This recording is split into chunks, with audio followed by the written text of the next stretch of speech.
The abyss is like the world's shadow. It's always there, and it will never perish.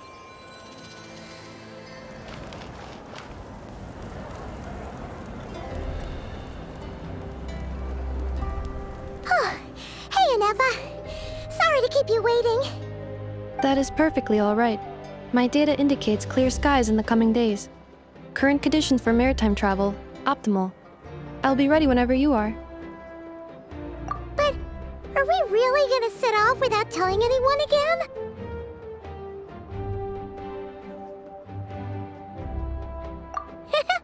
Funny you mention it. You'll never guess who Paimon saw on the way over. Hey! You didn't seriously think we'd let you leave without a farewell party, did you? No chance.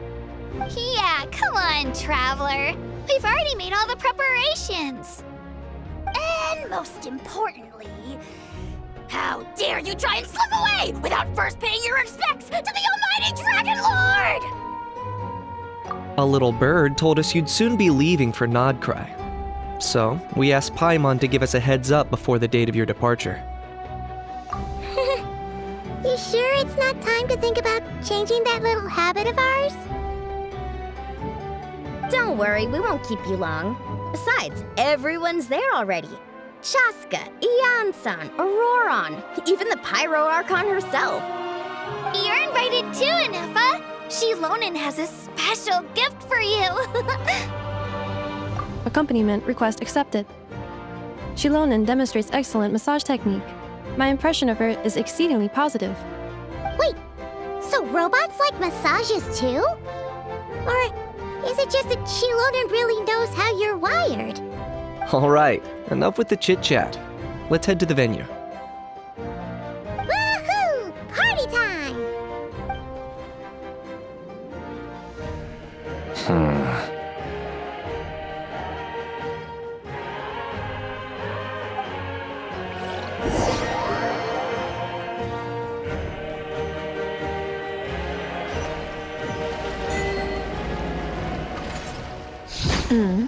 Spit it out, then. They've set off. Just as my calculations projected.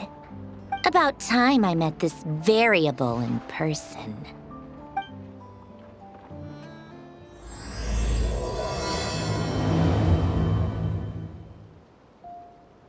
You know, every time we head to a new nation, there's always a point where it suddenly dawns on Paimon.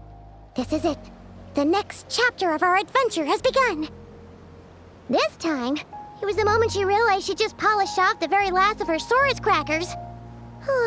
Should have stocked up better at the farewell party. In other words, Paimon has marked the geographic coordinates from 2 minutes and 40 seconds ago as the boundary between Natlan and Nod-Krai. This deviates somewhat from the official coordinates stored in my database. Paimon meant more in terms of how it felt on a psychological level. Anyway, what about you, Traveler? When did it really sink in for you? Huh, that actually kind of makes sense. What about you, Anefa? Come to think of it, maybe we should be asking the other way around. So, when you came over to Natlan, what was the moment you felt like you'd left Nod-Krai? In that case, probably when my sensors could no longer detect the moon's power. The moon? You mean, that one we can all see in the sky? Negative. I was referring to... Here we are. Paimon, Traveler, we have arrived in Nod-Krai. Oh, wow!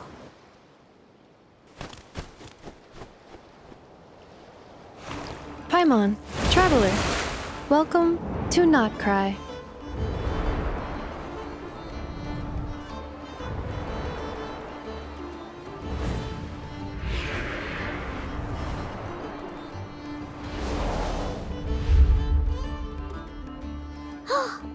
That must be Nasha Town up ahead!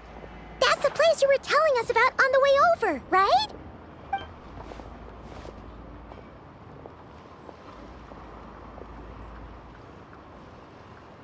That is correct, Paimon. It is also the most bustling commercial hub in all of Nod-Krai.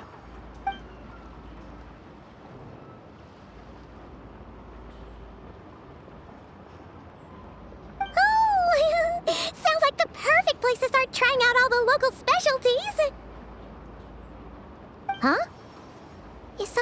Traveler? Paimon, this is where our spaceship landed when Lumine and I first arrived in Teyvat. Huh? Are you sure? But how come you've never mentioned that before? Seems pretty important to Paimon. Oh, well, because those memories are really hazy. All I remember is Lumine waking me up and us leaving the ship. But just now, setting foot on this land, I felt something. The kind of power I sensed in those moments. Are you referring to Kuvaki? Kuva, what now? The locals refer to it as Kuvaki. It is a unique elemental force found only in Nod-Krai, or rather, a pure, primordial form of elemental energy. That is correct. Another similar concept I have found in my database is the primordial sea. Legend has it that long, long ago, the moon that shines in the sky above us once rose from the land of Nod-Krai. Modern geological surveys and meteorite studies conducted in the region have since supported this claim. So, when you mentioned being able to detect the moon's power earlier, you were referring to Kuvaki?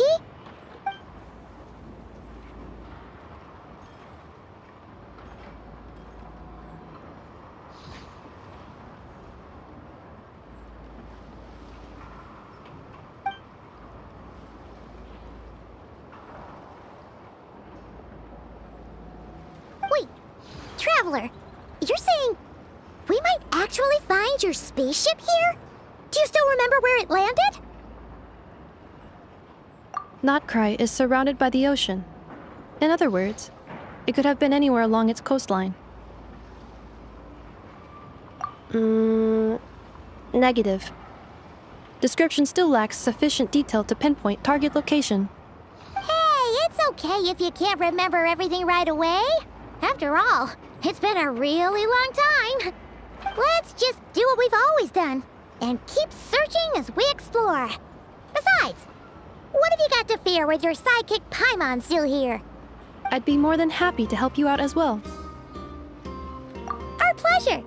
Anyway, just knowing that your spaceship's here in Nod-Krai surely counts as a big step forward, huh? Like we've crossed another boundary?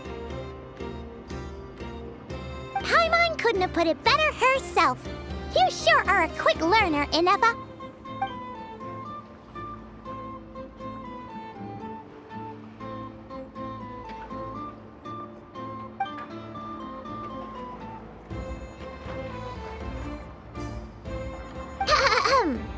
Well, as the best guide in the whole of Teyvat, Paimon hereby does solemnly declare, Nod-Krai, here we come!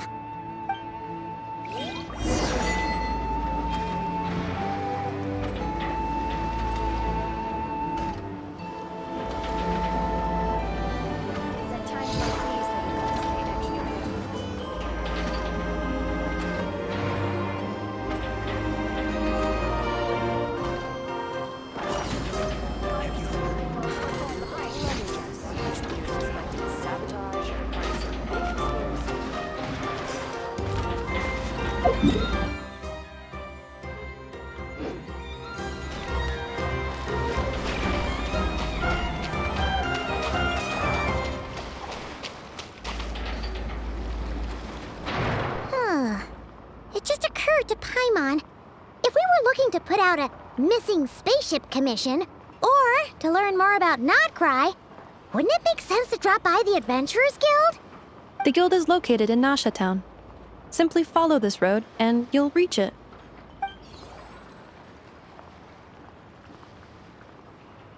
Huh? What in Teyvat is that? Looks kinda like a Sealy, floating around in the air like that. That is a Kuhenki, a species unique to the land of Nod-Krai. A Kuhenki? Does she have something to do with the moon, too? Indeed it does. According to the Frost Moon Scions, the indigenous inhabitants of this land, the Kuhenki, are said to be familiars of the moon goddess, leading those who walk in the moonlight's glow to things of great importance. The moon goddess? Don't all people here worship the Tsaritsa?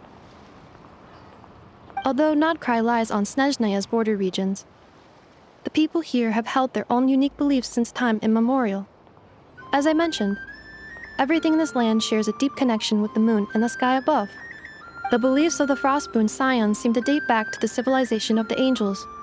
According to the documents in my database, even the 7 Archons did not exist at that time. Wow! So the origin of their beliefs goes back even further than the Archon War? Correct.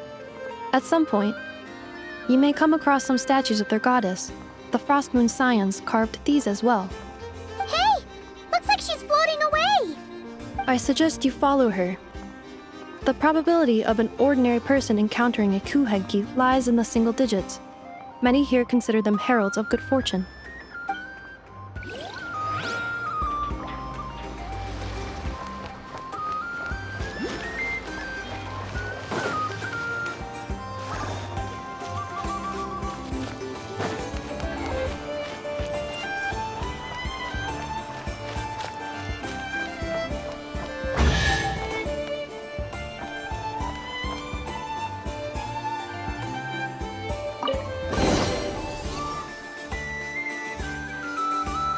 Is this a travel guide?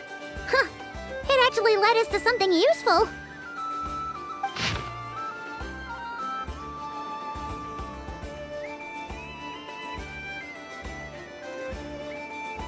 Are there any particular points of interest?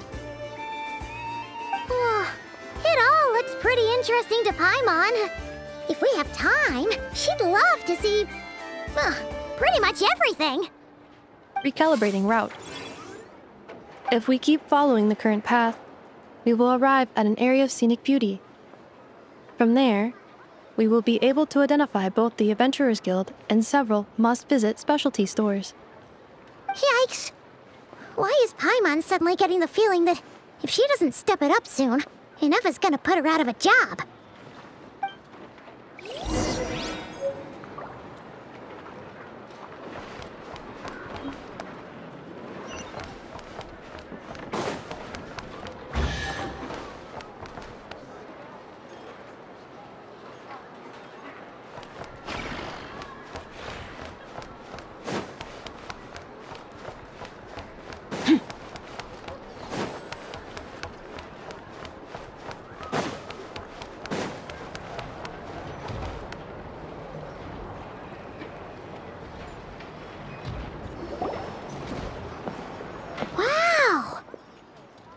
Town actually looks pretty big from here. Feels a bit different than Paimon imagined, though. Which aspects in particular deviated from your expectations? Well, Paimon keeps hearing people describe Nod-Krai as an adventurer's paradise. So she kind of thought it'd be a bit more picture perfect somehow. According to legend, there was indeed an era of peace in Nod-Krai's past, the age of the Fae. Tales of those ancient heroes are still told today. One of the most well-known is that of the Lantern Fae. This individual performed many good deeds for Nod-Krai. The present-day Lightkeeper's nightly lantern patrols are, in part, a tribute to their memory. But then, one day... What happened? There came a devastating abyssal calamity that swept across Nod-Krai, and for a time it was left desolate. Heartbroken by what had become of the land they had so cherished, that Fae extinguished their light, just as the abyss had extinguished all hope.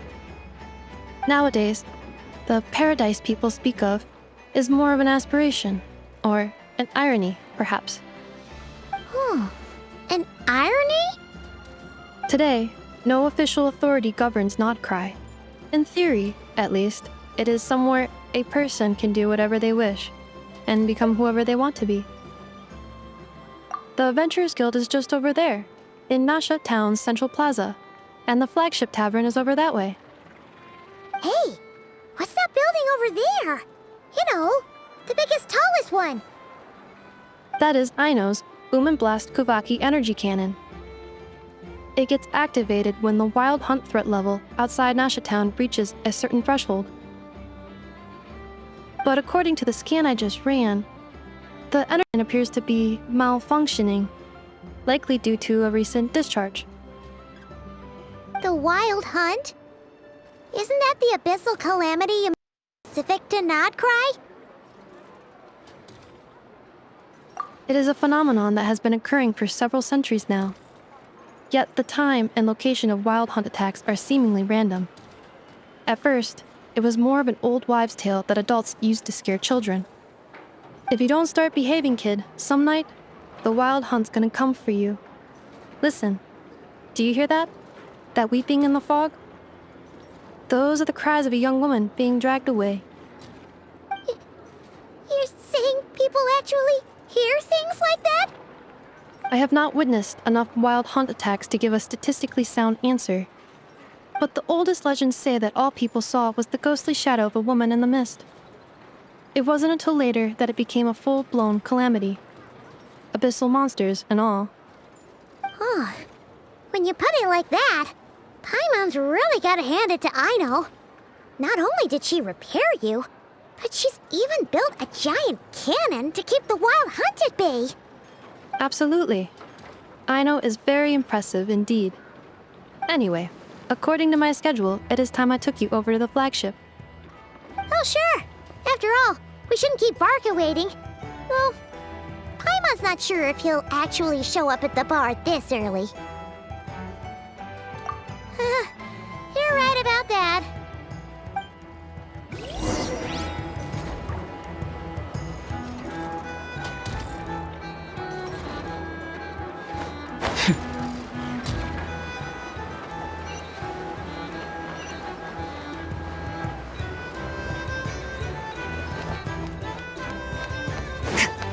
Huh! Isn't this the Adventurers Guild? Why isn't anyone here? Does that mean that Catherine and Nod-Krai actually gets to clock out? Anyway, let's come back later.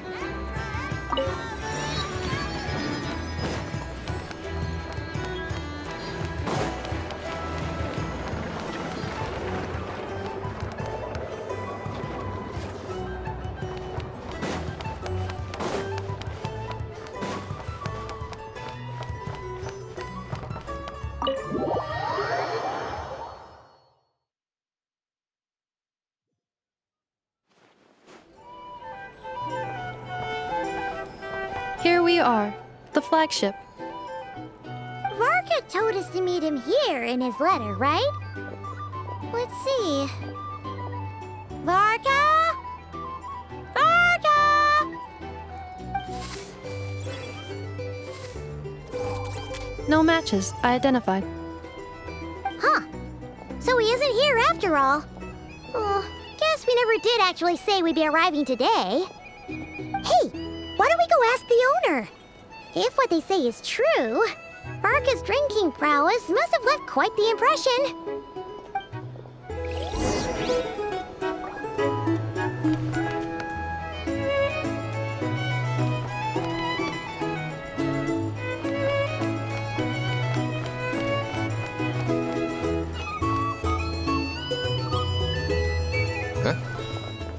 Well, well. If it isn't the ineffable Inefa. Hello there, Demyan. You know each other? Of course! Inefa's a regular here at the flagship. So, robots are into booze too? Not at all. The energy conversion efficiency of alcoholic drinks is very low, and most of them are full of impurities. Still, I can affirm that your berries and fried meat deserve a solid 9.12 out of 10. It has Aino's approval too. Funny that you should mention that. While you were away in Natlan, Varka would come in here every day to pick up a serving of berries and fried meat for Aino. Aww. He must have been worried sick that she wasn't eating properly on account of being so hung up about Inefa being gone. Actually it's 'cause Varka found out that Aino went wild after Inefa left, gorging herself on snacks she normally couldn't get her hands on. So it was more worry that she wasn't getting a balanced diet. I think I might have just put my foot in it. Anyway, since you're back from Natlan, these two must be the ones Varka mentioned. The Traveler and Paimon, yes? Yep, that's us. So, from the sounds of it, you must be a close friend of Varka's too. Varka? Goes without saying. After all, he's the only one around here who's ever managed to stay standing after 10 rounds of the roulette special. Paimon can't believe he's made such a name for himself. Though, guess it's hardly surprising how. Right now? Must be somewhere near Anvantinjarvi. That's quite far from here. Huh? Where's that? It's a lake in the northern part of Nod-Krai. Word reached him of trouble brewing around those parts, so he took his knights to check it out. Oh. So, we missed him? Varka knew you'd say that. So he specifically told me to make sure you stayed here and enjoyed yourselves. He sends his assurances that everything's under control. Well, if he's that confident, guess our only option is to accept. Anyway, it's not like there's any special cause for concern. He is the Grand Master, after all. Exactly. Plus, not only has he booked you into our finest room, he's paid for it in advance, too. Whoa! That's so generous of him! We might not have met yet, but Paimon's got a feeling that we'll get along with Varka like a house on fire. Oh, and by the way, he also asked me to serve up a portion of berries and fried meat for Anefa. That was prepaid as well. Thank you. No, thank you. I'm the one who should be grateful for your business.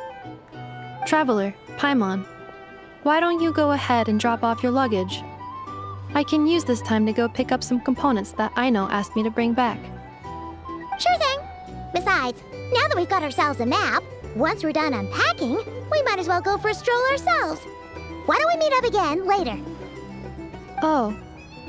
So you no longer require navigational assistance? No worries, we should be fine. We've got a rough idea of our way around town, so Paimon's reasonably confident we shouldn't get too lost. Thank you. This translates into an approximate time saving of 30%, meaning I will be able to see Aino about 45 minutes earlier than previously projected. Oh, right. You must miss her a lot, too. In that case, we better get a move on.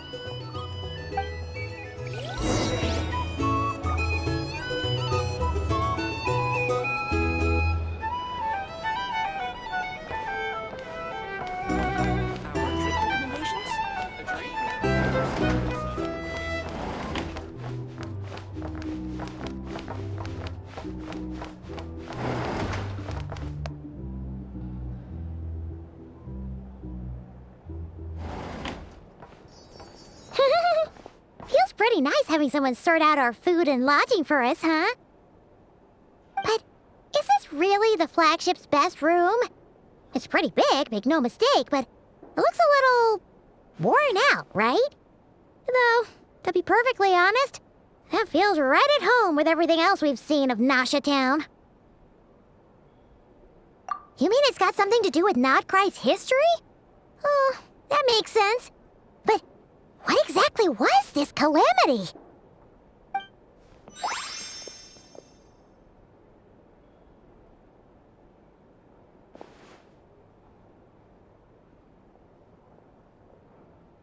Oh, should we try the berries and fried meat too? Paimon's getting hungrier and hungrier every time someone mentions it.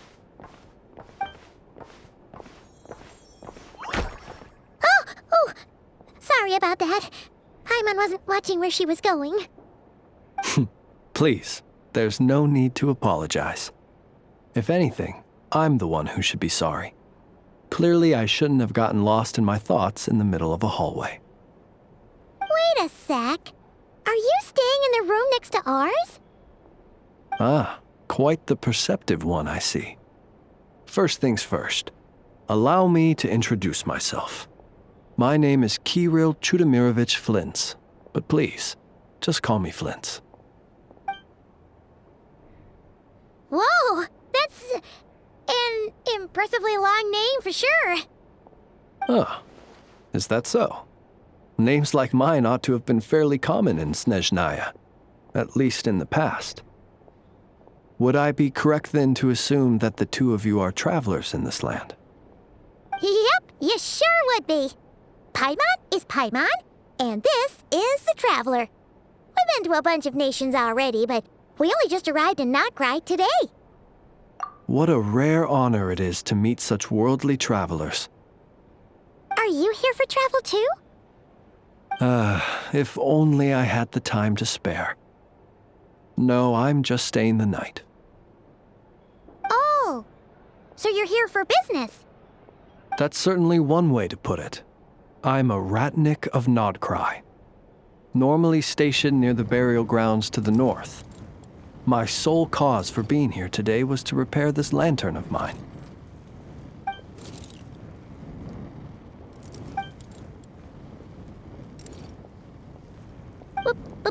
Burial grounds? Your surprise is entirely understandable. Most people cannot even begin to fathom the idea of a life surrounded by tombstones and decay. But if you've heard of the calamitous abomination that is the Wild Hunt, you'll know that in their wake they bring a host of souls tainted by abyssal filth.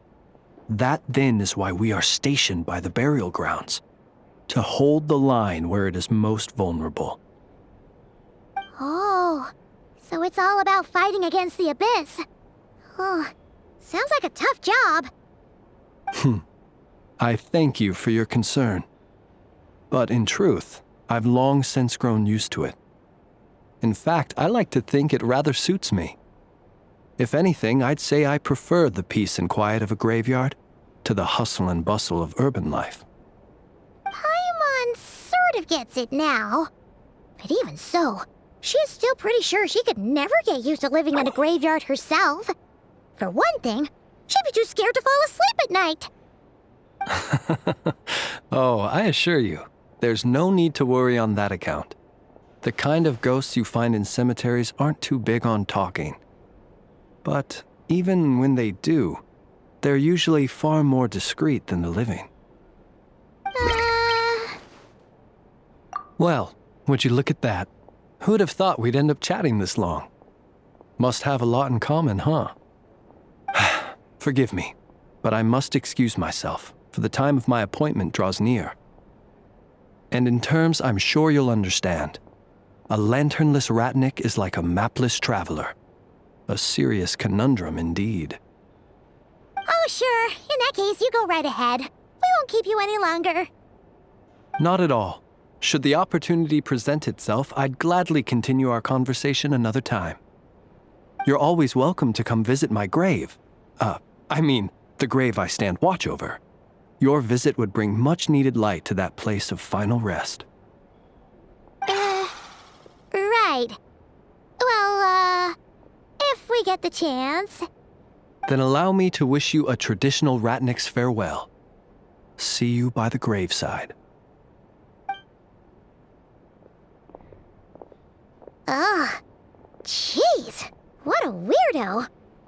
Not to badmouth him at all. In fact, he seemed pretty cultured, but at the same time, kinda spooky? Must be all that time he spent around graveyards. His lantern? No, not really. You mean, 'cause it was broken? Huh. Guess you've always had a nose for stuff like this. If you're worried, you can always ask him the next time we cross paths. Hey, don't you start spouting all that weird stuff too.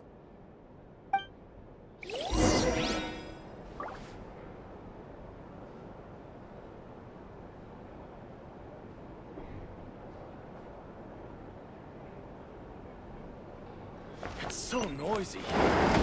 Back in my day. A drink? Or drink recommendations? Either way. I recommend you drink less. Here's the thing.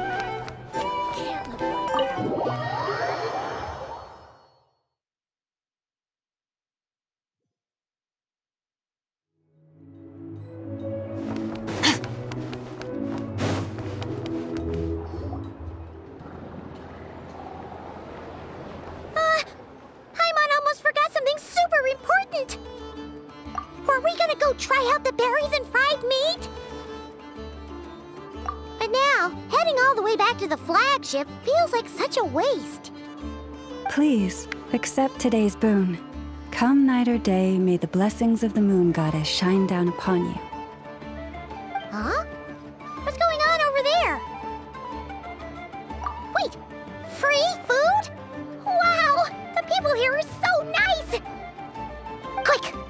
them to.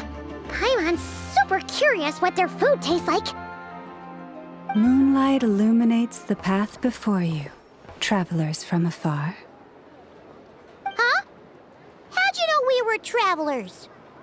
Just now were a song the birds in the sky, singing of your wanderings. You are no ordinary guests, it seems. The birds and the... what now? Forgive me. I should not have laid the words of others out as a welcome mat for our very first meeting. You, too, must be wondering who I am. I am Lauma, Moon Chanter of the Frost Moon Scions. Please, as do our followers and other passers-by, accept today's boon. Happy to oblige. Paimon's name is Paimon, and this here is the Traveler. Thanks so much for sharing your yummy food with us. We'll take one each. Think nothing of it. These fruits were the finest we found, delicacies gathered in the wake of the morning dew. It is my hope that partaking of them may lift your spirits to heights anew. The finest you found? Wow! That sure is kind of you, but wouldn't you want to keep those for yourselves? The first fruit of the harvest must be placed upon the Moonlight altar, not as an offering to the gods, but as a spark for lost hunters. For it is the blade of the starving that darkness most easily corrupts. As perhaps you have already heard, we Frost Moon Scions revere and worship the Moon Goddess. We believe that together, virtue and compassion are the shining light that will lead us all out of the long, dark night. And now, with tides of haughty Fatui swarming into Nod-Krai, driven by greed and greed alone, more than ever before, we must all unite under the banner of virtue. Ha! Look who it is again. Those unsufferably kind-hearted Frost Moon Scions. Got enough for us too? That's right! 2 servings each! We're starving over here! The Fatui! After what you've been doing to our sacred statues, how dare you even show your faces? Wilhelmina, bestow today's boon upon our guests.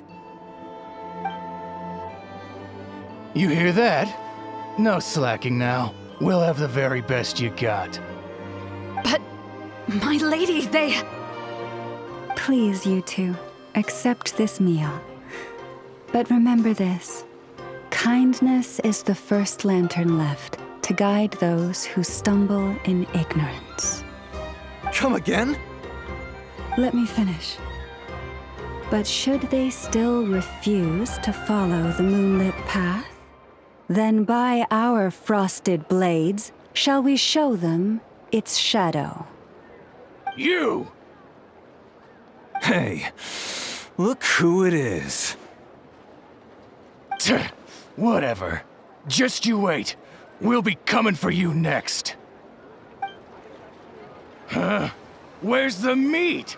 Who wants to eat this garbage? Those stooges really are the worst. Ever since they came to Nod-Krai with all their weird equipment and built that so-called experimental design bureau, our lives have been turned completely upside down. Judging from how they reacted just now, it seems the Fatui already know who you are. Well, we have gotten in their way in pretty much every nation we visited, so we're probably at the top of their blacklist by now. I see. Then, on behalf of the Frost Moon Scions, I thank you for the goodwill you have shown us. Because if they had gotten ahead of themselves just now, I'm sure you would have stepped in to help. Just as the birds and beasts put it, your arrival heralds joy to us all. Besides, for a weary traveler far from home, what better respite than to bathe in the moonlight? You will always be welcome at the Frost Moon Enclave. the place we call our home. May we meet again in the moon's gentle glow. These are delicious! So refreshingly fresh! Those two Fatui wouldn't know a good thing if it came up and bit them on the shoulder. Looks like Inefa isn't done with her shopping yet, and the Adventurers Guild is still empty. Where should we head next? Good idea! Wouldn't want to let the Kuhenki down, after all. Let's see... Okay, Paimon's got our route all figured out. So, all that's left to say is... don't fall behind! This is Nuts and Nuts. It's mostly a fruit shop, but there's a crafting bench, too. This is Esperanza, one of the travel guide's recommended restaurants. All the waiters here are kids. This is the Vesnici Prolecha greenhouse. Apparently, their flowers are all made of metal, so they'll never wilt away. And this is the Rossum Workshop. If you ever need a weapon made, this is the place to go. And over here, they've got a super tall observation deck. Whoa! Take a look at that! You can see really far out into the distance. That way's north, and that looks like something built by the Fatui? And then over there to the west, that must be the place Lauma mentioned, where the Frost Moon Scions live. So, what'd you think? Even if Inefa kinda stole her limelight earlier, this just goes to prove that Paimon's own tour guiding skills aren't too shabby either, right? She sure is! It'd take hundreds of years of practice to beat the best tour guide in all of Tibet. Huh? Look! There must be someone at the Adventurers Guild now. There's already a line forming outside. Looks like we'll finally be able to ask about your spaceship. Oh, or was there anywhere else you wanted to stop by first? Where? Which one are you... Oh, now you mention it, Paimon's noticed it too. Ugh, better not be who she thinks it is. Anyway, where we go first is completely up to you. Either the Adventurers Guild, or that suspicious-looking shop. A word of warning, though. If we step into that shop, be sure to keep a very close eye on your Mora.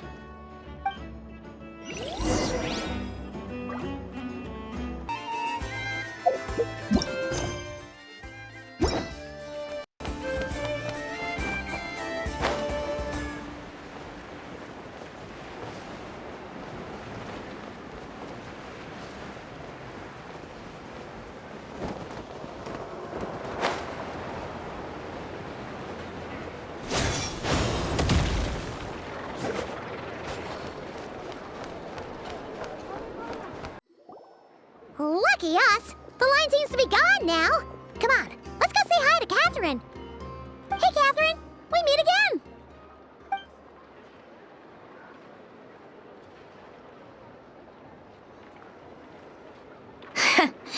How ridiculous.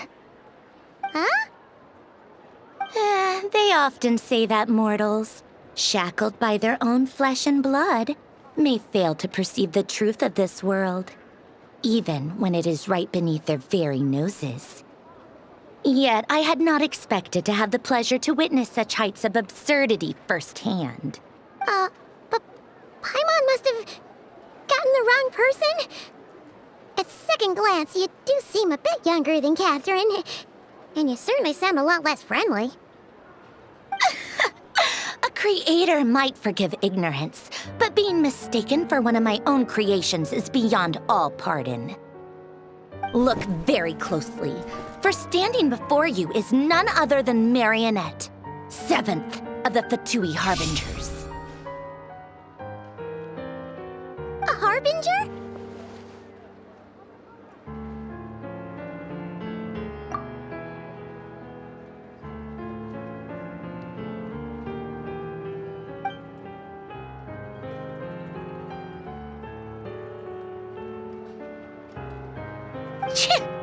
Today's encounter is merely a courtesy call. A friendly warning, if you will.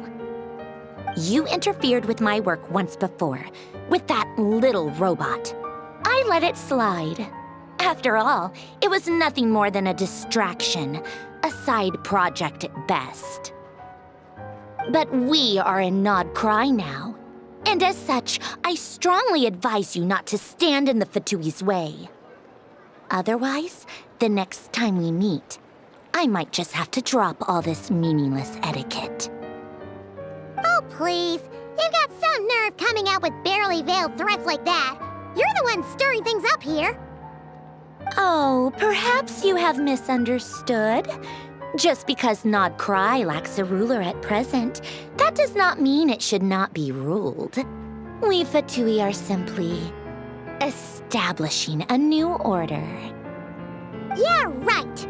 More like shady experiments, judging by your massive creepy research facility. I've said what I came to say. What you do next, only you can decide. So why don't you start by using your already limited processing capacity to calculate your even more limited options? And, being the refined young lady that I am, I shall indulge you just this once. Ad Astra Abyssosque. Welcome to Nod-Krai, Dominion of the Fatui.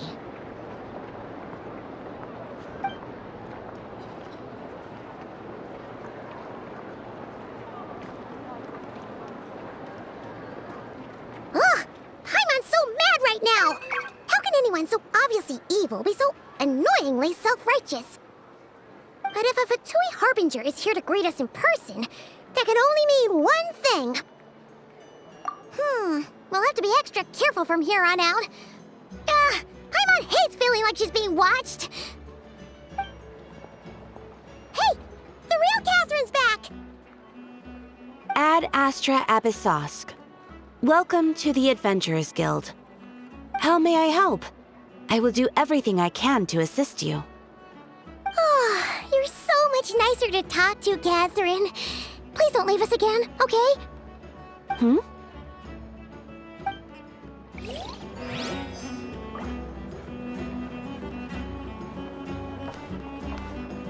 Ad Astra Abyssosque. Welcome to the Adventurers Guild.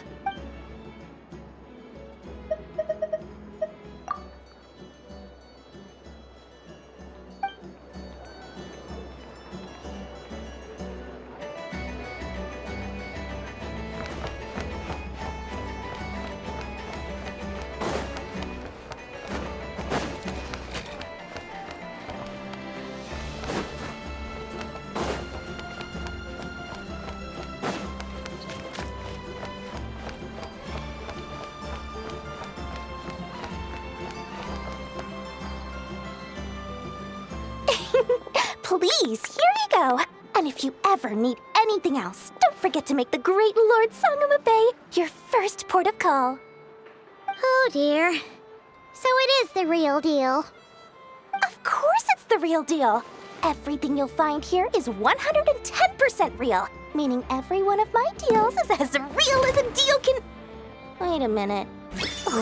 Well, if it isn't my two most valued clients! And with no small thanks to your munificent patronage. Come. How could you just sneak into Nod-Krai like this without telling your dear Lord Sangama Bay? If I'd known earlier, I would have made an absolute pulled out all the stops to ensure that your boat ride over was as comfortable as humanly possible. Thank the Archons we didn't tell you. Oh, come now! You know as well as anyone how impeccably and conscientiously above board I am when it comes to doing business. Well, regardless of whether that's true or not, the main issue here is that we had no idea you had a branch in Nod-Krai. A clever merchant always has a backup plan, or two, or three up their sleeves. As the saying goes, a rabbit with many burrows fears not the hunter's arrows. A merchant with stores galore hears no debtors at the door. Since you're both here in Nod-Krai, would you care for some of my finest local souvenirs? Whatever you're looking for, I have it. Or if it's Sumeru you're missing, I've got that covered too. We literally just arrived. Do we look like we're on the hunt for tourist trinkets to take back for our friends? My, your high-minded tastes never cease to impress. In that case, I know just the thing. You must be on the hunt for something like this? What's that? Your hat? Information, of course. Information about Nod-Krai, locked securely in the otherwise impenetrable vaults of the Lord Sangama Bey's brilliant mind. I knew it! I just knew you'd appreciate the value of my wares. On the back of all our pleasant dealings in the past, I'll even take a hit by throwing in some insider info for free. Wow. You sure are feeling uncharacteristically generous today. What do you mean by uncharacteristically? I am the most generous person forget it. Anyway, the long and the short of it is this. The moment I set up shop in Nod-Krai, it struck me how many different factions there were, all competing against each other for power and influence. Well, as they say, there's no time for business like a crisis. Things got even more turbulent after the Fatui pulled down 2 ancient moon's remnants. People began to catch a whiff of the coming chaos. And the more troubled the waters, the greater the potential profit.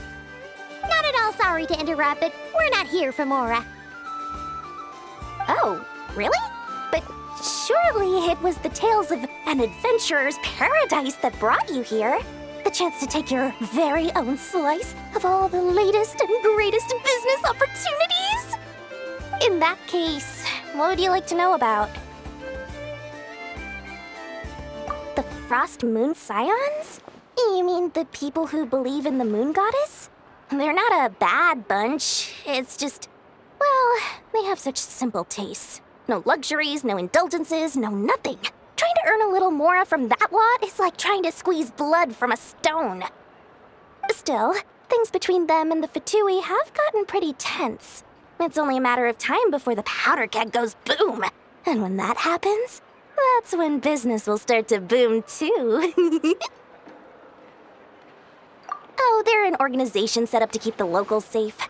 Apparently, they have a long and glorious history, and they're made up entirely of volunteers. But seriously, a volunteer organization in Nod-Krai? This place is hardly a magnet for noble hearts. No pay, all work? That's not a business model, and it's certainly not for me.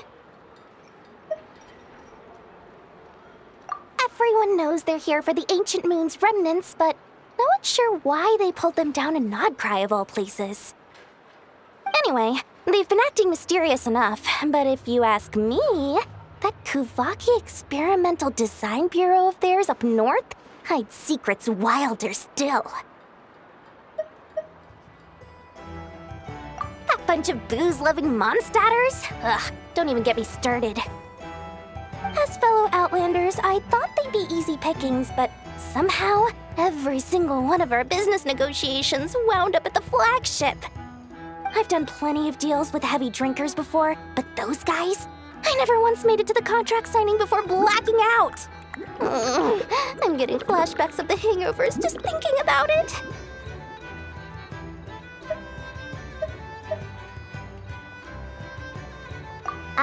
What now? A spaceship? Nope, never heard of anything like that. Don't you two get involved in any big business here without so much as a heads up, you hear me? At the very least, consider letting me in as a key investor. Oh, I almost forgot to mention. Sooner or later, you'll no doubt end up doing business with some other merchants in Nod-Krai. And someone's bound to mention a place called the Curatorium of Secrets. Listen to my advice. Do not, under any circumstances, go there, no matter how much trouble you're in.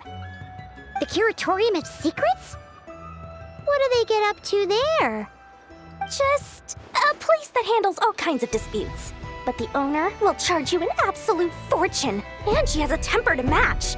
Nothing like your friendly neighborhood, Lord Sangama Bey. You're not just saying that to stop your competition from undercutting you, right? When did that little pipsqueak get so sharp? And after I gave them all that info for free just to win them over. What do you mean? Of course not. I'm only thinking about your wallets. I mean, on behalf of your wallets. You're really not convincing anyone, you know. All right. Business is a cutthroat business. I won't argue with that. But I'm not lying about that boss lady. Not only did she make it into my top 3 people not to mess with in Nod-Krai, she's also in my top 3 people most eager to trade in favors. Seriously? It feels like you're just bad-mouthing your rival now. Fine. If you don't believe me, go see for yourselves. We might both be from Sumeru, but compared to hers, my conscience is so large, why, it could fill 3 whole palaces of Alcazar's array.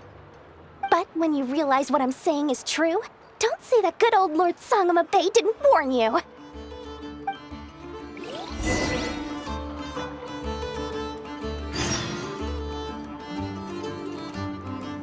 Anyway, don't be a stranger now. We might be in Nod-Krai, but don't forget, Dory's doors are always open for you.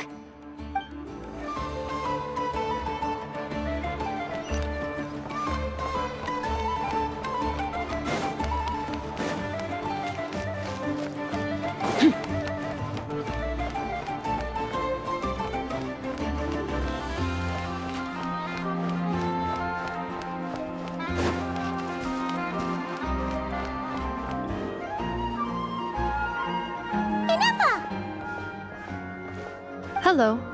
I was just about to start tracking your whereabouts. Did you manage to get everything Aino asked for? I did. What about you?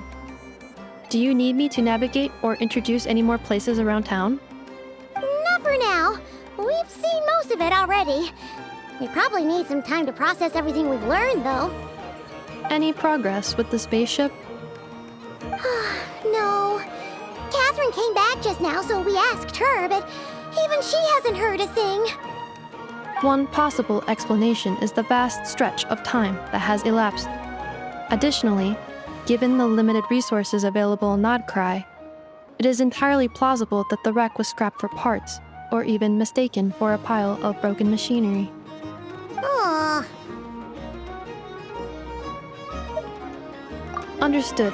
In that case, why don't we go ask Aino together? After all, she was the one who salvaged me, ancient dragon technology and all. If there really are any unusual parts floating around Nod-Krai, there's a high chance they've passed through her hands at some point or another. Good point. And since you keep mentioning her, we're curious to meet this whiz-kid mechanic too. Understood. Then I'll handle navigation as before. ETA at the Clink Clank Krumkake craft shop. 34 minutes ahead of schedule.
The tides of Kuvaki affect everything in Nod-Krai, so much so that many creatures have evolved a kind of dependency upon it, growing stronger or weaker as it waxes and wanes.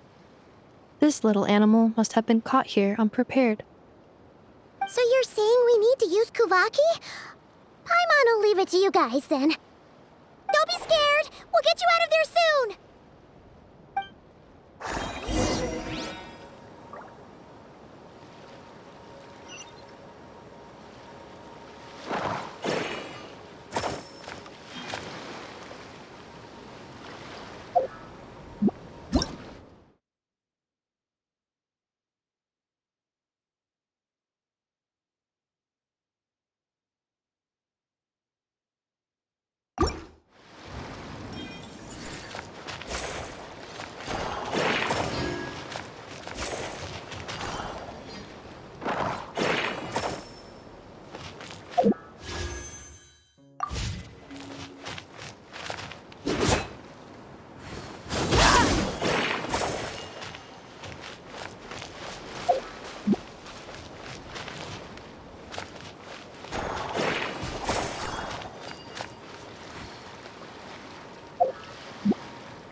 little one.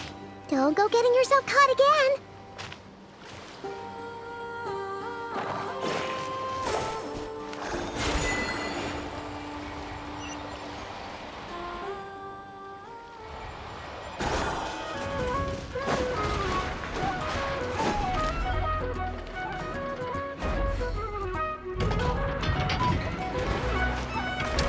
Here we are.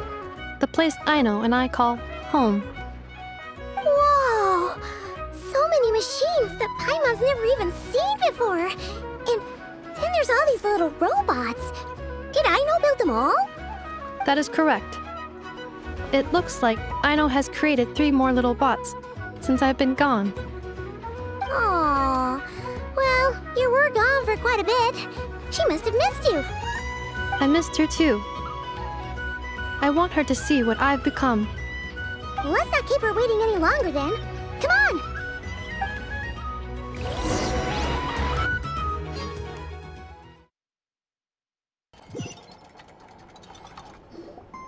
Aino, I'm back.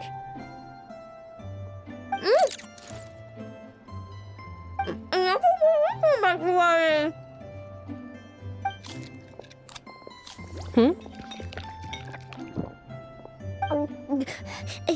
Ineffa? You're back significantly earlier than I expected. Like a whole 30 minutes at least. Everything went very smoothly, which saved me quite a bit of time, so I...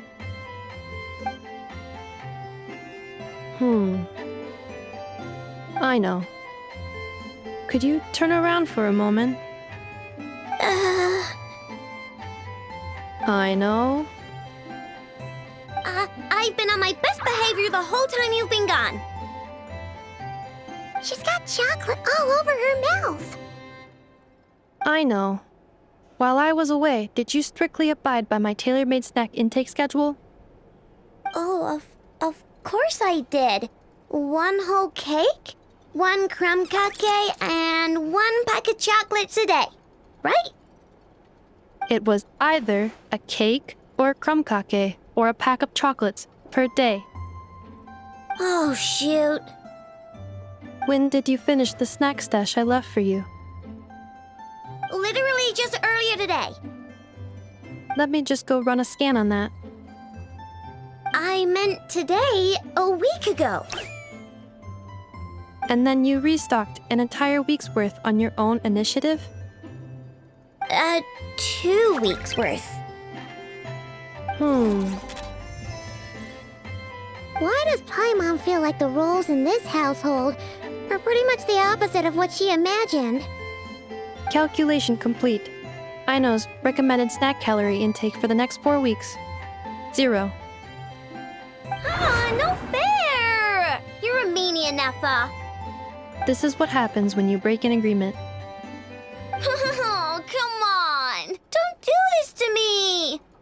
I only ate a teeny bit extra every day. Just a teensy bit extra. That is objectively not a teensy bit extra. Oh, seriously? If you'd only arrived half an hour later, I would have had everything cleaned up and you wouldn't have noticed a thing. But now that I think about it, you even said you'd come back a bit earlier than you did, so I wouldn't have to worry.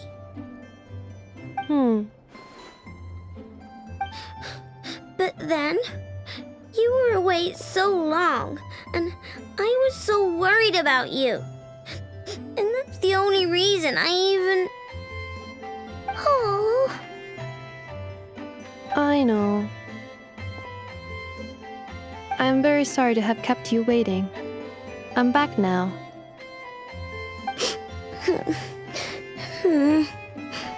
Welcome home. Oh. So, will I be able to keep eating snacks as usual now? Negative. Okay. Well, given that I am later than I initially projected, I'll let it slide. But just this once. Thanks, Ineffa! You're the best! I know. Allow me to introduce. it's the honorary knight and Paimon. I know. Uncle Varka talks about you guys all the time. Nice to meet you, I know. Inef has told us all about you, too. Huh? Really? She actually said that about me? Well, she's not wrong. Oh yeah, so, you're here to see Uncle Varka, right? A couple of days ago, he suddenly said he had to head out on business, and that he might not be back for a while. He asked me to let you know if I saw you. Yeah, we heard about that at the flagship. Did he say what he was doing? Nope. Just told me to take good care of you guys and make sure you feel right at home. Oh, shoot. Please, take a seat.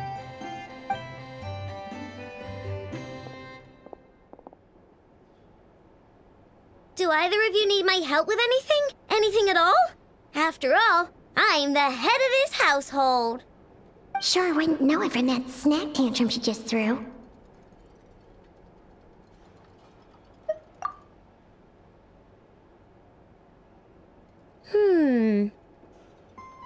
A spaceship, huh? From outside to that? Exactly. So, ring any bells? No. Oh, you sure? Nope means nope. Never seen the slightest trace of it. More specifically, by nope, I mean, I've never seen a single piece of tech in all of Nod-Krai that might have come from out of this world. Not in any new machines or in any old ones either. Huh.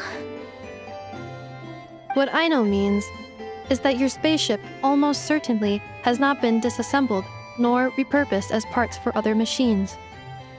Oh, so that's what she was getting at. Yep. I've taken apart pretty much all the fun stuff in this city at one point or another, but I don't recall ever seeing any components that were anywhere near that special. So, either your spaceship crashed somewhere it's never been found, or someone did find it and then hid it really, really well. But who would even do something like that? Beats me. Maybe someone who thought they could stash it away for a rainy day. Just like how I sometimes hide snacks in the...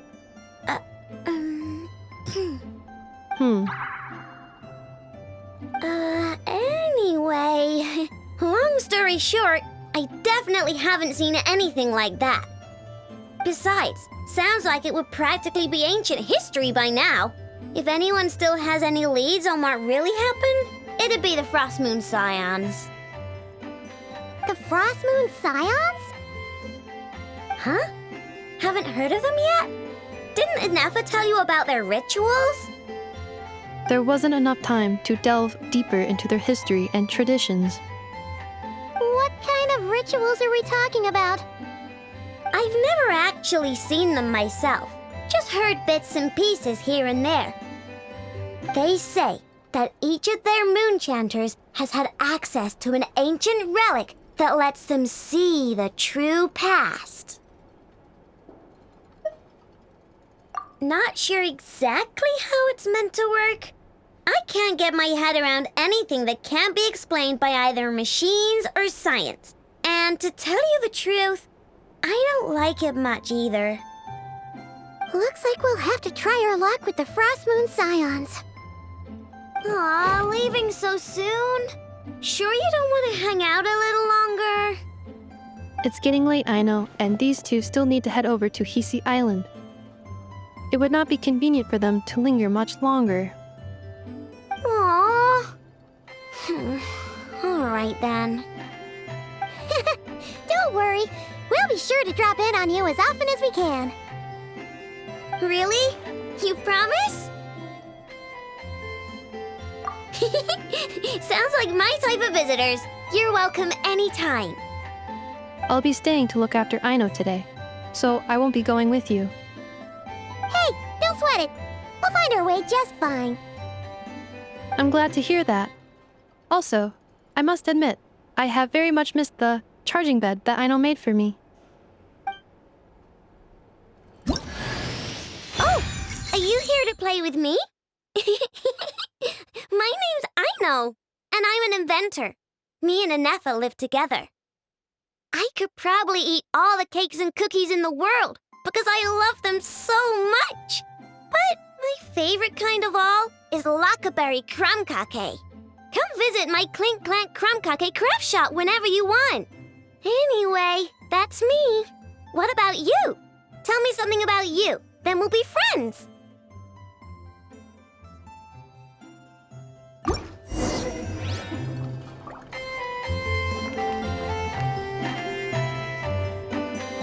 Inefa, Yes, feeling comfortable? I am indeed. No bed in the world is as comfortable as this one. Inefa, Yes, want me to increase the charging rate? please, if you would. Thank you, Aino. Inefa, Yes. I'm hungry. In that case, please enable quick charge mode.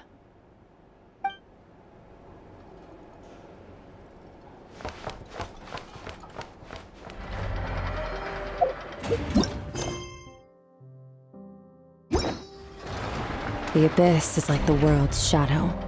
It's always there, and it will never perish.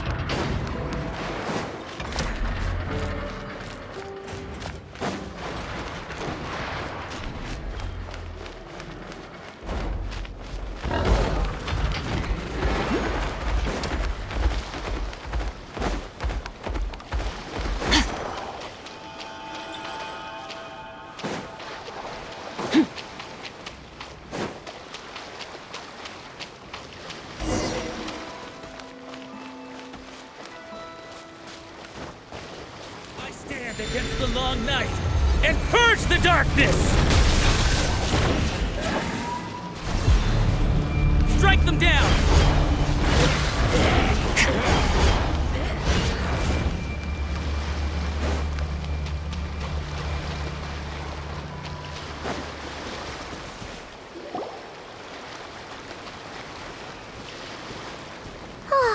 Seeing Inefa and Aino reunited like that sure was heartwarming. We should definitely hang out with them more in the future.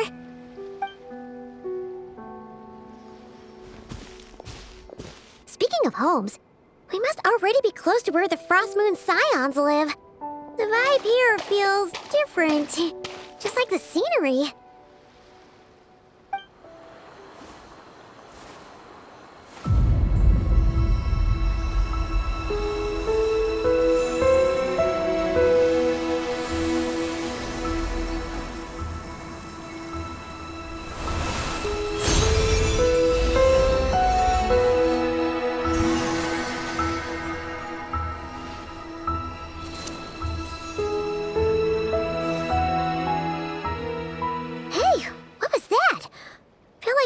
Sort of breeze blew by, and then the petals suddenly turned into... Huh? Is that a Kuhenki? She looks different from the ones we saw before. Hey there! What's your name?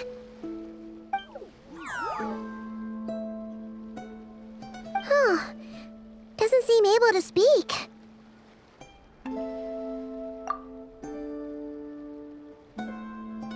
No idea what she wants. Unless you want to stop, maybe we should just keep moving?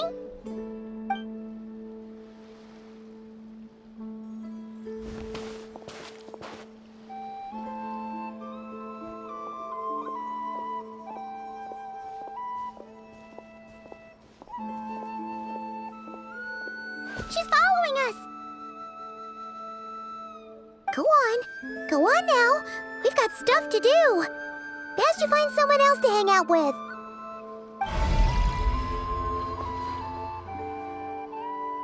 Hey! Don't make it sound like Paimon's some kind of meanie. Paimon had no idea what she wanted, okay? Ugh. Anyway, next time Paimon sees her, Paimon promises she'll be nicer. Seeing as we're on our way over to meet Lauma anyway, we can ask her about it while we're there.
Huh?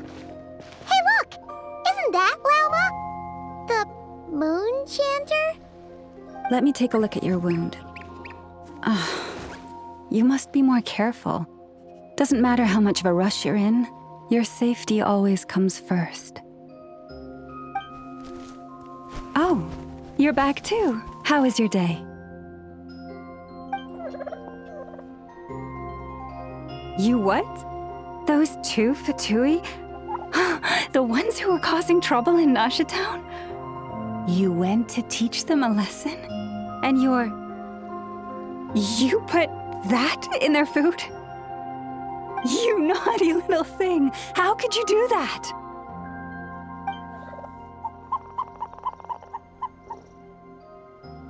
They didn't notice.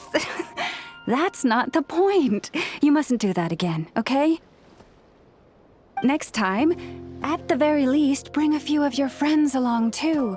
You'll be an easy target if it's just you on your own. Hey, Lauma! Still remember us? Oh, it's the Traveler and Paimon, isn't it? Welcome to Hisi Island. Not at all. Those who come with kindness in their hearts are always welcome with the Frost Moon Scions. Were you just talking to those animals? I was indeed. The Frost Moon Scion's bloodline is unique, for throughout our history, there have been many among us who could communicate with all living things.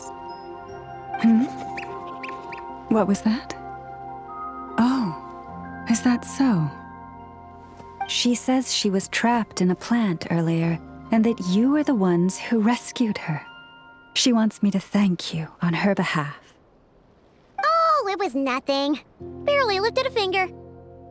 If you both are free, why don't you join us at the Frost Moon Enclave for dinner? Consider it a small token of thanks for your kindness. We'd love to! And actually, we had something we wanted to ask you anyway.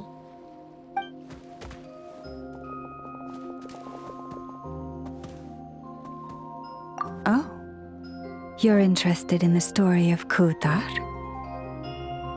Kutar? Yes, Kutar is our moon goddess, the moon maiden who guides us. But up close, this one somehow seems a bit different from the one in Nasha Town. It's like it's more... natural? Or like... more harmonized in its design. That is because ever since the Fatui arrived in Nod-Krai, they have been modifying and defacing our statues as they please. These statues were made by the Frost Moon Scions who settled here hundreds of years ago, crafted from the very finest Lunasol stone. Not only is this stone exceedingly rare, but it also brims with Kuvaki. I suppose the latter must be what caught the Fatui's eye. For a time, we put up fierce resistance, but now, This is the only one left that still retains her original form. We heard they even pulled some ancient moon's remnants down from the sky. That's right. The two largest remnants landed in Nod-Krai. One here on Hisi Island, and the other on Paha Isle. The Fatui built their research facility on top of the remnant over on Paha Isle, but they've had their sights set on the one here, too.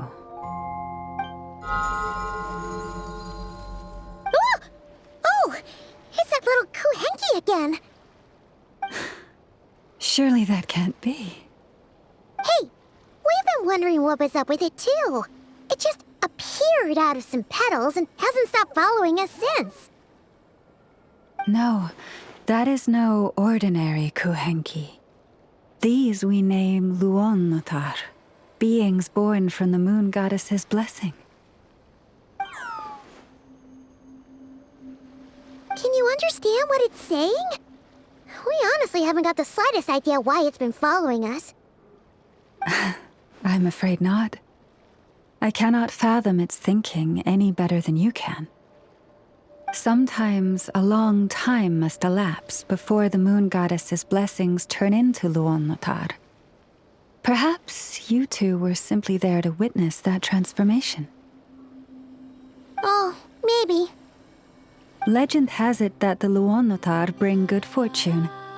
Given that it seems to have taken a liking to you both, why don't you let it come along with you? Really? Then you can start by helping us find some more treasure chests along the way. Capiche?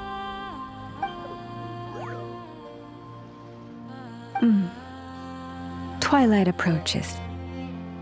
If you would hear more of the moon's story, then let us make our way to the Frost Moon Enclave. Beneath the gentle moonlight, I shall share this tale in full.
Oh, Lady Lauma, you're back.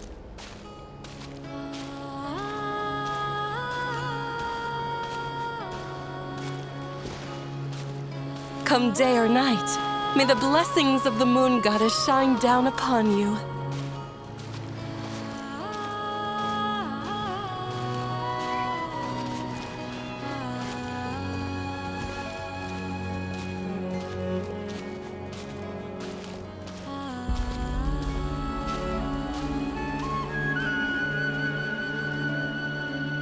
Lauma, you have returned. Wilhelmina, this is the Traveler and Paimon. Kindly arrange for 2 additional dinner settings for our honored guests. Of course, my lady. Wow! Everyone along the way here pretty much saluted you. Are you, like, super important around here? I am but a moon chanter, one entrusted to convey the moon goddess's will. Nothing more. She's just being modest. The Moon Chanter holds the highest rank among us Frost Moon Scions. Lauma is our leader. Wilhelmina? I know. I'll send word to the kitchen. 2 meals coming up. Whoa! Paimon had no idea you were such a big shot. It is merely that the unique traits of our bloodline have manifested themselves especially strongly in my person. That is no accomplishment of my own. Please, follow me this way.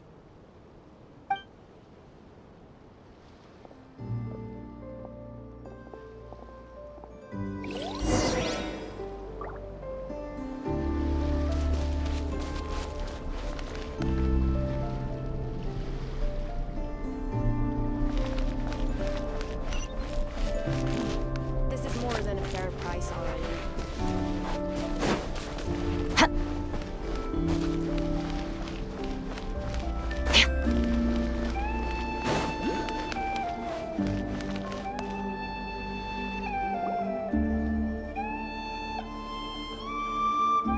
Even to this day, I am still trying to piece together the many fragments of our past.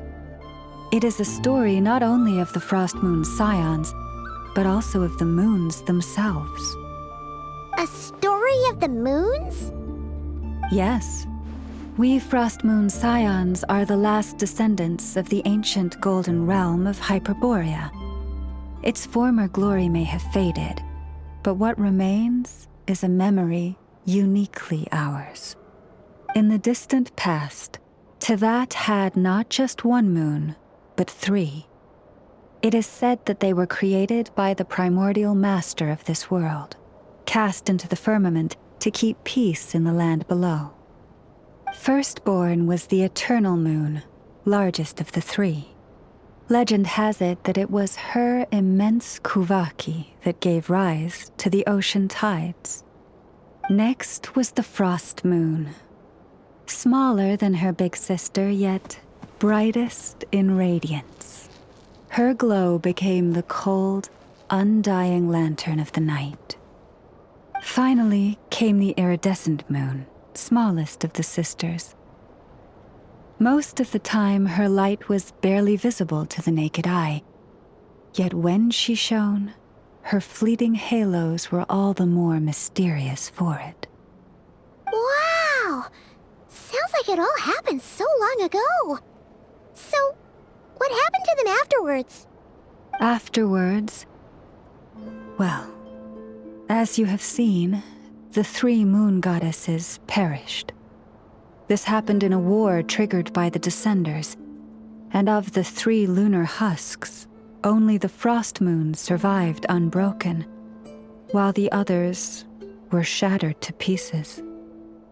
Oh, so that's why there were ancient moon's remnants in the sky. Yes. It is also said that when the moons shattered, most of their fragments rained down upon this land like stardust. That is why Nod-Krai is blessed with such an abundance of Kuvaki. As for the remnant that the Fatui recently pulled down, that belonged to the Eternal Moon. Wait a sec. But you just said that 2 of the moons were shattered, so where are the remnants of the iridescent moon? The iridescent moon's remnants were never found. What happened to her after the war remains a mystery. Some say she vanished in an instant, while others believe that her remnants are simply too delicate to leave a trace.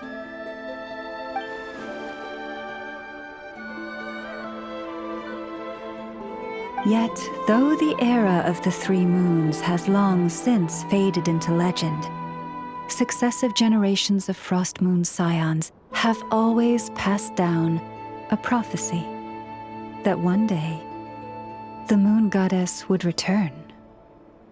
And in the end, that prophecy did indeed come to pass, though not quite. Lady Lauma! Lady Lauma, are you there? Cappy, what is the matter? Lady Lauma, it's my daughter, Karina. Her illness. Take me to her, right away.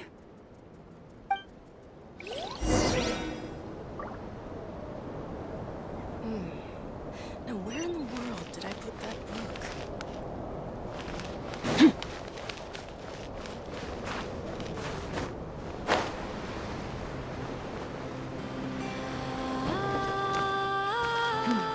This is more than a fair price already.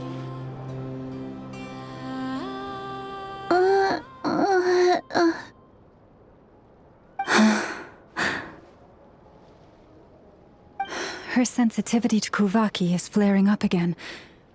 After her last treatment, did you follow my advice and seek medical help in Nasha Town? But those doctors are all Snezhnayan. They're outsiders, compatriots of those brutes who invaded our homeland. How can we possibly trust them? Not all outsiders are enemies, Cappy. They've been treating this condition for generations. They have the experience we lack. But we're Frost Moon Scions. Should we not remember what the outsiders did to our moons? Surely the Lady Kutar will reward our devotion. But Cappy, Kutar is long... This isn't the time for debate. O lost child, snow-swept and buffeted by the howling winds of the frigid night, let not the silver flame within you fade. By the frost moon's grace, I shall warm you, curled up as a fledgling in frozen soil.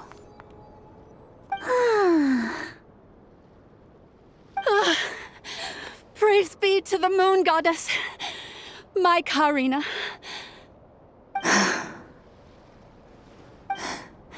Remember, she must take powdered laka berries daily. It will ease her symptoms.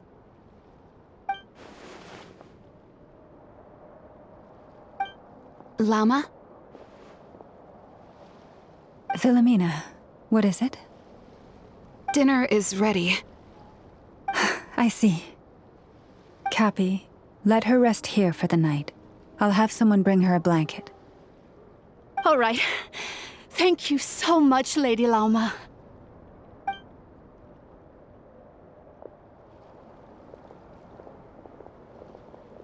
Will she be all right? Yeah. If there's anything at all we can do, please don't hesitate to ask. Thank you for your kindness. For now, though, Karina should be fine. She'll be feeling a lot better tomorrow.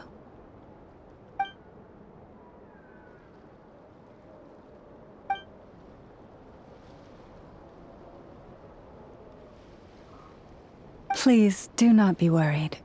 Come, let us head to dinner. I believe you still have some questions for me.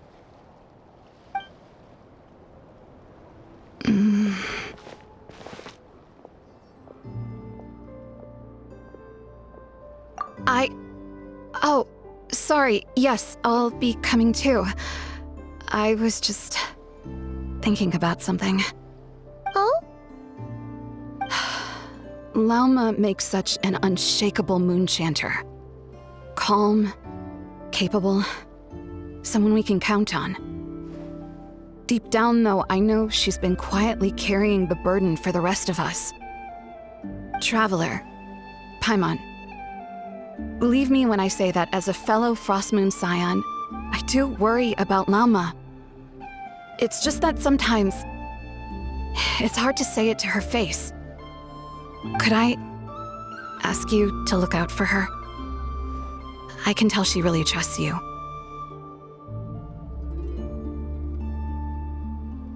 I fear that would stress her out even more. Sometimes I really admire her strength, but at the same time, I can't help feeling powerless myself.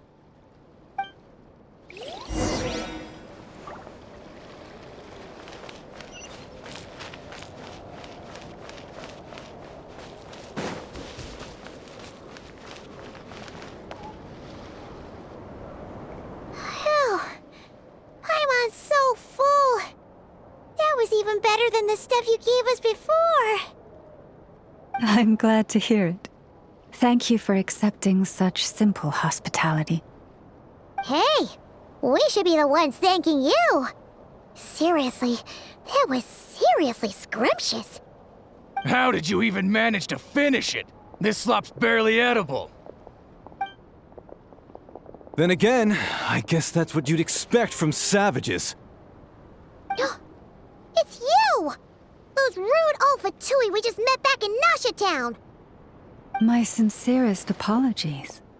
If you found the food we gave you earlier difficult to swallow, may I suggest taking a deep breath and joining us? These delicacies might change your mind. After all, I suspect that your previous meal may have been tainted with something most unpalatable. Huh? What do you mean? Tainted with what exactly? With the bitter snobbery of those who call themselves civilized. Why, you? Looking for a fight? Sure, I'd be more than... Hold it! We're not here to brawl. Yet. We're here on official business. Orders from above. We're here to deliver the Frostmoon Scions a warning. Or rather, a final ultimatum. You have 3 days to hand over the relic and reveal the whereabouts of your so-called Kutar. If you fail to do so, the Fatui will immediately begin the cleansing of Hisi Island. Which, by the way, is the sovereign territory of the Tsaritsa of Snezhnaya. What insolence! Your demands are outrageous! For generations, this land has belonged to the... Dear guests, allow me to save you both time and trouble with a speedy reply. The Frostmoon Scions will never hand over anything to the Fatui. And to those who set foot on our land with ill intent, I say this. With your blood, we shall draw an inviolable line in the snow. That applies to you, too. Stubborn savages, the lot of you! Better hold back this time. Who's there? Fire rate maximum! A dash of frosting! Strike a pose! Forest, protect us. Unleash!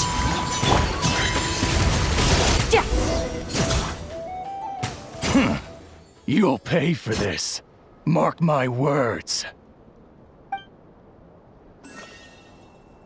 Hey, if you're so tough, get back here and put him up!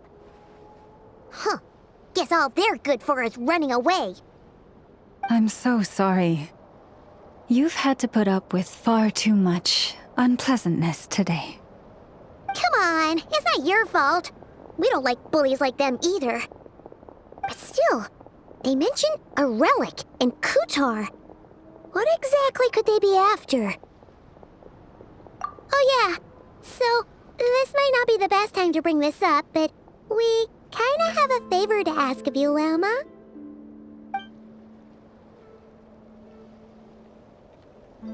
I see. So your questions concern the sacred relic too.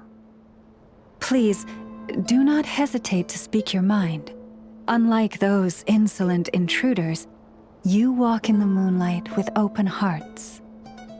You stood by us when we needed your help, so it's only right that I return the favor. But let us continue this conversation somewhere more fitting. As it happens, there's something I'd like to show you, too.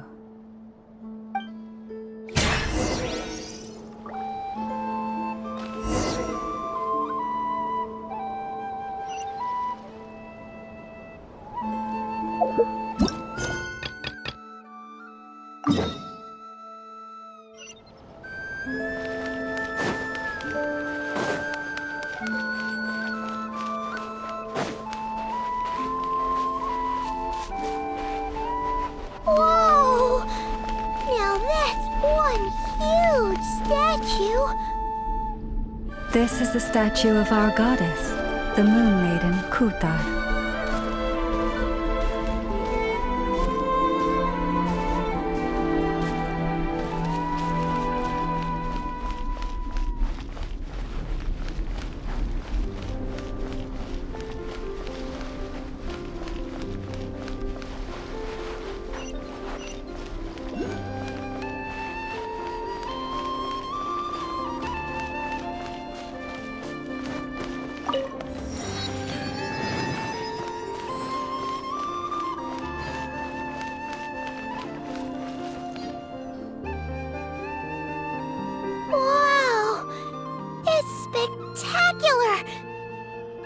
Kutar was born here on Hisi Island around 500 years ago.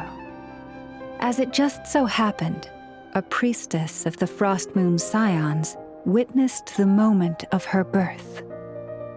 Instantly realizing that this was the prophesied rebirth, she quietly recorded the event and carved this statue to honor that miracle. According to legend, Kutar's birth was accompanied by the sudden appearance of many Kuhenki, who wove the moonlight that bathed her into silken vestments fit for a goddess. Hey! It's like it knows we're talking about it. From that day forth, the Kuhenki have been regarded as Kutar's familiars.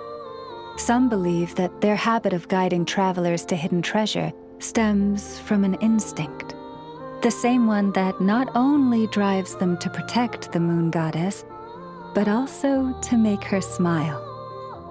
After all, according to the records, Kutar always looked lonely as she gazed up at the distant moon. Kutar left Hisi Island before I was even born. According to the previous moon chanter, the goddess was angered by our people's greed, and that is why she left us. Where did she go? No one knows what happened after she left. But just a few months ago, after those 2 ancient moon's remnants fell from the sky, she was spotted on Hisi Island once more. And the Fatui have been harassing and threatening us ever since. Judging from what they've said, our moon goddess is actually their missing harbinger, Columbina, the damselette. The damselette? But isn't she number 3 amongst the Fatui harbingers? So she's actually the moon goddess. Why would she join the Fatui then? That too is a question I've struggled with. But even at the best of times, understanding other people's choices is difficult, let alone those of a goddess. Plus, forgive me, there I go again, rambling on about our history. But you came here to ask about the sacred relic, didn't you? Honestly, Paimon's not sure which part she's more curious about now. Since ancient times, the Frost Moon Scions have had in our possession a special fragment of the ancient moon's remnants. A piece in which I sense a power unlike any other. Successive generations of moon chanters have all detected a divine presence within it. We call this unique remnant the Moon Marrow. We heard you can use it to see what happened in the past. What is it in particular that you seek from the past? Well, basically, to cut a long story short, the traveler here is actually from outside of Tibet. Oh.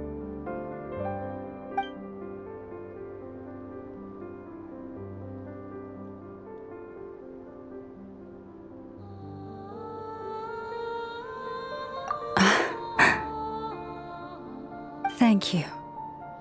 Your honesty is a sign of your trust, both in me and the Frost Moon Scions.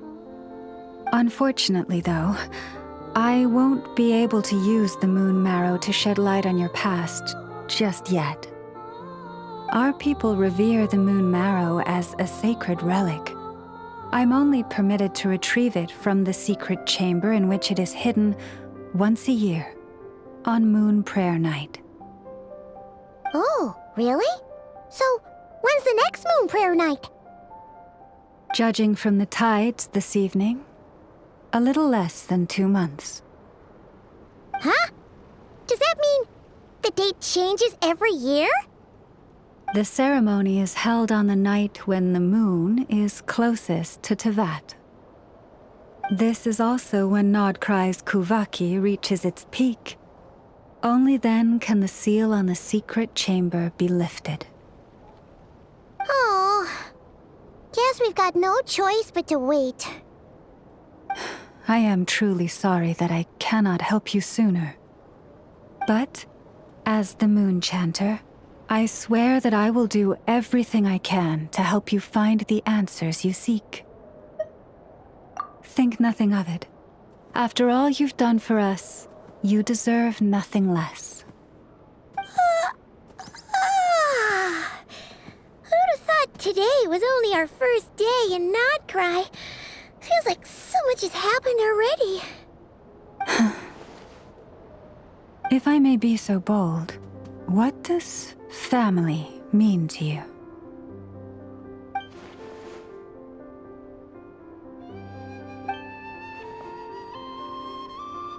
If you were aware of something, a secret that could hurt your family, would you be honest with them, or try to hide it?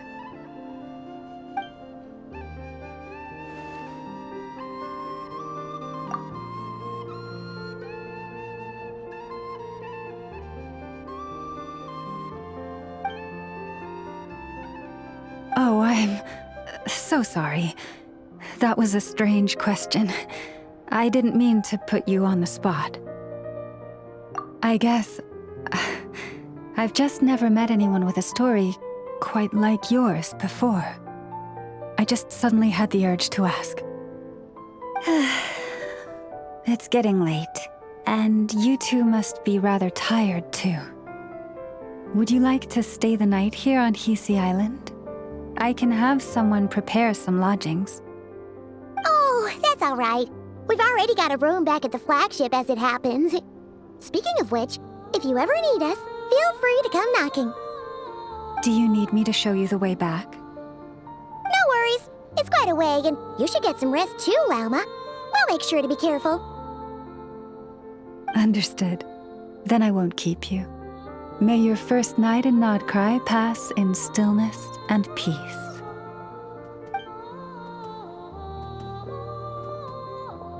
So, what you thinking? Sure was an eventful day, huh? The good news is, we're not at a dead end in the search for your spaceship yet. We can always learn more about this place while we wait. The usual drill, huh?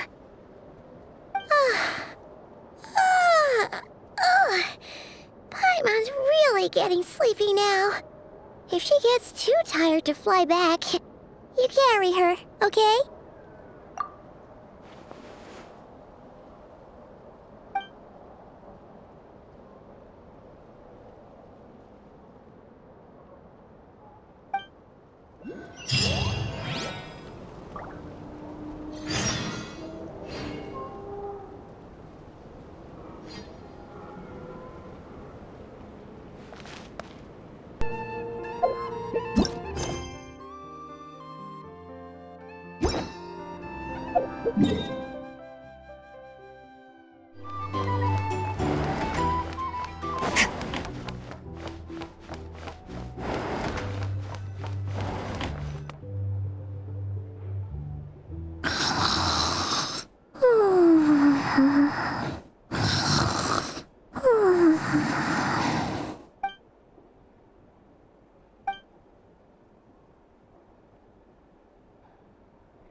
Hey, what are you doing here? These flowers... I remember. When you first appeared, there were flowers like this all around you.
Who goes there?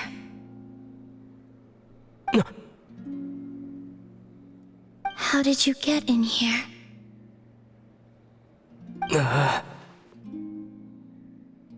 I am but a passing traveler. I followed your song here. I'm very sorry if I've intruded.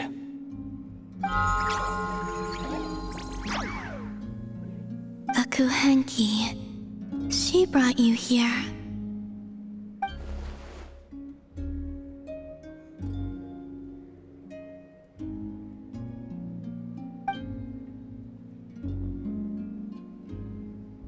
May I ask, are you the one they call Kutar?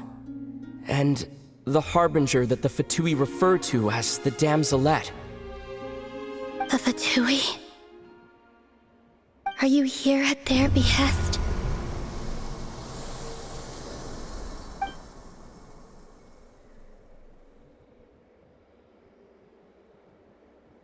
Please, don't get me wrong. I have no intention of doing anything for the Fatui. I just wanted to ask you about Nod-Krai and the moons. The moons? Do not believe in what you can see.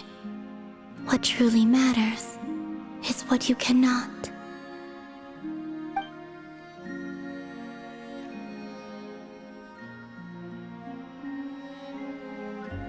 What do you mean?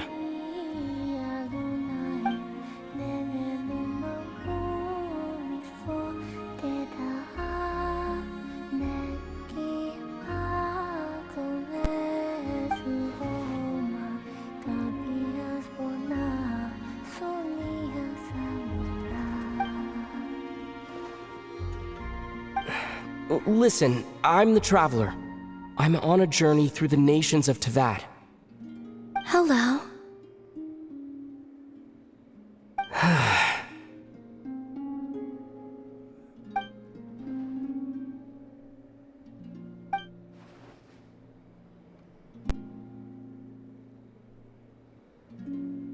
Could you tell me your name?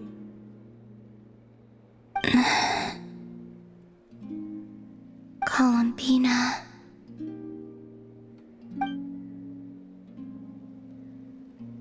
Kutar, the damselette, the moon goddess. Pick whichever takes your fancy. I do not know my own name.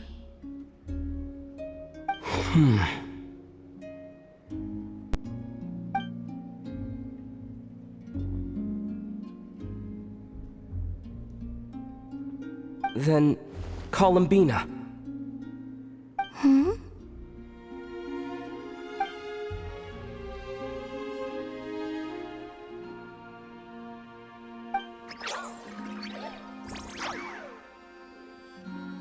This Kuhenki, this Lanatar, did you bring her into being?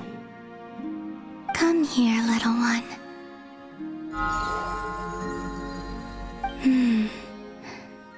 The trace of a blessing, but not one of mine.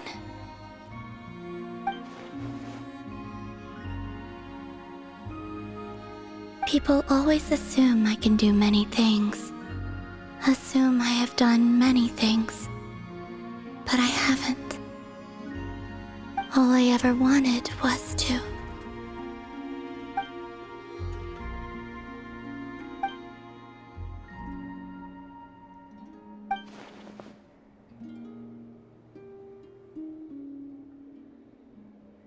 It's about time I got going.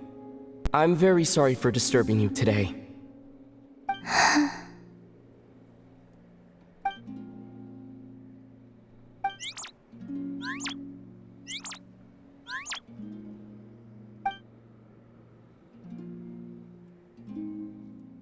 Columbina, that Kuhenki. Oh, you're leaving?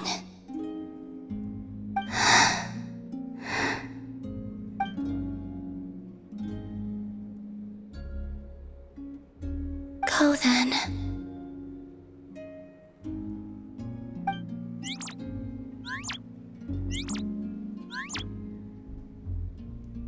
Goodbye.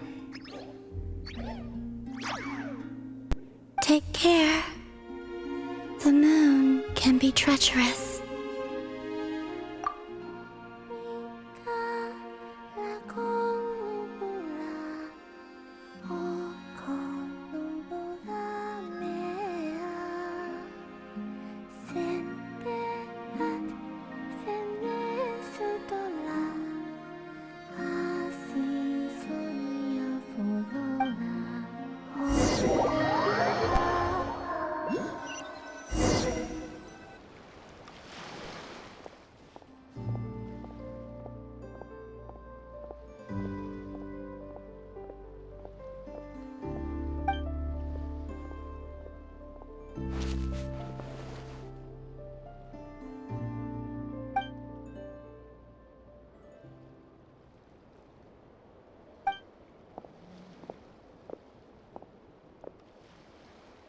Wait, is that...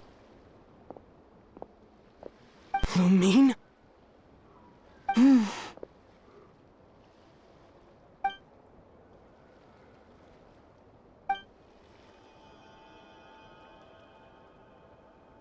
Lumine!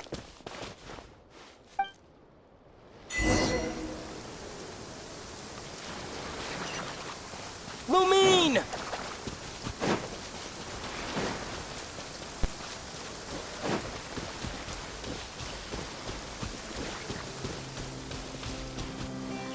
Lumine! Ether, it's you.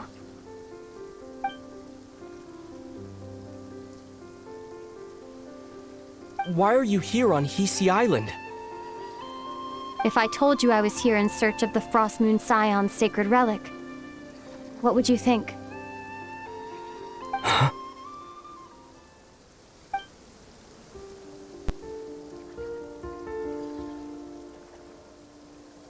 Are you also here to uncover the truth about our past? That's right.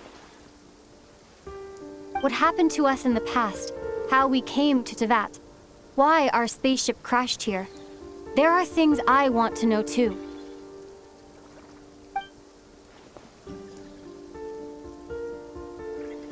But I'm not about to sit around waiting for another 2 months to find out. Wait! Wait? But I still have unfinished business.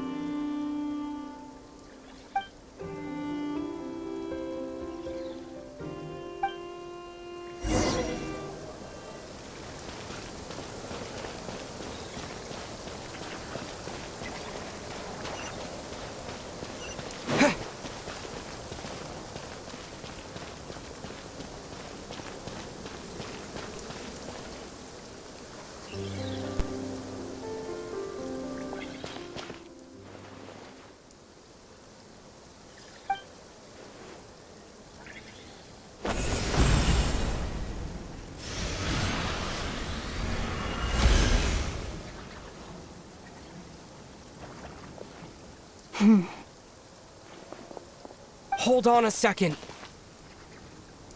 What's wrong? That's the Frost Moon Scion's sacred relic. We can't just... Use it to get to the bottom of all this? We should at least get their permission. You barely even know her, yet already you hold that moon chanter in such high trust. What do you mean? She told you that the seal can only be broken on Moon Prayer Night, when the flow of Kuvaki is at its peak, yes? You heard all that? Watch this. Huh? But... Get it now? She's been stalling for time. As long as the statue's base is imbued with sufficient power, the secret chamber can be opened at any time.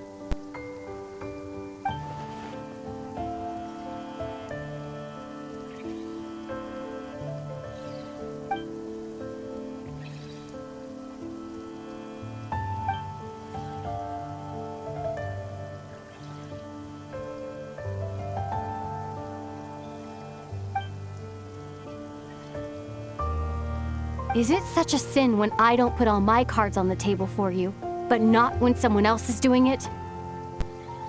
It's not like that. Is it? Lumine, you've got it all wrong. This whole time, I've wanted to ask you, what happened to make you like this? I admit, I've been having trouble accepting it. But after all this time apart, I've finally come to terms with who you are, willful side and all. I trust you. I still do. Through all the worlds we've traveled, you've always been there by my side. If there are things you can't explain yet, I can wait while the journey goes on. I'll wait as long as it takes, until the day you're ready to talk. Ether.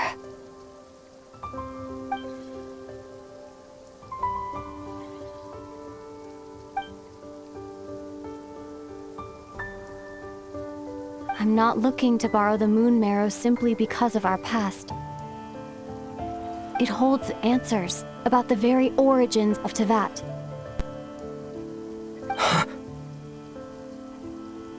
I've always believed that if you want the truth, you have to see the whole story for yourself. I'm not asking you to trust me, Ether. Just don't try and stop me. If this choice weighs on your heart, then let me go in alone. Forget this meeting ever took place. Bit late for that now. But maybe this is the chance I've been waiting for all along. even if it fades with the morning light.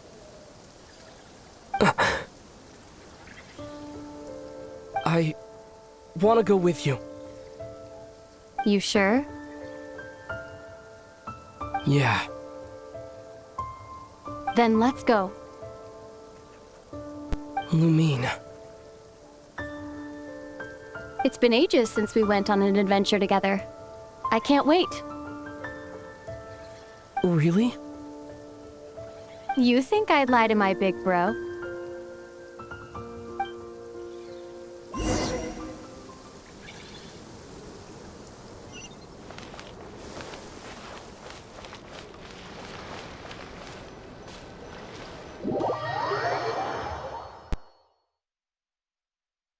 From what I understand, the path ahead is likely to be full of trials and challenges.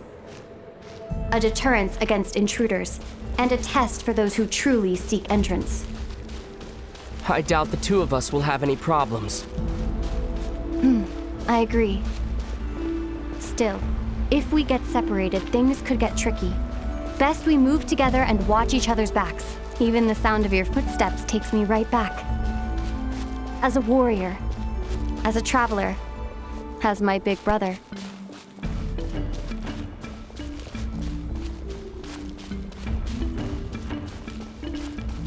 Looks like this is the first trial.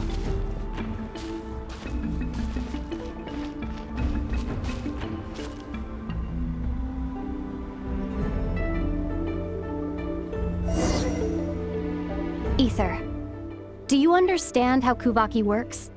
How it exacts force through push and pull? Let's see. How about this? I'll temporarily neutralize the Kuvaki on the cliff face and move the platform into the center. Once it's in place, you'll need to utilize the repelling force of Kuvaki to reach the other side. Okay, I'll leave it to you then.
This should help Lumine get across.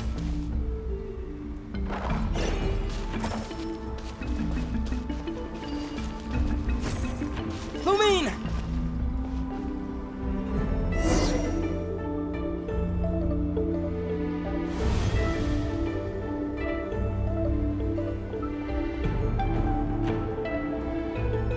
We make a pretty great team, huh? Just like the old days.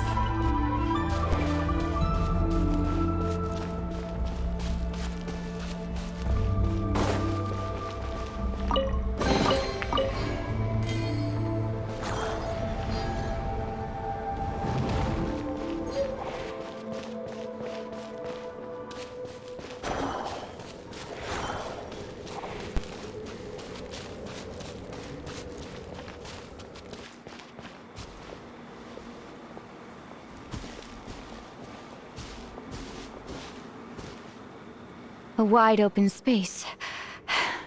Must be in for a fight.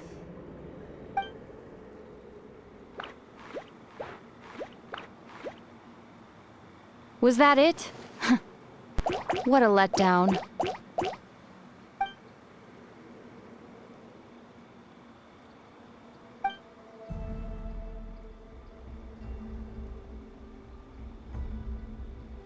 Ether. What is it? Why are you looking at me like that? Those enemies were weak, were they not? Maybe it's because the trial's only just begun. Actually, I've got an idea. Why don't we have ourselves a little friendly competition? Let's see if your journey has made you rusty. You're on.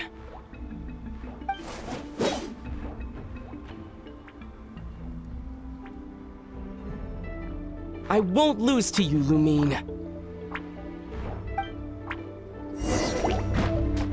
If memory serves, I used to come out on top more often than not.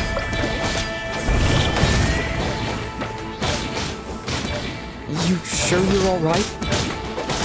Seems your memory's slipping, Lumine. Save it. We'll know who's stronger soon. Let's see what you've got.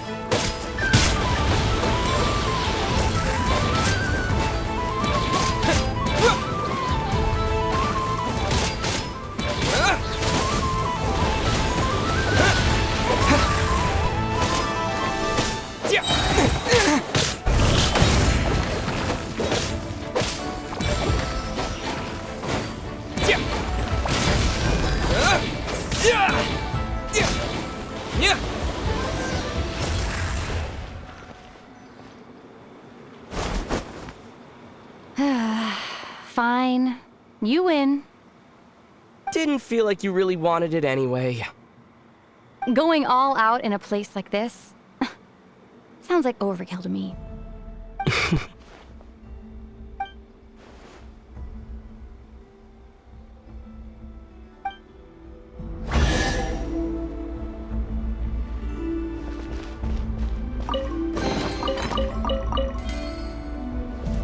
Let's keep moving.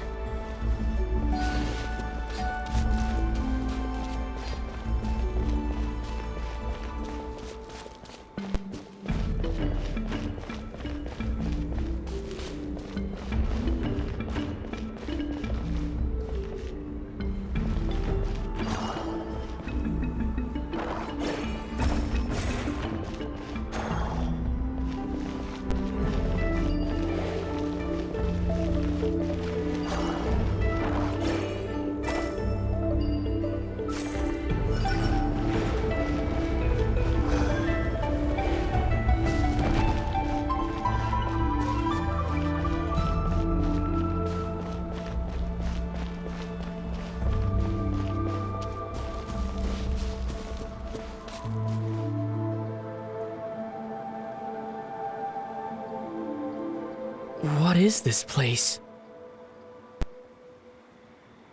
No sign of any monsters. Feels like a ritual site. But something's missing. It's ahead. Inside that thing that looks like a mirror. I can feel it. But maybe it's sealed within. Can you open it using Kuvaki? Apparently not. Do you think it might have something to do with the Frost Moon Scion's bloodline? Lumine? If this is about strength of blood, what could possibly stop us? Let me give it a try. Why don't you check around for other clues? Sure.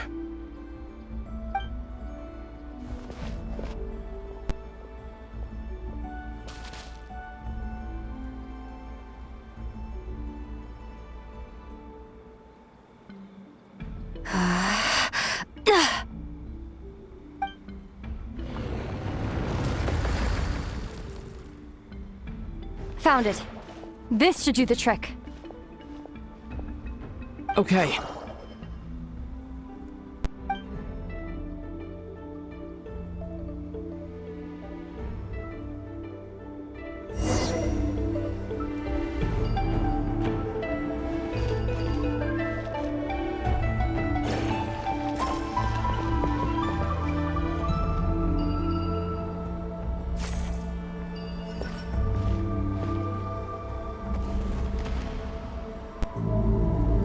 Yep, that got a reaction. That's one down.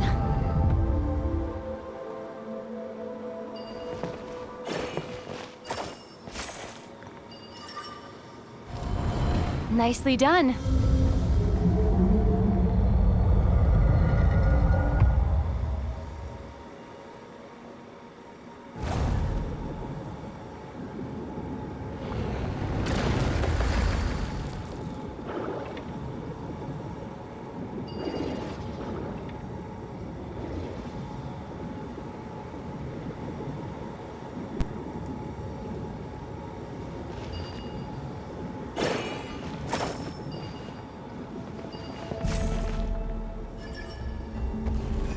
You've got this.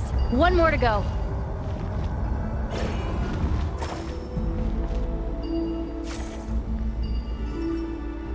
Good work, Ether.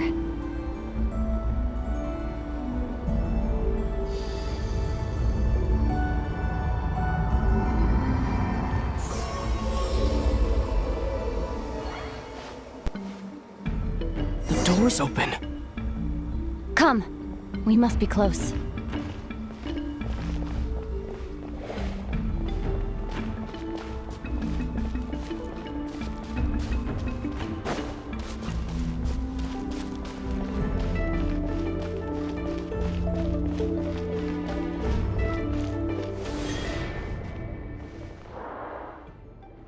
Stay on your toes now. Have you considered that I might be the more experienced between us? Is that so?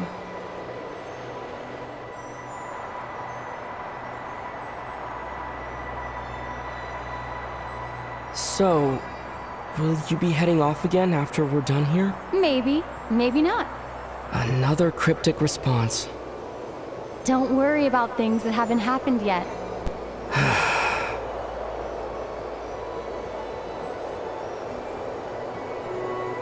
At the end of all this, what do you think we'll find? Whatever it is, we can handle it.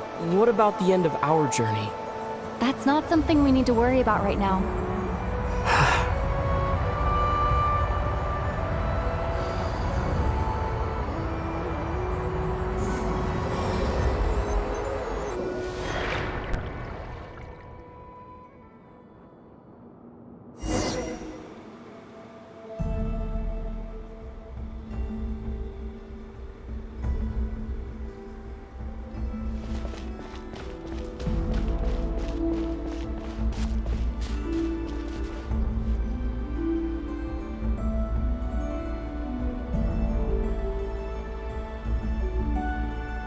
Looks like the final trial is just up ahead.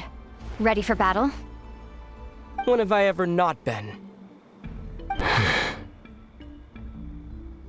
What's wrong? Going on an adventure with you, side by side, it's been so exciting. But at the same time, it just feels surreal, I guess. Maybe because it's been so long. You know, this is only the second time we fought together since the day we both woke up in Teyvat. Maybe that's it. Ether, let the light of our blades come together once more, just like they did in the past. Lumine. This is a night of miracles, an adventure that belongs to us. Let's not weigh it down with worries and regrets. This is our adventure.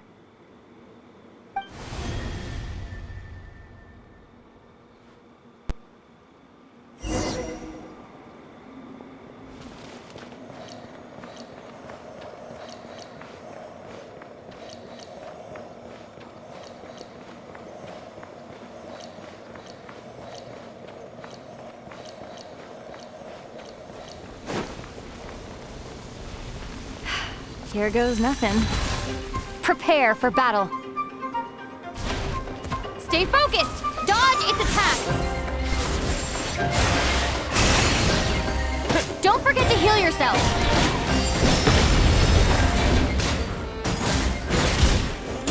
Now's our chance!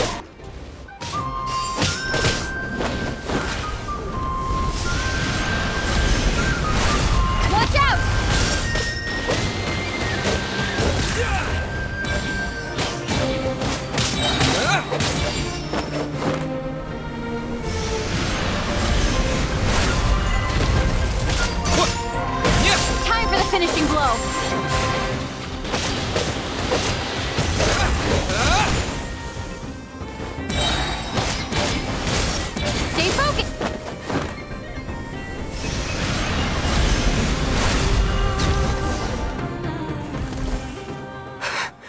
It's over.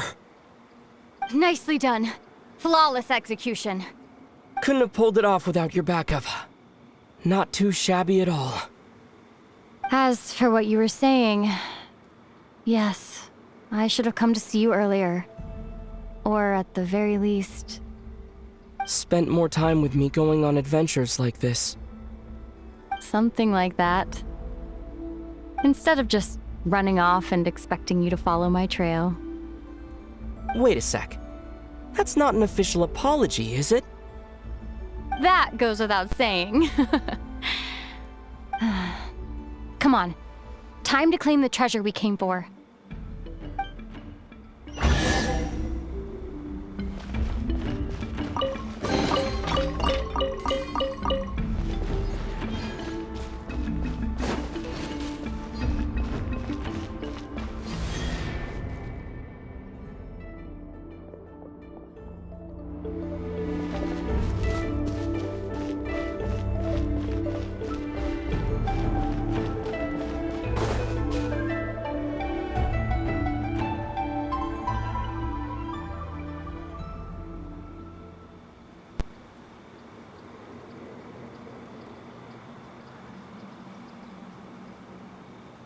So this is the Moon Marrow. The treasure we've been after. All right. Go get it for me, Ether. It belongs to me.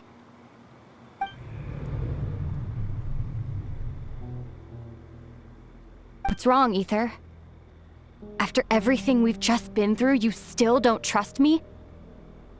Don't you want to know the truth too, just like I do? Rest assured, I'll share the truth with you afterwards.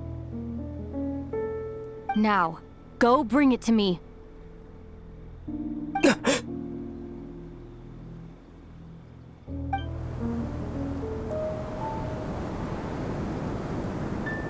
What's going on? Where did this fog come from? Lumine!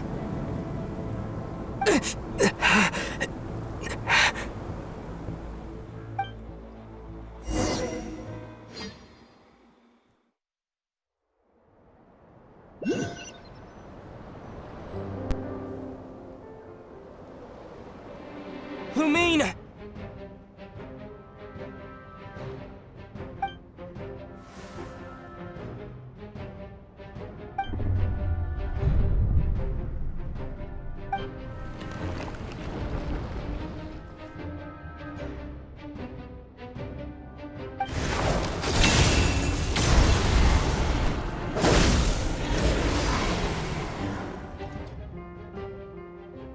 Lumine! Huh? What are you doing here? Yes, we ran into each other at the flagship this afternoon. I'm honored you still remember. Are you looking for something here?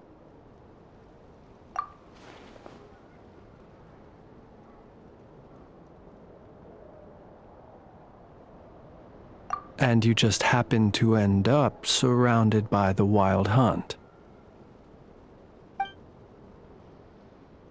Sorry, I did not intend to come off as pointing fingers. Indeed, perhaps our courses of action do not differ so greatly. Not exactly. We Lightkeepers are accustomed to patrolling at night. A long-held tradition, you understand. I was just passing by when I noticed that the Wild Hunt had struck. So I simply did what I am duty-bound to do. As a matter of fact, I just saw someone leaving in quite the hurry. Was that your companion?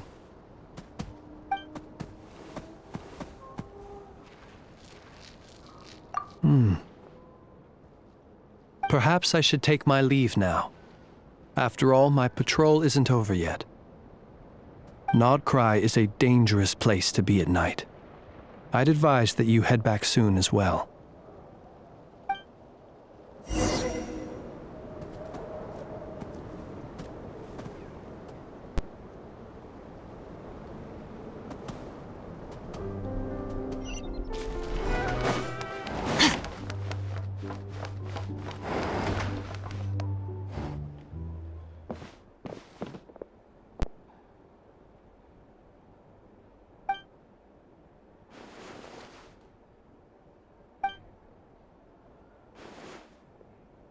woke up and saw you were gone, so she made you a cup of berry juice to help you sleep. Her own secret recipe. When you get back, drink it up and go get yourself some rest.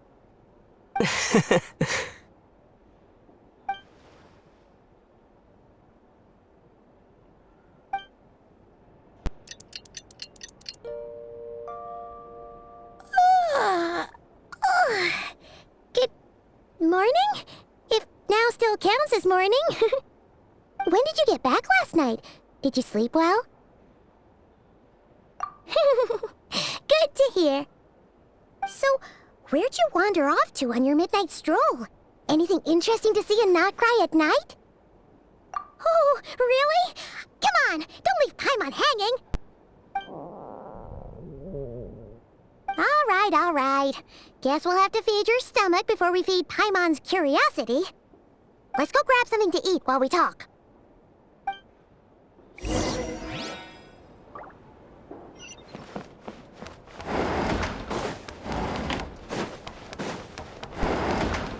drink?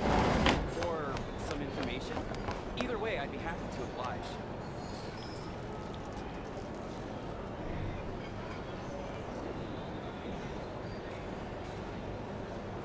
Phew! This is just the best, huh? Free food, free lodgings. This park is friend for life material, that's for sure. Hey, did you hear what happened? Hear about what? You know, all that commotion over at the Frost Moon Scions. Crazy, huh? Huh? What happened? See what I mean? Completely oblivious to what's going on around you. The sacred relic of theirs. It's been stolen. Hey, slow down. Paimon knows you're hungry, but you don't have to worry about her stealing your food.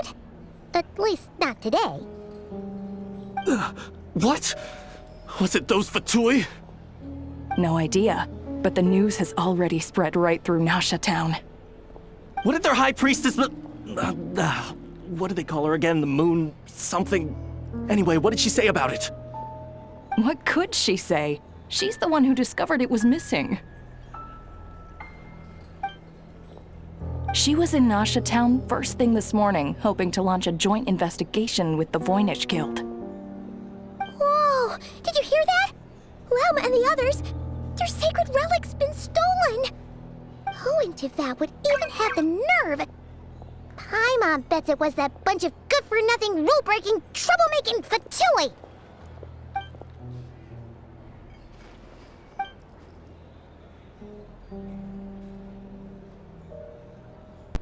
Huh?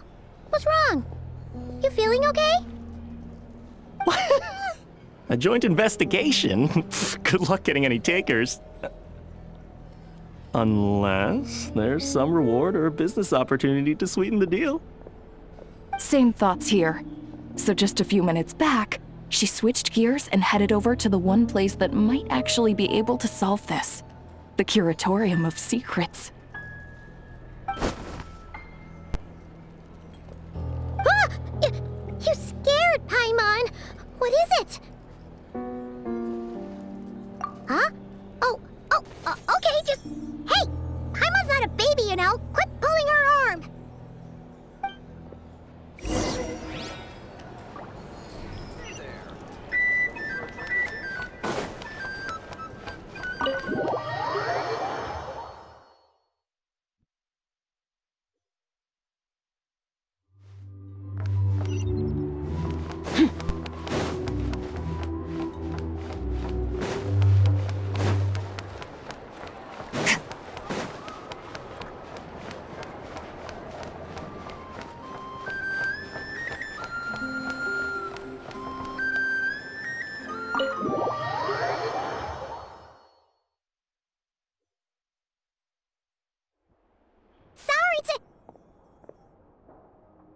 Huh?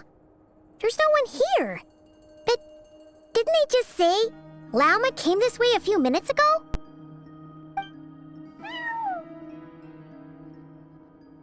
No one except for a cat watching over the front desk. Excuse meow? Are we supposed to check in here?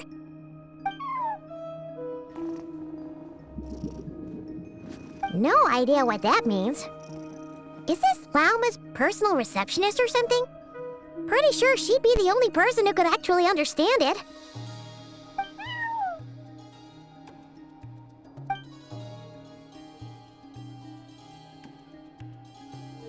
Huh? It's heading into that room! But why not? Like I told you already, that's just... Huh? Another client.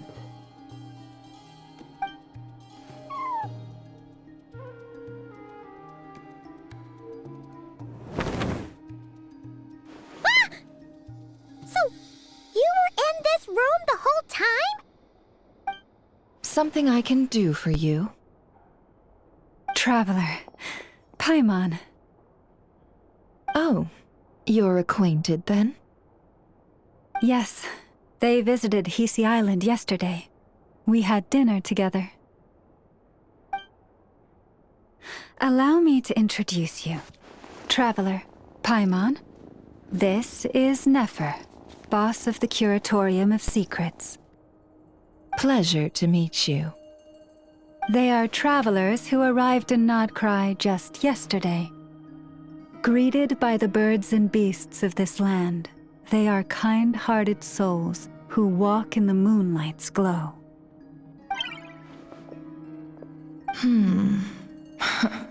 Interesting. Thank you, Lauma, but you need not have introduced them. They are great heroes, renowned throughout the nations beyond our borders. Oh, really? Do not forget, I deal in information. Just because most people in Nod-Krai pay scant attention to foreign affairs, that does not mean the same goes for the Curatorium of Secrets. They're the heroes everyone was talking about before. The ones who saved Natlan during the Abyss crisis.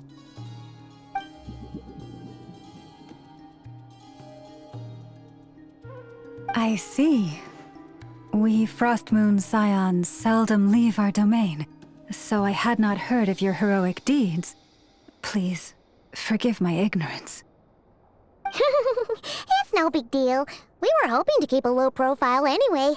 If we had to list all of our titles and good deeds, we'd be talking till sundown, and then some. Huh? What's wrong? Still not feeling great? So, what brings you both to the Curatorium today?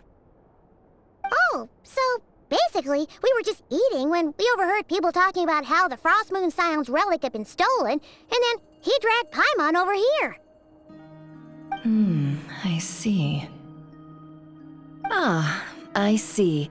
So you came over here because you were worried about Lauma.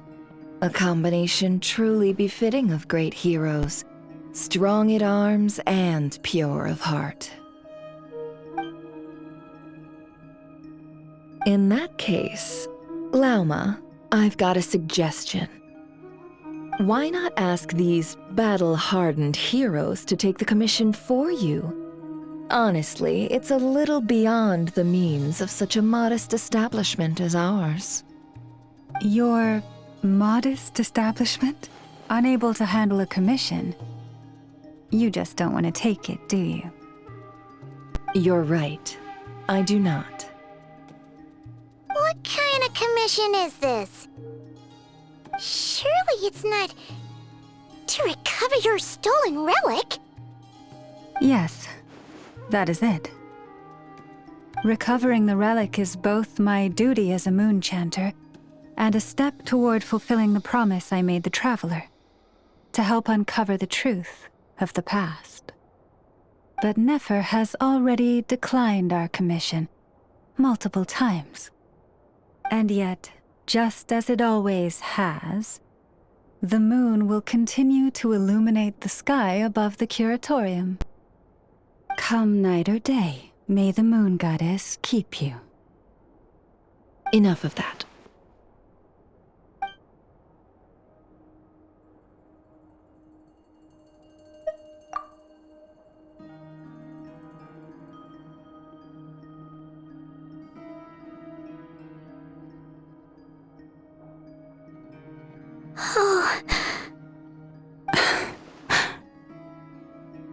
So, according to him, he never came into contact with the relic. So he suspects his sister may have taken it. I understand. The Frostmoon Scion's secret chamber has remained hidden from the world for generations. But the reason outsiders are forbidden entry is not only to prevent theft. Within the chamber lie ancient trials, challenges designed to test the worthiness of those who enter. To intrude without rightful cause is a most perilous act indeed. So please, don't be too hard on yourself. The fact that you made it through those trials proves your right to stand before the relic. To put it simply, the Moon Marrow itself has deemed you worthy. No. Your honesty tells me everything. You never sought to take the Moon Marrow for yourself. As for what happened at the end, I suspect the chamber's protection mechanism may have been activated. Among those who entered the final chamber, there was either someone with impure intent, or else an abyssal presence. The Abyss? Perhaps that's why, then. Either way, the Moon Marrow was taken. And I believe you. So the problem remains the same. I need to recover our relic. See? Didn't I tell you it would all work out in the end? But before everyone starts celebrating, forgive me for asking just one more thing. Are you absolutely sure your sister took the relic? What do you mean? Weren't they the only ones inside at the time? Who knows? Think about it. After your sister broke the seal with abyssal power, what was to stop someone else from following you in there? In theory, nothing. And as it just so happens, I received a tip-off from one of my sources earlier this morning. Word is, today of all days, the Fatui suddenly called off their search for the relic. What? Huh? Why? Well, either they woke up this morning and suddenly decided they'd lost all interest, or... Exactly.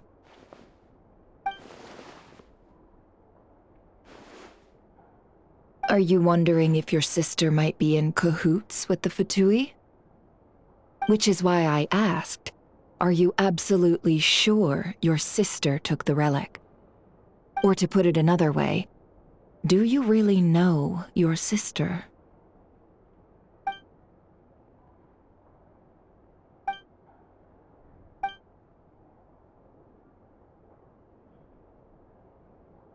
In other words, it's highly likely that the Fatui already have the Moon Marrow. So, basically, all we need to do is find our way into that Fatui research facility, and we should be able to get to the bottom of this, right? Congratulations, you've found your answer. Looks like the Curatorium won't need to lift a finger this time. Well, Lauma, there we are. On behalf of our long-standing cooperation and the great hero by your side, I'll waive your consultation fee, but just this once. You're really not planning on helping us? I think I've helped more than enough already. If we're to stand any chance of infiltrating that facility, we'll need the help of a specialist. Just so you don't get the wrong idea, let me make myself crystal clear. The Curatorium of Secrets has always striven to abide by a policy of strict neutrality. We do not take sides with any faction in Nod-Krai. I cannot help the leader of the Frostmoon Scion sneak into a Fatui facility. That would make me their enemy. When one of their harbingers asked me to help them infiltrate your territory, I gave them the same answer. No. All right, I understand.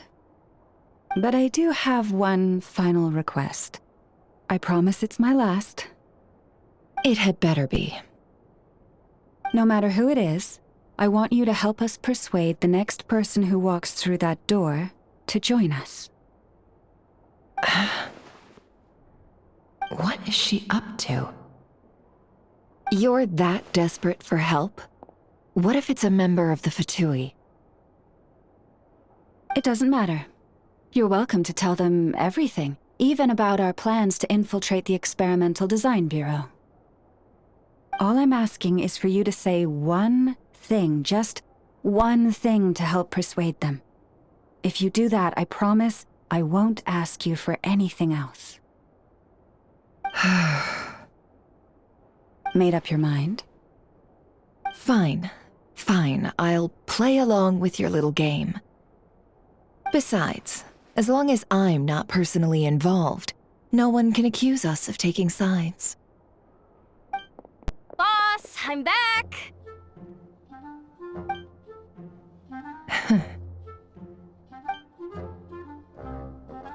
You won't believe the luck I've been having today. Remember you sent me to find that runaway cat, yeah? And you said I'd only be back after dark? Well, guess what? Right after I left the house, this big ibis flew over and the missing cat was right in its claws. And once it got close, it loosened its grip and...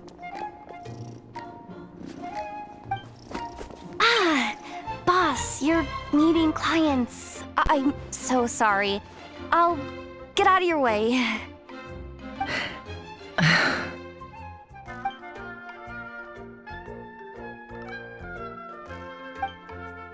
Yehoda, dear, come here. Huh? Me? Is something the matter? Oh, hi there. My dear Yehoda, I have a request. Yikes! Why does the boss sound so scary? Did I do something wrong? Would you be so kind as to accompany these 3 delightful clients of ours and help them infiltrate the Fatui's Kuvaki Experimental Design Bureau? What is going on here? Boss usually just says things like, hey, go do this, or you, go take care of that. Why is she being so scarily polite? And wait a sec.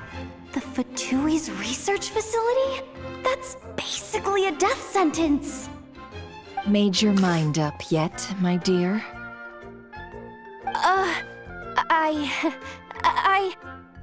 What is up with Boss today? Am I supposed to say yes to this?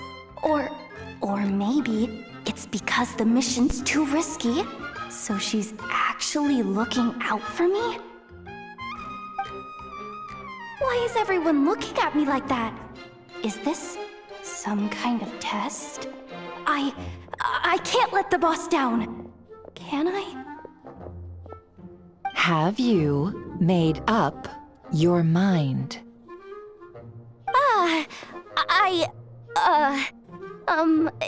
That's... Sure, why not? Really? You really don't mind helping us? Huh? Oh, yes. I mean, no. Of course, I guess I do. Oh, thanks so much! We owe you big time! On behalf of the Frost Moon Scions, too, thank you, Yehoda, for your help. What the? Seriously, what just happened? Why does the boss look so fed up? Oh no, was I supposed to turn them down? All that mentoring, time spent teaching her how to deal with different factions. In one ear and out the other. Never. You got what you wanted. You promised that was it. I know this goes against your principles. I won't forget the favor. Trying to get me to change my mind now? Of course not. I just wanted to say thank you. So, Thank you. Oh. Yehoda, we'll leave the planning to you. Let's discuss the details elsewhere. Huh? Oh, okay. Oh, what have I gotten myself into? Oh, by the way, Yehoda, before you go, What is it, boss? you're fired. Huh? Effective immediately. As in, this exact moment. The curatorium will take you back, of course, but only once you've completed this commission for our 3 clients. What? Is there some issue? Well, here's the upside.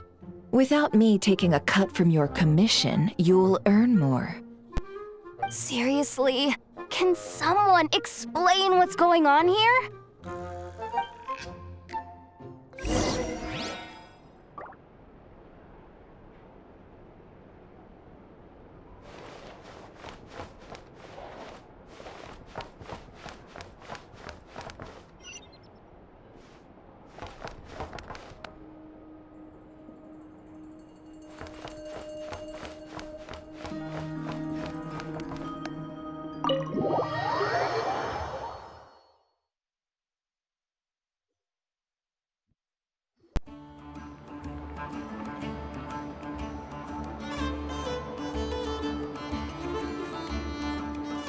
Are we sure Yehoda's alright? She looked totally crushed just now. She'll be fine, she's just in shock. But one thing's for sure, the curatorium's professional standards are beyond question. The fact that she only requested 1 day to prepare says it all. As an apology, I'll ask my animal friends to help her out more often in the future. Also, thank you for being honest with me. It means a lot. Was it really, though? As far as I see it, trusting your family is never wrong. In this case, let's call it a misjudgment. But the truth is, we all make mistakes every now and then. What matters is how we deal with the consequences. So, in return for your sincerity, there's something I'd like to share with the 2 of you as well. Oh? What is it? Perhaps it is something best said under the moon's gentle light. Would the 2 of you meet me on Hisi Island tonight? Oh, it does sound important. You're right, there's too many people here. Somewhere quieter makes a lot more sense. Thank you both for understanding. Then let us meet beneath the moonlight.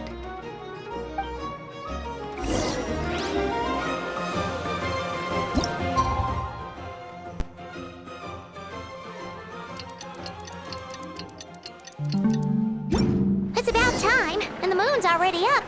Let's head over to the place we agreed to meet Lauma.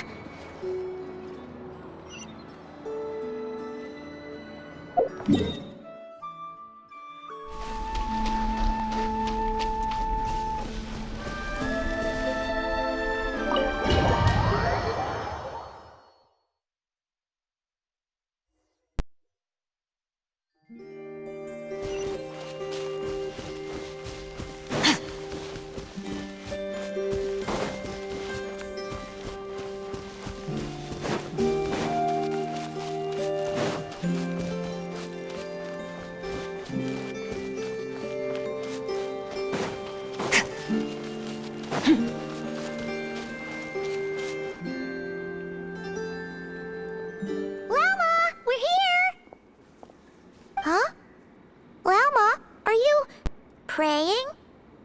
I am indeed. For the moment I was born, my people exclaimed, "Behold, eyes like the moonlit tide, antlers like the crescent moon, and blood that glimmers silver as the moon's reflection." From as far back as I can remember, I was revered as the Frost Moon's emissary and the Moontide Maiden. The first words I ever learned were prayers to the Frost Moon. The first gestures, those of our sacred rites. Wow, that must have been tough. Back then, I didn't know any better. It all just seemed so natural. The Frost Moon Scion's bloodline has long since begun to run thin. Nowadays, even those of us with antlers are few and far between, let alone those attuned to the power of Kuvaki. But I...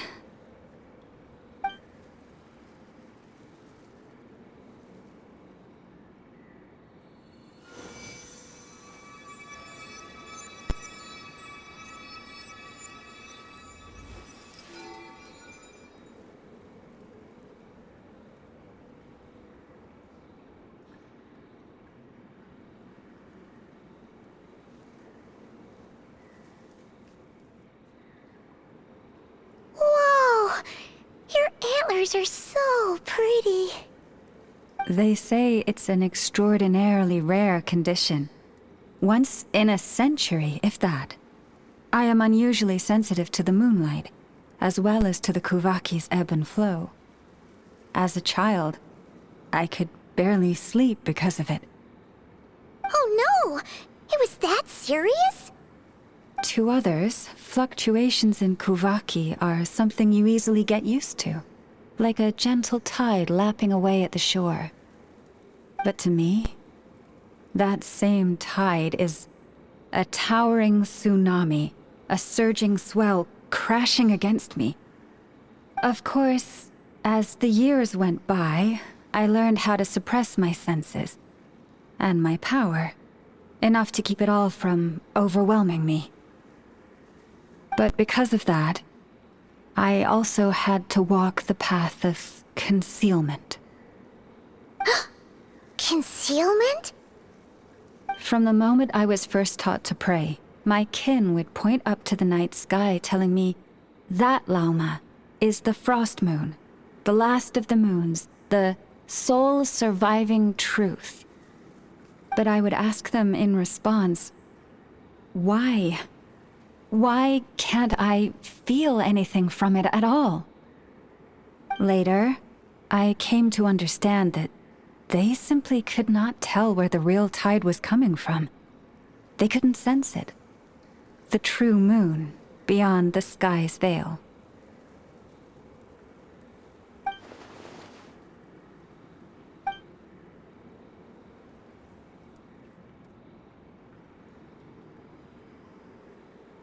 The moon is false.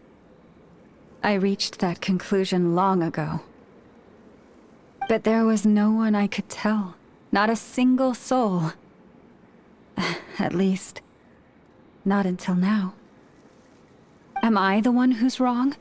Is it the moon that is false, or my own senses? I asked myself such questions time and time again.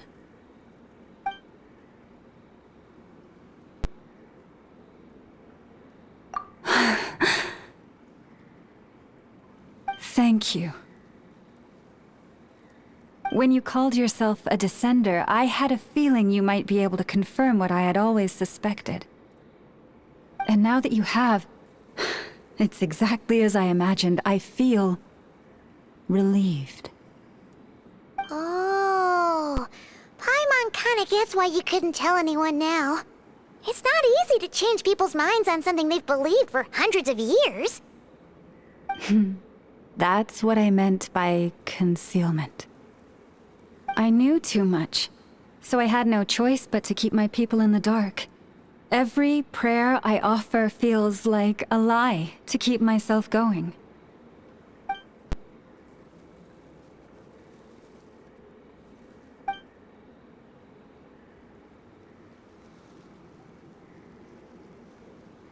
You've already met our Kutar, haven't you? Huh? When was that?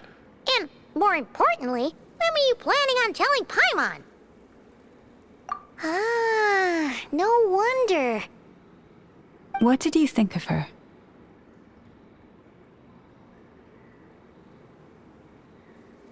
What exactly do you mean by by up in the clouds. I understand what you mean. She is quite indifferent to the world outside herself. But I find it hard to hold that against her. Yes, it was shortly after the fall of the ancient moon's remnants. I asked her what the Frost Moon Scions meant to her, and why she left in the first place. Yeah? So, why did she? Perhaps it's better if you ask her yourselves. Things tend to get lost in translation when you speak on someone's behalf. What I can say for certain is this. Even when I had no one to confide in, I still had a family. I still had the Frost Moon Scions. But that girl, born beneath the moonlight, perhaps she's never felt she had either.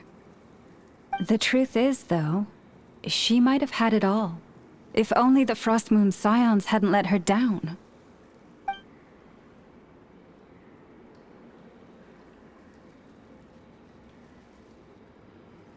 The Frost Moon Scions now walk a path of error. They offer their prayers to a false moon, and to a goddess who can no longer answer them. I want to change all that. But with the Fatui closing in on us day by day, the Frost Moon Scions must stand united, now more than ever. I just need to wait for the right moment. Lady Lauma! Lady Lauma! Cappy? Has Cardina's condition deteriorated again? Traveler, Paimon, we'll have to continue this conversation later. We'll come too!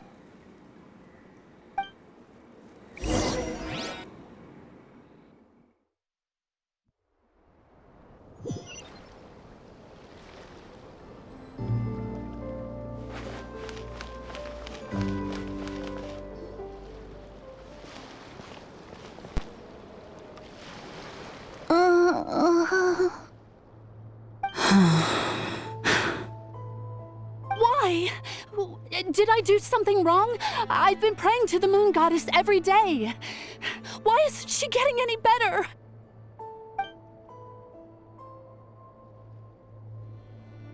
Cappy, I need you to wait outside.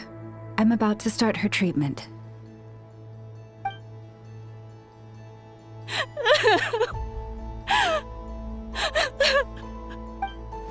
Is there anything we can do to help? Just don't be alarmed by what you're about to see. And please, don't let her mother see it.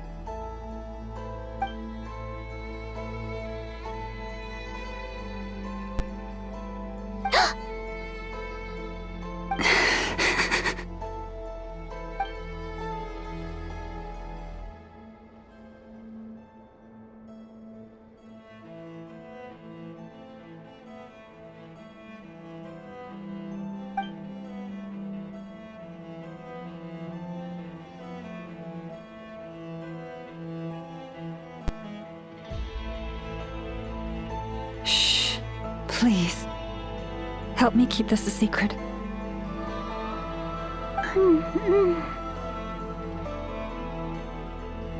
She looks much better now. But, Lauma, was that? A medicine prescribed by a local doctor. For ordinary people, my blood has the power to counteract any adverse reactions to Kuvaki.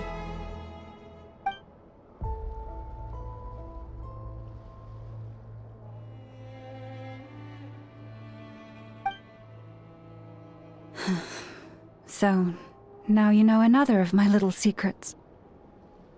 I had hoped to guide the Scions out of error before Karina's illness reached this stage, but clearly, I was too late.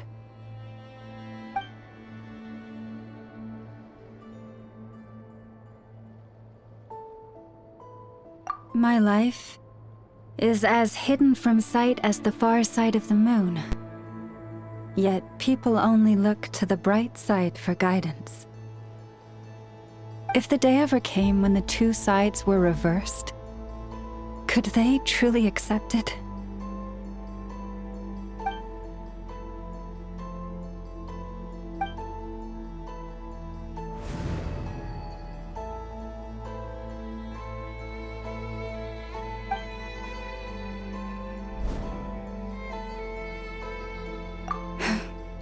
Hearing you say that puts my heart at ease. Mm-hmm. And if there's anything we can do to help the Frost Moon Scions, just let us know. Our priority right now is reclaiming our relic from the Fatui. But I now understand that the day I will tell everyone the truth is no longer far off.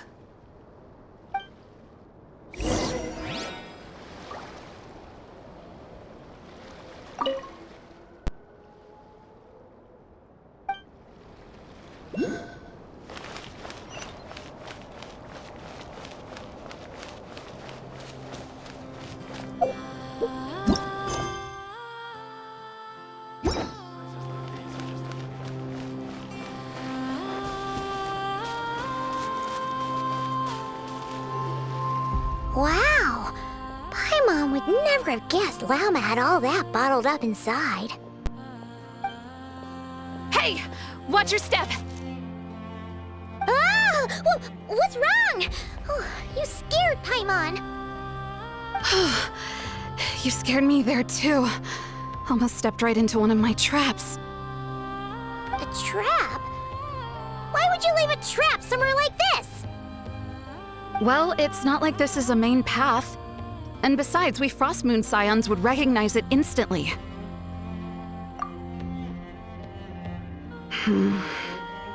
Alright. You don't seem like you're with the Fatui, so I guess there's no harm telling you. Lauma asked me to set up these traps to keep the Fatui at bay. Oh! Come to think of it, their 3-day ultimatum is almost up now. Yes. Hopefully they'll back off when they realize we won't go down without a fight. Oh, you've done a lot for the Frost Moon Scions too, just like Lauma.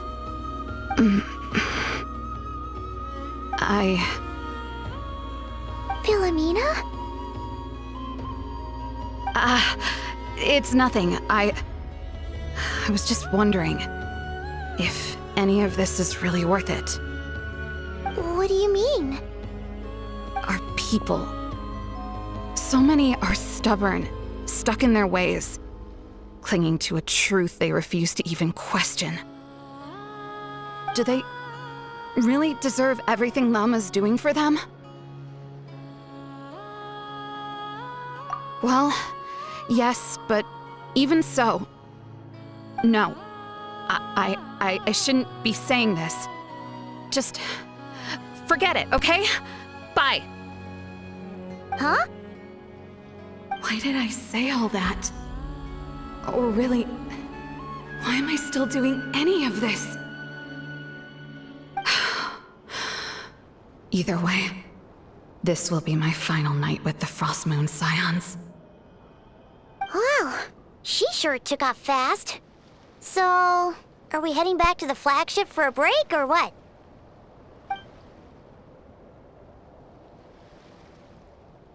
Wait, you're not thinking of visiting that damselette up in Cloud Cuckoo Land, are you?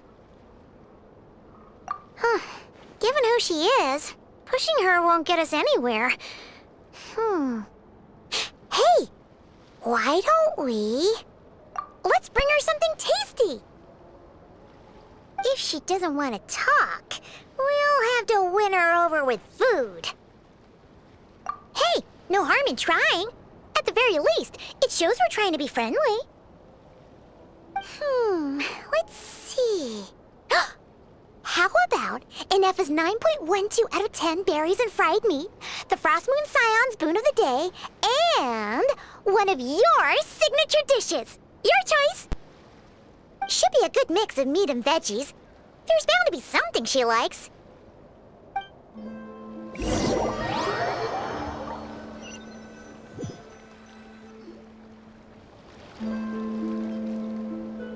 All right, food's packed and ready. This is the place, right? Why Why does it feel like we're going to visit a patient? Oh, no. Take this seriously, Paimon.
Remind me, who are you again?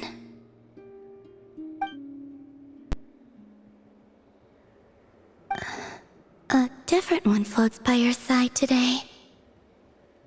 A different one? What's that even supposed to mean? Ugh, there goes Paimon's perfect conversation starter. Hi there! Paimon is Paimon, and this is the Traveler.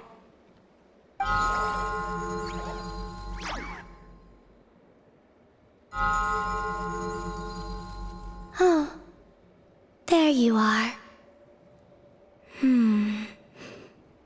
Between the two, I suppose you're cuter. Wait, what do you mean Paimon's less cute than that floaty thing? Columbina.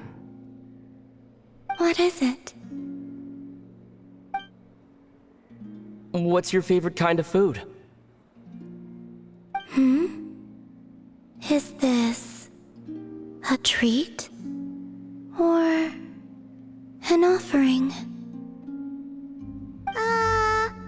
Let's go with treat. Anyway, this is all the Traveler's cooking, so please, help yourself.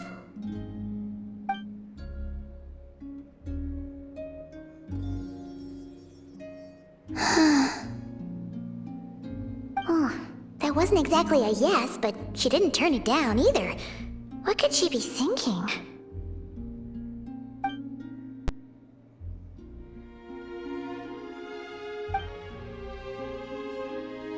So, what do you want to ask?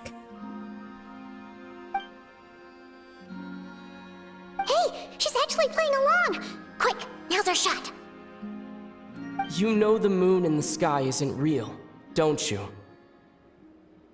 I know there is only one moon in the sky. It is simply that some can see it, and some cannot. What does it mean to you?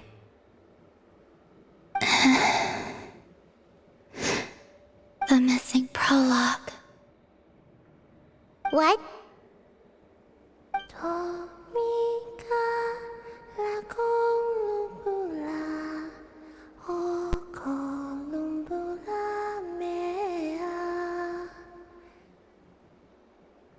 Huh?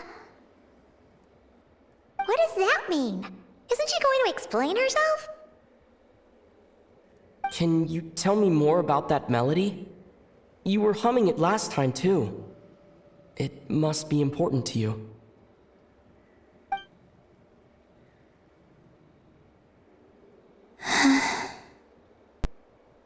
It is all I remember from the moment of my birth. A melody. A few lines of lyrics. Like a lullaby from a foggy dream. Oh, so who was singing it? I do not know. I have nothing else. Just that song. Huh? And the Frost Moon Scions who found me. They had nothing either, but hope. Before I even knew what was happening, they were already calling me their goddess. And I had no reason to decline. Like two lost infants unknowingly exchanged, I adopted their faith. And in return, they adopted me.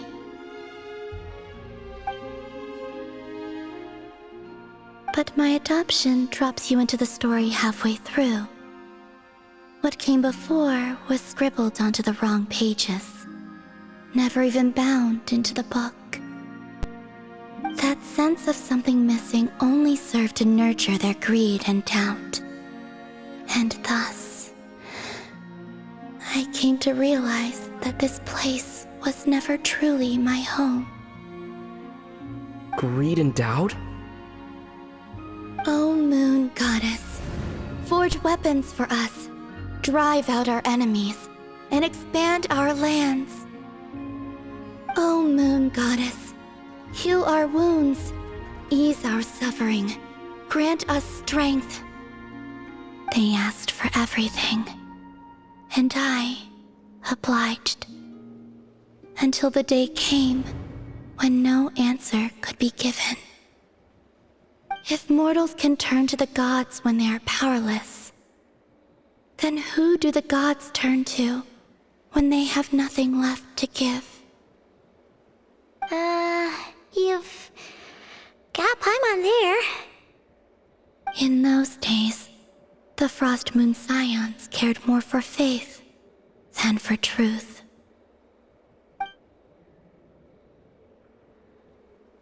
Reality rewrote the sky in words I could not understand. I did not want to read a tampered version, so I simply stopped looking. The real beginning of my story lies up there, on the moon, forever beyond my reach. Like a message carved for blind hands, sealed away where no fingers can find it. Huh. So that's how it is.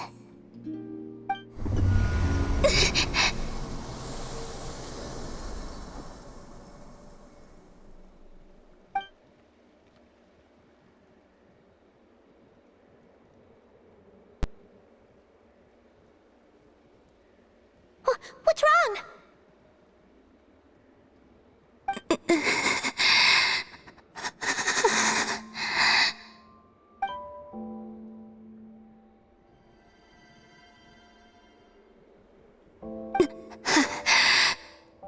You should go. What, now? But you really don't look well. Did something just happen? Is there anything we can do to help? No. Aside from answers, I have nothing else to give you in return. This is the price of renegade. running away from home a second time. Running away from home?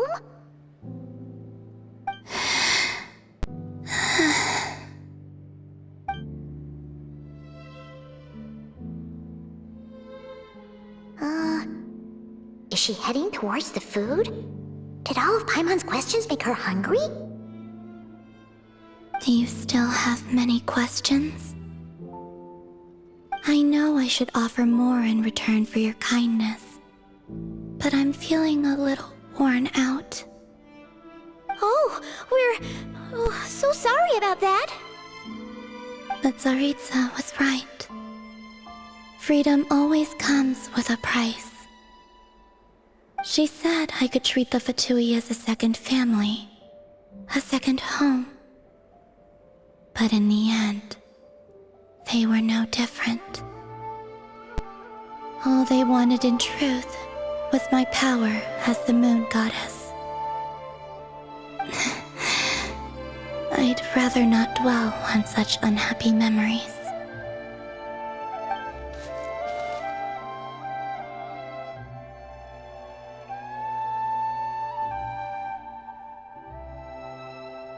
I have fulfilled my promise to the Tsaritsa, though it has used up much of my power. So you see, this has nothing to do with betrayal. So, you're just staying here for now, resting and recovering your strength? Yes. What about these flowers? They have grown in Nod-Krai for many generations. They're highly sensitive to the ebb and flow of Kuvaki.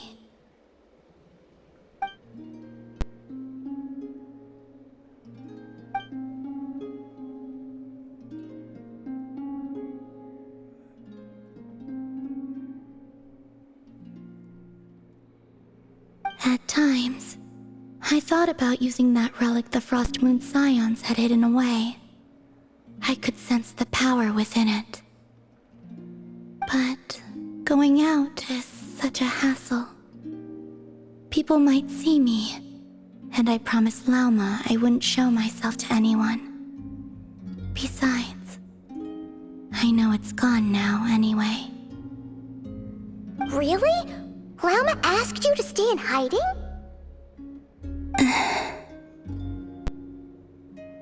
Uh-oh, she's looking back at the food again. But Paimon's still got some little crumb cookies here. You could have these for dessert if you wanted. Lauma said she wishes to change the Frost Moon Scions, which is why she asked me to stay out of sight. I don't really understand what she meant, and to be honest, it's not something that concerns me. But I wasn't planning to see anyone anyway. If they found their way here themselves, that's hardly my fault.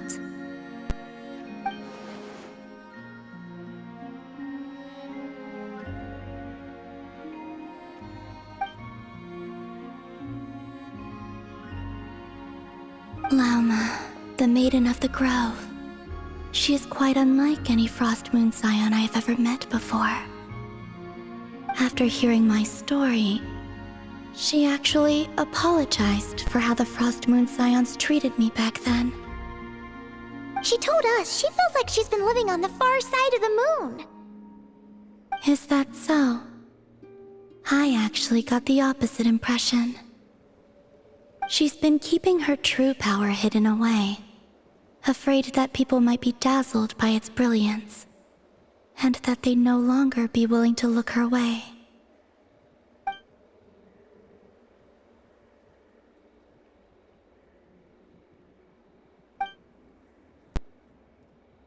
So what do you wish for now?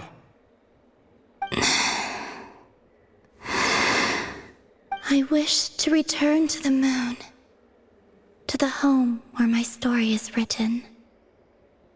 Right now, that is all I wish for.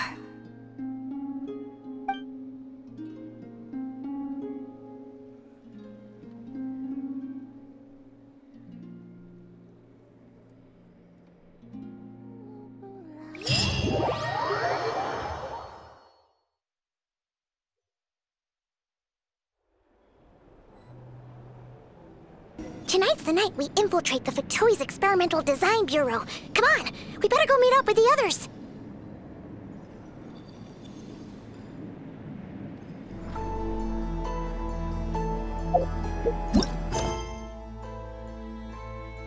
All things come to an end, even time itself.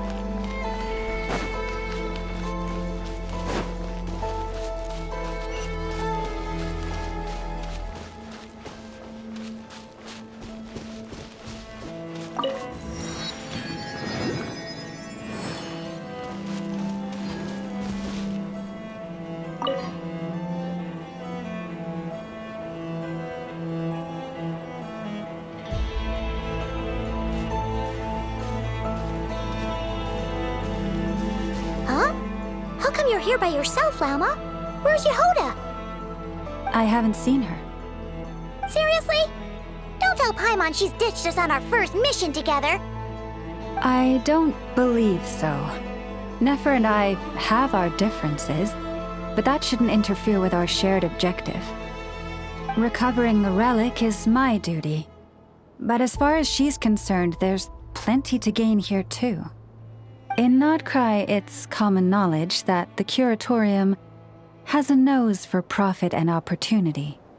The same way aphids flit from flower to flower in a never-ending quest to make honey. Huh. Sounds like you know her pretty well. Still, Yehoda sure is taking her sweet time. Hmm?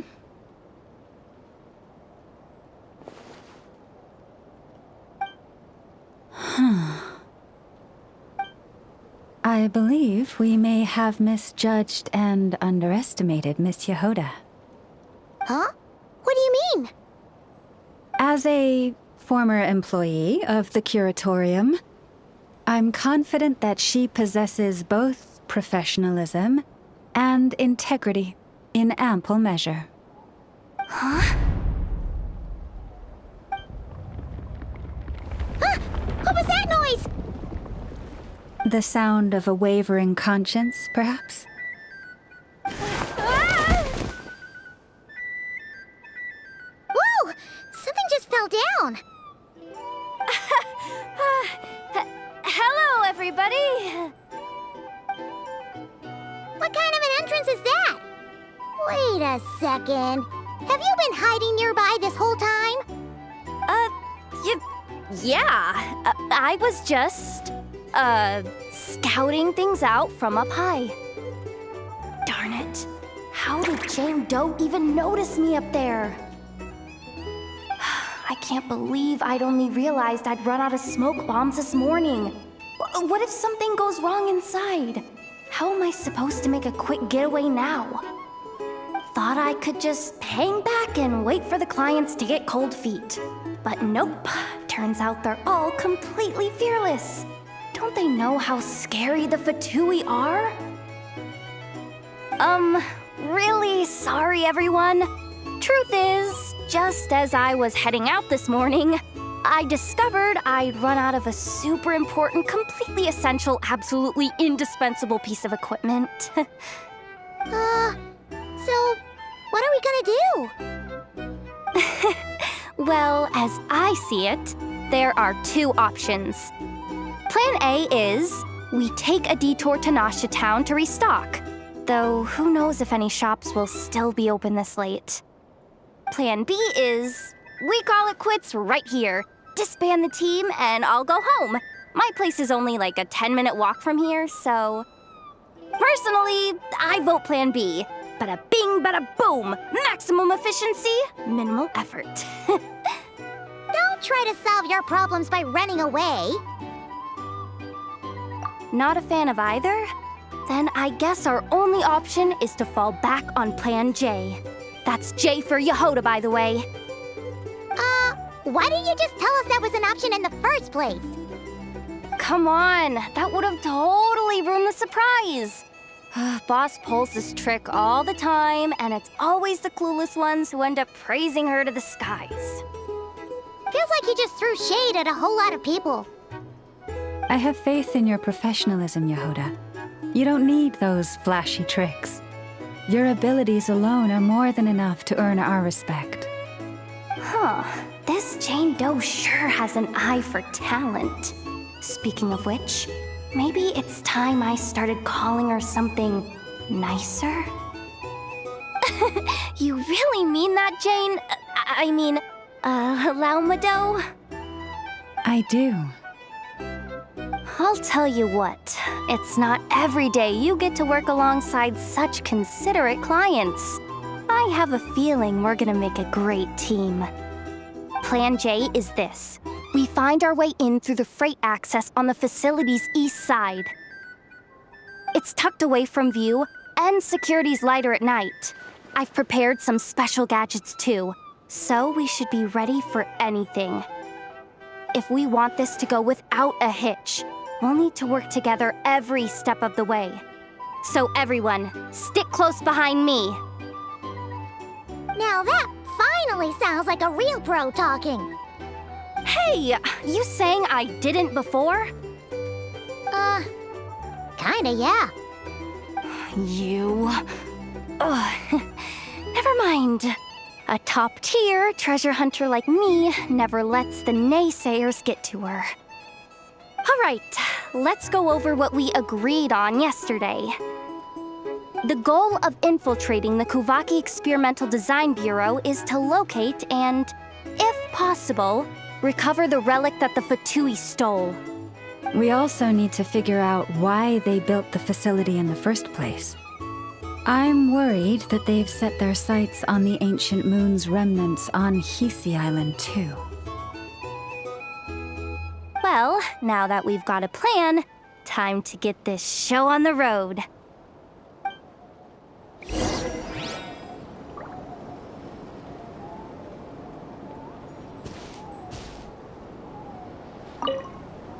Everyone ready? Yeah? Then, let's move. All right then, let's get this job done.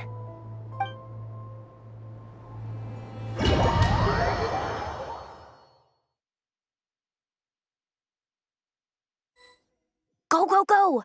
But make sure you stick to the side.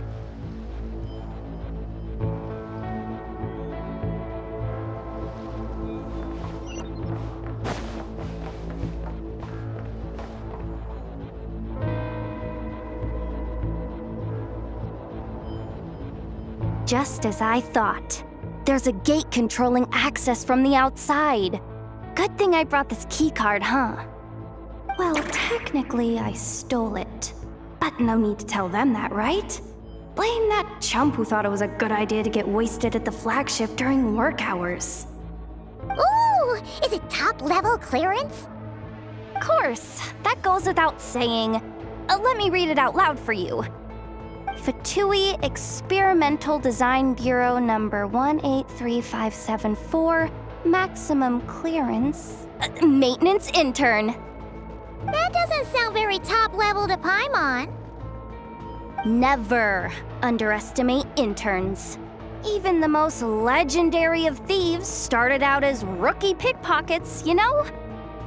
Besides, if it wasn't for this person's selfless generosity, we wouldn't be able to just waltz in like this, would we? Feels like you're trying really hard to change the subject. Allow me to teach you the first rule of treasure hunting. First and foremost, use every resource at your disposal.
get it now. It's like a pair of light bulbs just lit up in my head.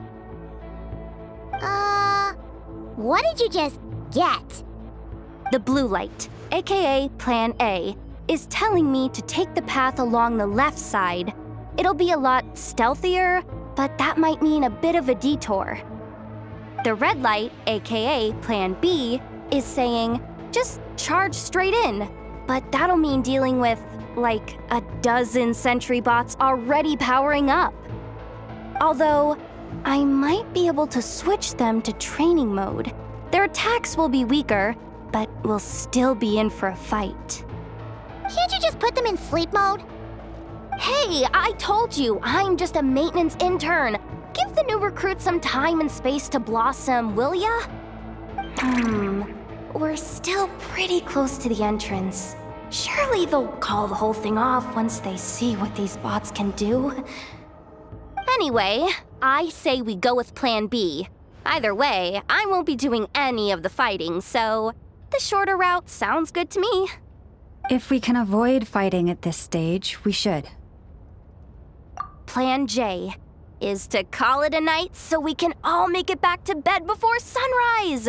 After all, the deeper we go, the more dangerous this is gonna get. So we might as well give up while we still can. Okay, here are the bosses.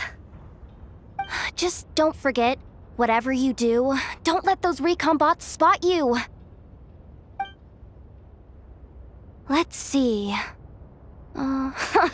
No kidding.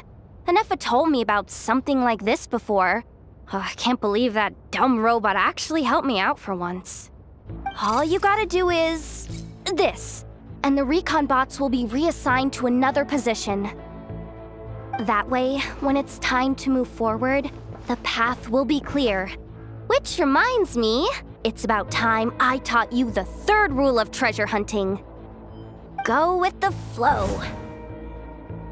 What about the second one? You skipped that one. Huh? Did I? Oh geez, must have gotten muddled again.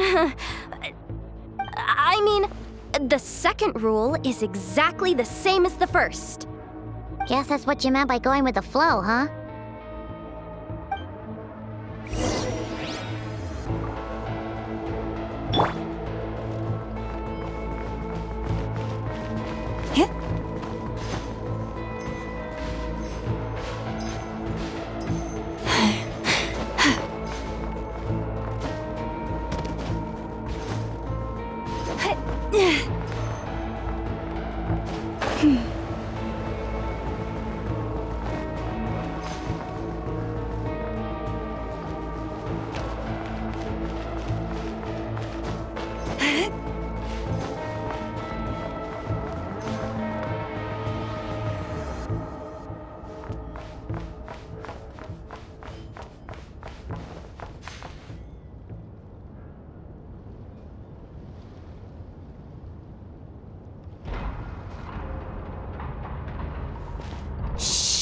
Someone up ahead! Has the lockdown been initiated? Move it, soldier! The cargo has already been transferred. The lockdown procedure is complete, Commander. That sector is now fully sealed. The night shift. Just our luck. Don't they usually handle deliveries during the daytime? There's not supposed to be anyone here. We've come this far already, and they're really trying their best. If I suggest backing out again, it's not gonna look good. Come on, brain. Think!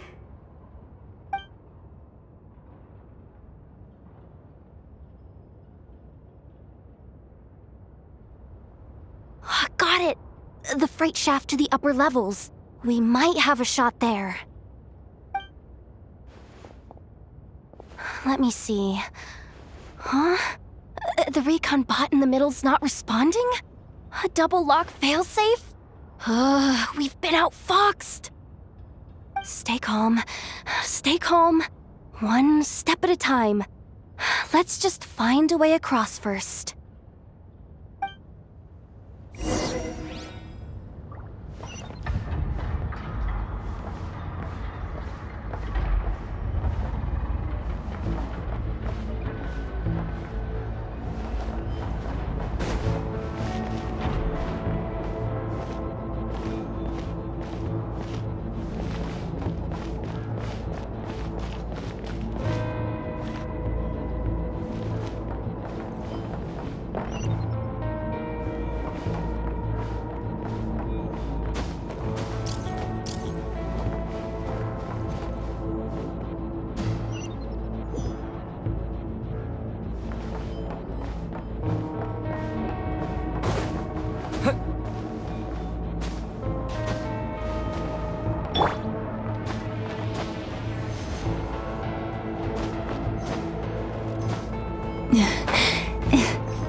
Here too. Don't worry. Bots are way easier to deal with than people. At least their behavior is predictable. First, let's find a safe spot to land. Good. That spot shouldn't draw their attention. Let's go. Let me just try something. Maybe I can use the terminal to command them to move out of our way. Security verification? With 10 questions? Are you kidding me? You really trust me that much?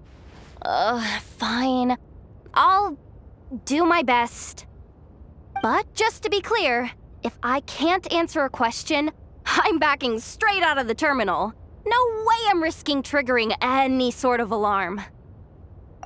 Come on, Yehoda. You can't give up now.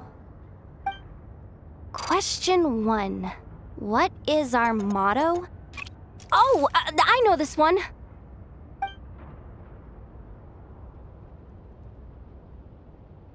Question 5.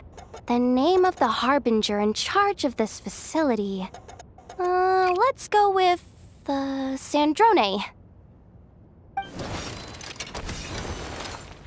This one should be the Pale Star Edict. I've heard one of Boss's informants mention that before.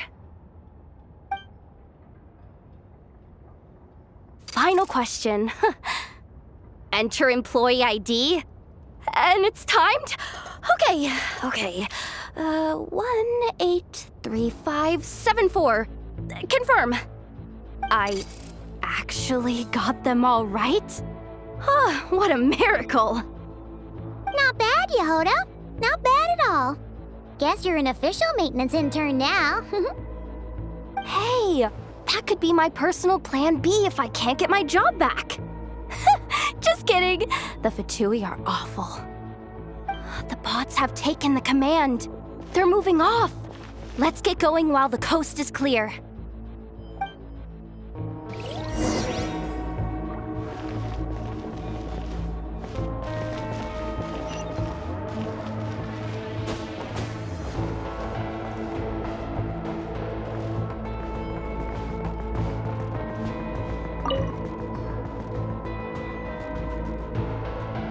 Didn't think they'd even cut off the supply of Kuvaki. They're being really cautious. If we can somehow divert some emergency power into the system, we might be able to force boot this thing. What do you mean by force boot? How do I explain this? It's like dumping a whole bucket of water into an empty pool, so that the little ducky gets to swim around again. You should probably just ask Aino instead. So, we just need to find that bucket of water, right?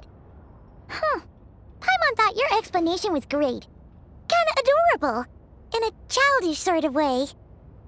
Hey, you could have just skipped that last part. Here, bucket, bucket, bucket! Where are you hiding? Judging from the concentration of Kuvaki, over there. Wow, you can sense that, Laumado? That's incredible.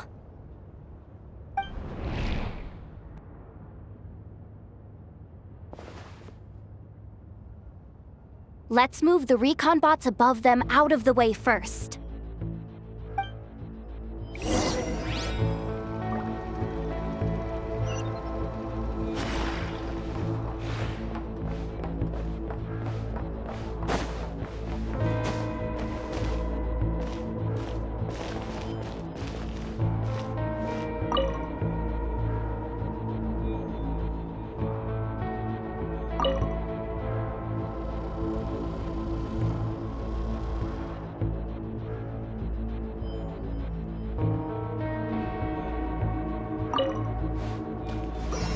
All right, that should keep the alarm from going off.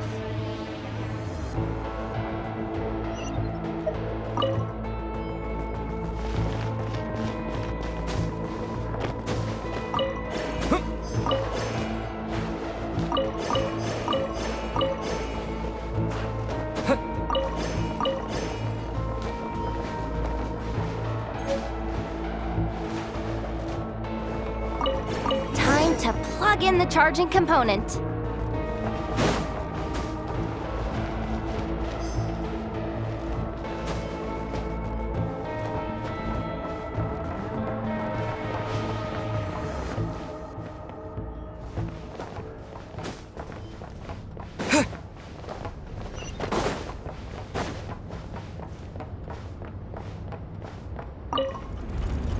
Up and running at last. Let's hope nothing else goes wrong. Please, everyone, step inside. Oh, it's so dark in here. Well, it is a cargo crate after all. No point in being picky about lighting at this point. Ah! Something sharp and pointy just poked me in the back! Sorry. That was probably just my antlers. It's pretty cramped in here, so I had to crouch down. Oh, having antlers must be inconvenient at times like these.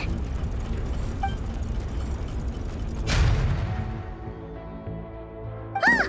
What's going on? Don't tell me something's gone wrong already. Looks like there was only enough juice in the emergency power supply to lift us this far up. Ugh. Awkward. Am I gonna get docked for this? Based on the boss's policy of docking pay for every screw-up, No, wait a sec. I've already been fired. Doesn't look like it's moving again anytime soon. I think we can get through if we follow the ventilation duct along the outer wall. The entrance has gotta be somewhere. Don't worry, this was totally part of the plan.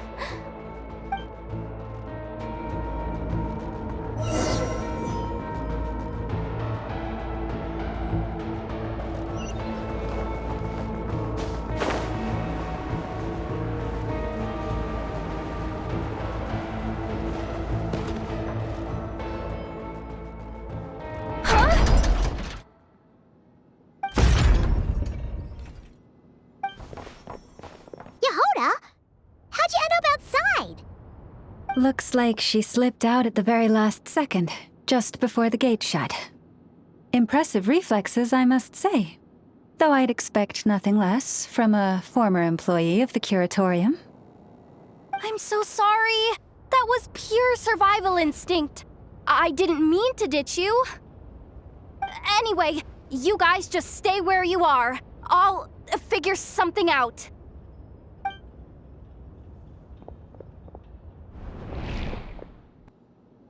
Hey, there's a terminal nearby. Hang tight!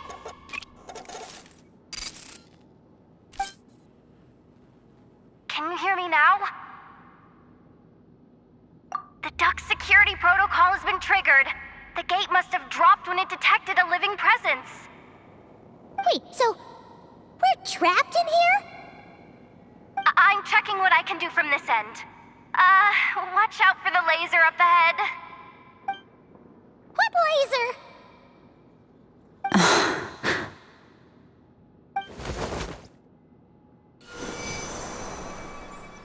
Oh, we see it now! we didn't move. Got it. I think I understand the situation. Hang in there. Just one moment. This is killing me, but I think I've got it. I can try adjusting the direction of the Kuvaki flow inside the duct. If I've got this right, you might just be able to dodge the lasers by utilizing the Kuvaki's pull in reverse. Oh, Paimon thinks she gets what you mean. But I can't see where you are from here, so I'll need your constant input. Just tell me what to do. I'll follow your lead.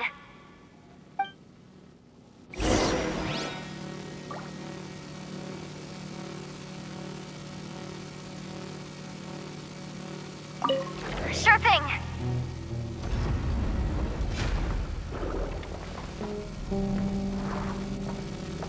So, wanna grab dinner after our shift?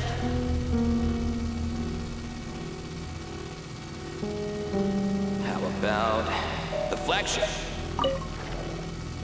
Too far. And besides, we're not exactly in with the locals.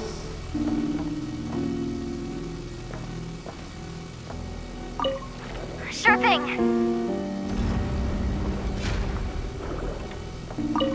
Okay.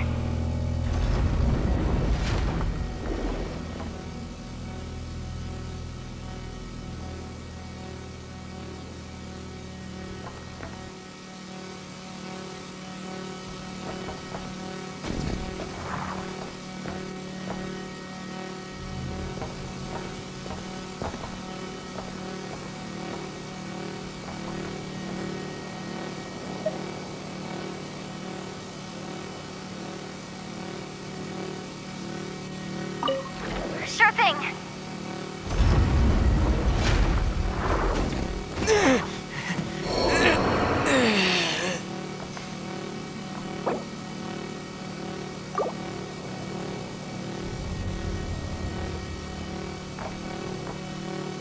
Okay.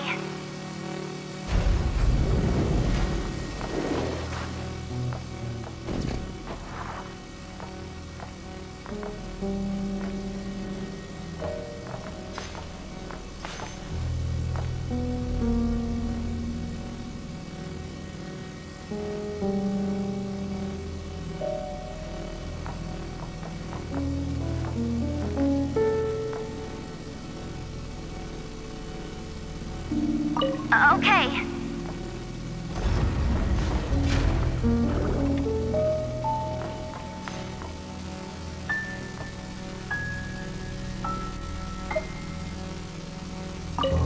Sure thing.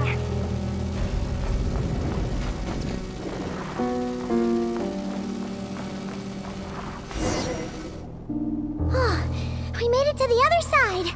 And all thanks to Yehoda. But the gate hasn't opened. How's she gonna meet up with us? Yehoda! No irregularities detected in the duct. Confirm.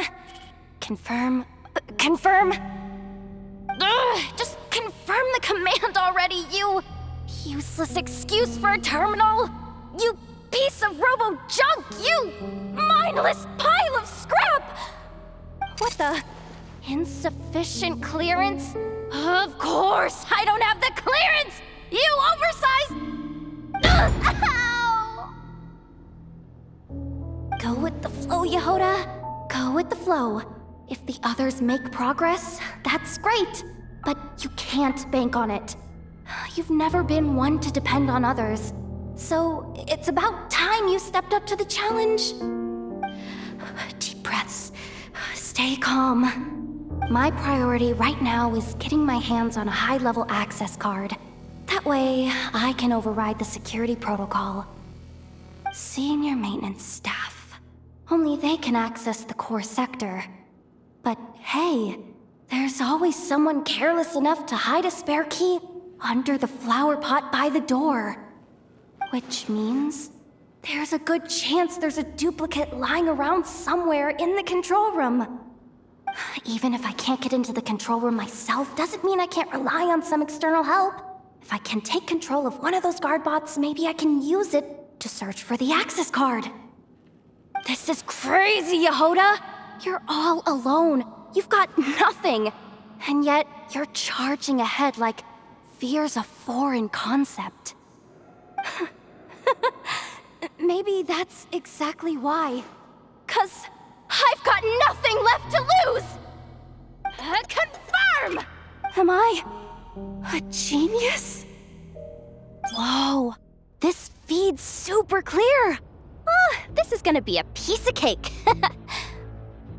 Wait a second. This thing's not a guard bot. It's a janitor bot.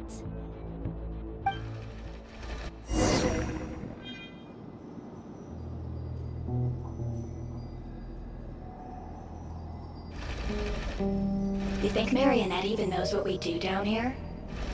She seems to spend all day either holed up in her lab or out doing the rounds.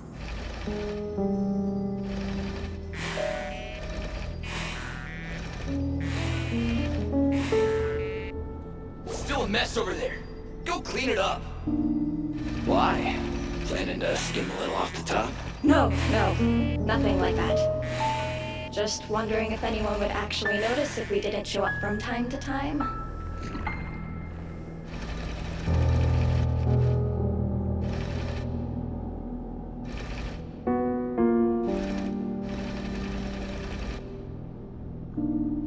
Let me see.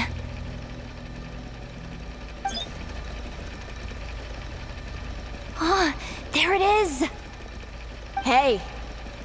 Why'd you stop? You haven't finished sweeping that corner. But, I can see the carve from here. Guess I have no choice but to swallow my pride and stay in character for now. Sweep up the crumbs by my feet. Yeah, good luck with that. What are you gonna do when they ask for a progress report?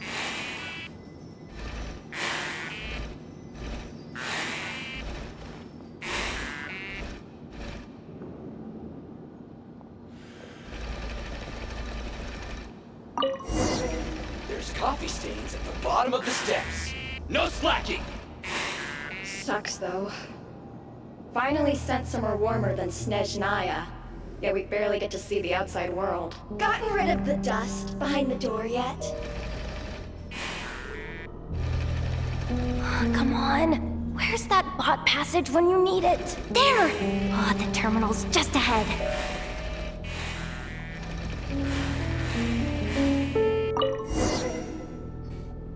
But will Yehoda be okay? Paimon? She said she'd use every resource at her disposal, so let's have some faith in her abilities. Besides, when it comes to surviving in Nod-Krai, she probably knows more than any of us. So, they really do believe in me. But how long are we gonna have to stay here? Paimon doesn't want to get caught by the Fatui either. Does Paimon mean the two Fatui in that room? Let me see if there's a way to distract them. Wait, did you hear that? Huh? The alarm? What's going on? Let's go check it out. This looks like somewhere important, but there's nothing here. Hey guys! It's me! Yehoda, are you okay? I'm fine. I managed to swipe a high-level access card and triggered an alarm to draw the guards off. But we don't have much time.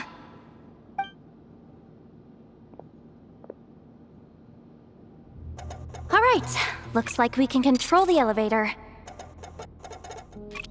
Come on, hop in. Let's take it further down.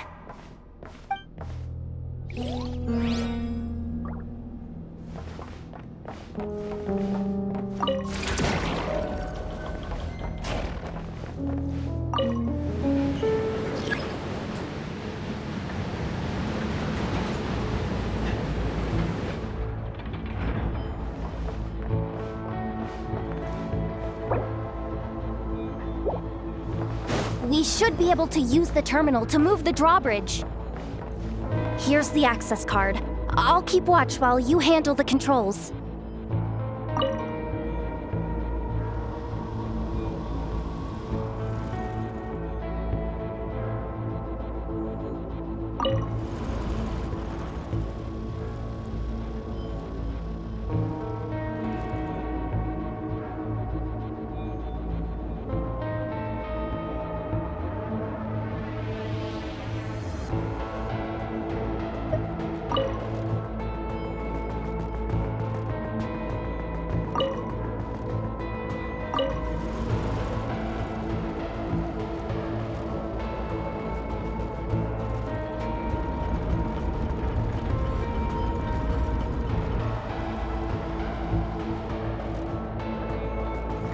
All done.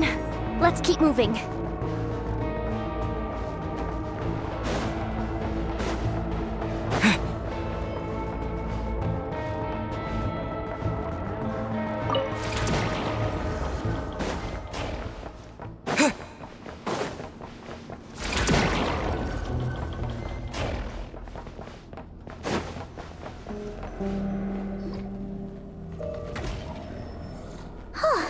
There's no one here! That's good news for us. Let's head inside. Looks like a rest area for the Fatui's Oprishniki. Huh? The terminal's still on?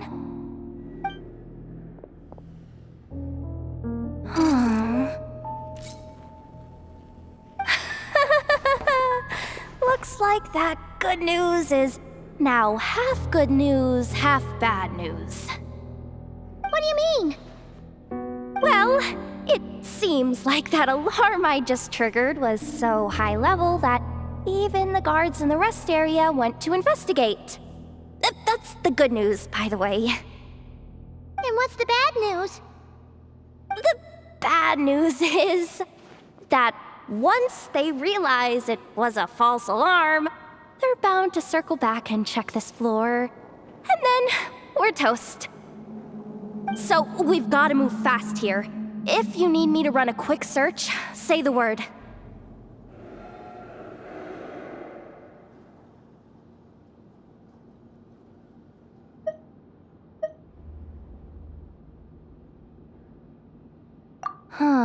Analysis of Kuvaki extracted from the moon marrow suggests that its energy core bears some close relation to the power of the former Three Moon Sisters. It is suspected that there is a link between the Frost Moon Scion's hidden relic and the shattered remnants of the Eternal Moon. Come on, none of this is important right now. Just tell us where you hid the darn thing. Access denied. You do not have permission to view this data? Even with a high-level access card? Who does have permission then? Good idea. Pulling it right away. Wow. What's with that huge hollow structure down below? That might just be it. Secluded, out of the way. Exactly the sort of place they might be keeping the relic. 264 pages! What is this? A novel? Can we just skip to the end? I'm flipping through it as we speak. Kuvaki, a weapon. Seems like the Fatui and Snezhnaya are trying to harness the power of the Light Realm to build some kind of weapon. The target of which is... Seriously? Insufficient clearance? Again? Looks like that's about all our current clearance gives us access to. Based on what we know so far, it seems like the rest must be hidden inside that massive hollow beneath us. I could sense something beneath the water down there. Something unsettling. If they've gotten their hands on the moon marrow, odds are it's hidden down there too. And here I thought we were almost done. But nope, we're going deeper and deeper into the danger zone. Chin up, Yehoda. Once this job's done, you're buying yourself the biggest Nod-Krai hot dog in town. Deal's a deal.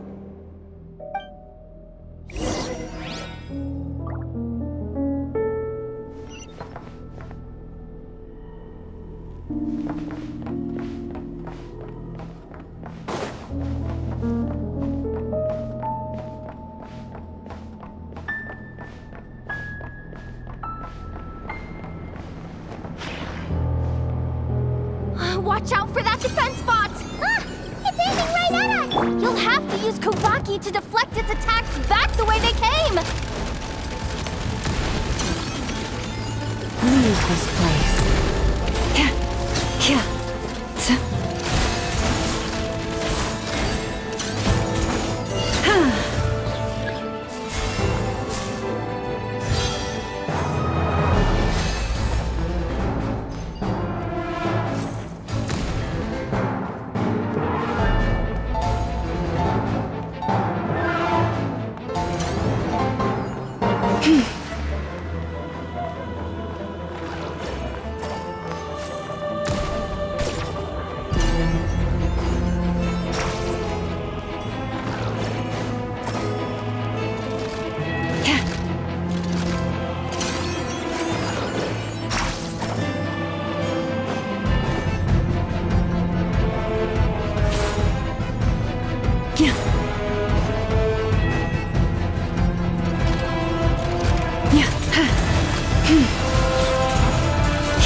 Water jet!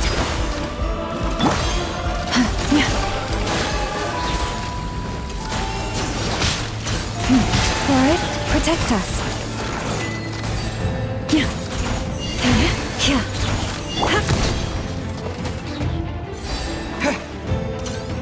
Ah! Its attacks are getting faster!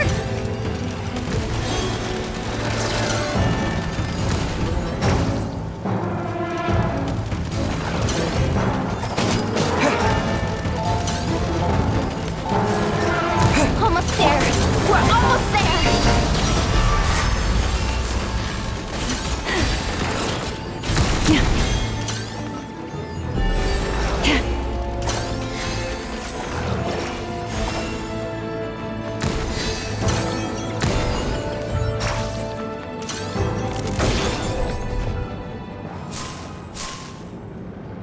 It's finally down.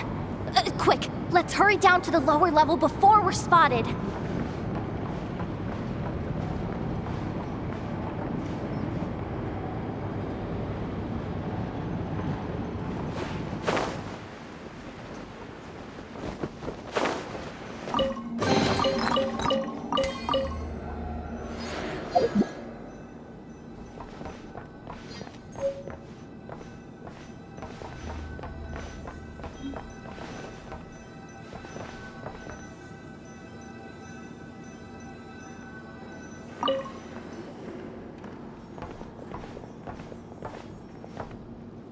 That switch looks suspiciously obvious. No way I'm pulling that. But you guys, go ahead. Hey! You spotted it first! Shouldn't you be the one to pull it? Not a chance. I'm just the guide, remember? At most, I'll help you look for an escape route. They don't seriously think pulling this thing's gonna lead to treasure, do they? I'd be amazed if it doesn't set off an alarm. Besides, I didn't even bring my smoke bombs. Which reminds me of the actual second rule of treasure hunting. Better safe than sorry.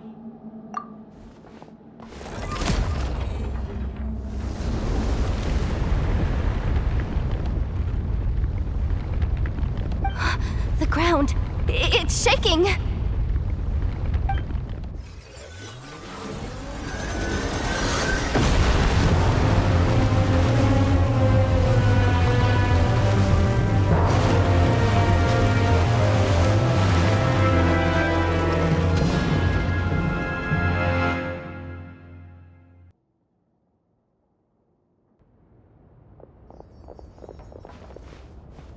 Wait, did the surface of the water open up? This is bad. This is really bad. I'm getting put on the Fatui's blacklist for sure.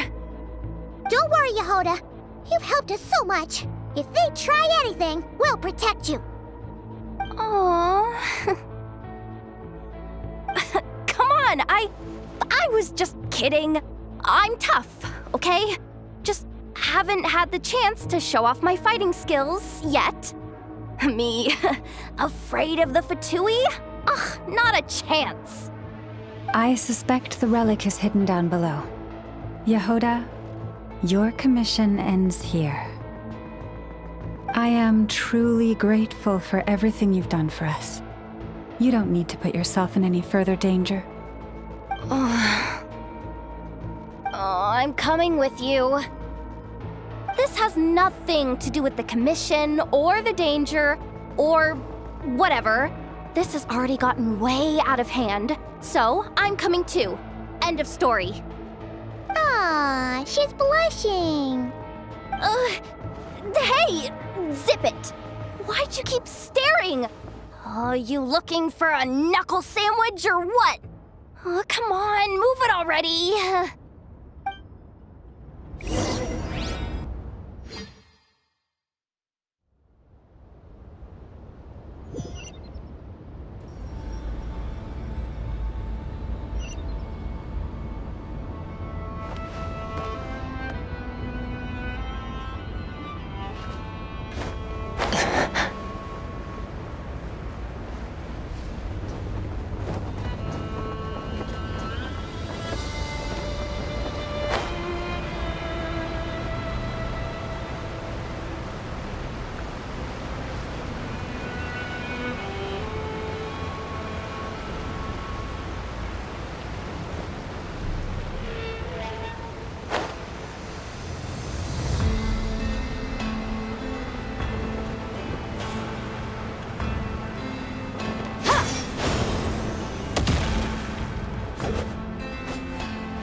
It's really deep down here. What is this place?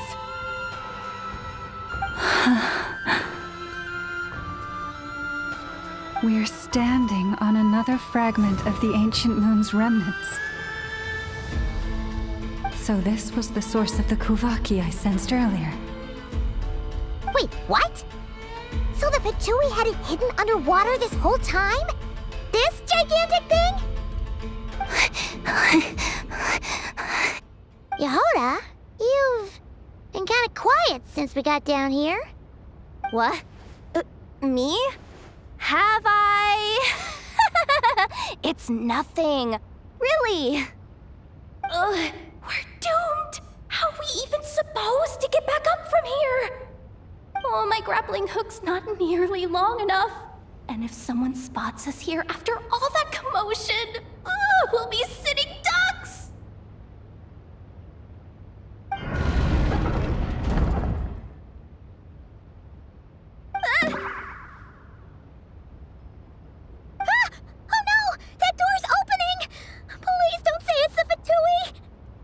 No, please, no! We finally made it here, and we're so close to getting the job done!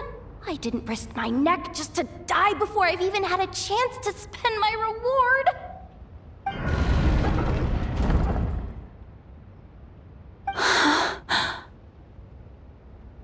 What happened? Why did the underwater barrier open? How could this be? Huh? Lauma? And you guys? Wilhelmina? What's going on here? Looks like there's no point trying to hide it anymore. What are you talking about? I thought you might come, but I didn't expect to see you here so soon. Forget it. The Moon Marrow isn't here. You joined the Fatui? Yes. When? The day I could no longer bear to live a lie. At first, the Fatui wouldn't accept me. But then, one of their harbingers noticed me and said she'd give me a chance.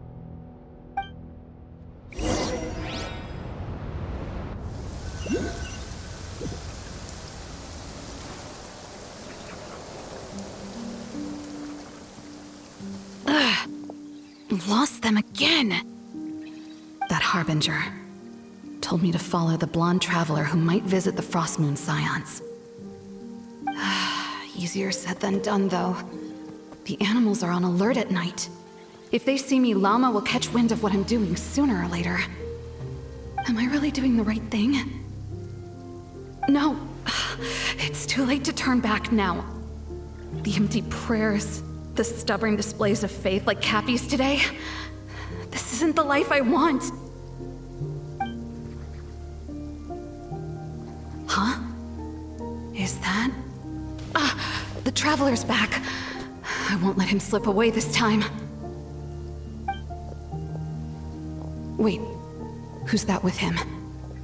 They look so alike.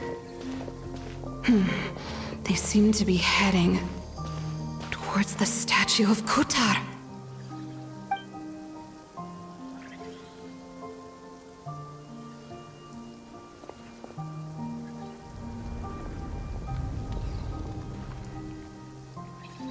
They've opened the secret chamber?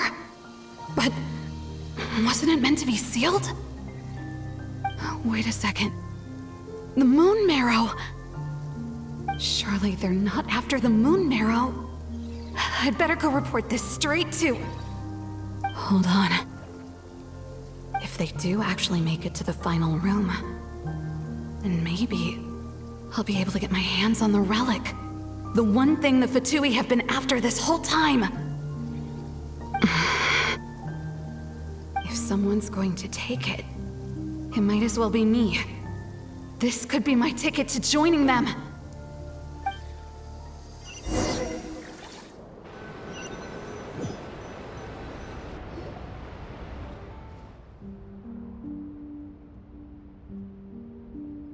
Yes. And in your final moment of hesitation, I took the chance. And then you gave it to the Fatui? But when we talked to you before, you seemed so genuinely worried about Lauma. Because I thought she was as fed up with the Frostmoon Scions as I was. We grew up together, Llama. I know you were chosen to be the next Moonchanter when you were just a child. They never gave you a choice in that. I saw the look in your eyes when you were treating that child. That sense of helplessness. Surely you too must see that this blind, inherited faith of ours is simply holding us back. If our prayers are never answered, then why keep praying? Do they really deserve all of your devotion? Or are you trapped by the responsibilities they imposed on you? So those are your reasons for wanting to leave the Frostmoon Scions? Isn't that reason enough? When we pray to the moon, we do so to show our gratitude for the life it granted us long ago. It reminds us to strive for something higher within ourselves. But I know that's not what you want to hear. You're right, Philomena. I have indeed kept secrets from you. I knew it. You don't want to be the Moonchanter, do you? No, that's not it. I'm talking about the fact that the moon in the sky isn't real. What? You're saying... Huh? I've completely lost the thread now. Oh, do we really have to do this here? What if a Harbinger shows up? Oh, I'm not cut out for fighting big bosses! The pain you sensed in me was the pain of hiding this truth. If what you're saying is true, Then you already knew that the Frost Moon Scions wouldn't believe any of this. Why didn't you just leave like I did? You don't understand, do you? That's the difference between us, Wilhelmina. I care about the Frost Moon Scions. They're family to me. It hurts because I care. And that's why I chose to hide the truth. But now I understand. That was a mistake. My family deserves to know the truth. I shouldn't have tried to hold it all together with empty prayers. Are you trying to say that I only ever cared about myself? There's nothing wrong with that in itself. No one would have tried to stop you from leaving. But you did not have to stab us in the back like this.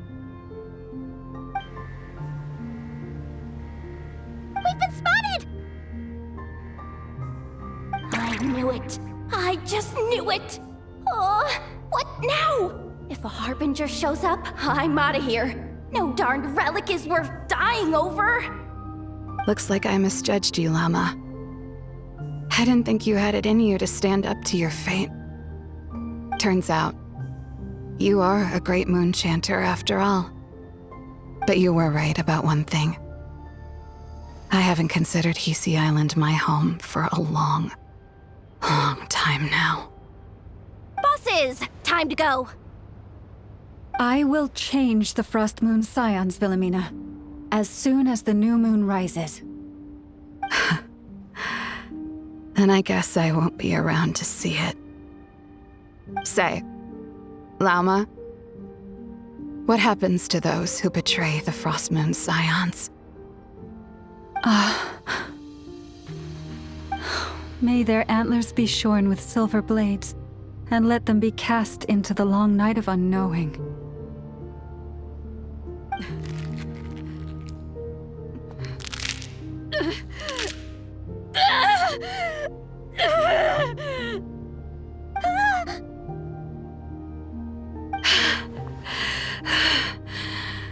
I have honored the ways of the Frost Moon Scions one last time.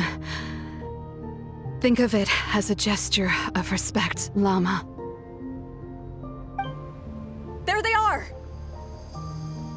Grandma?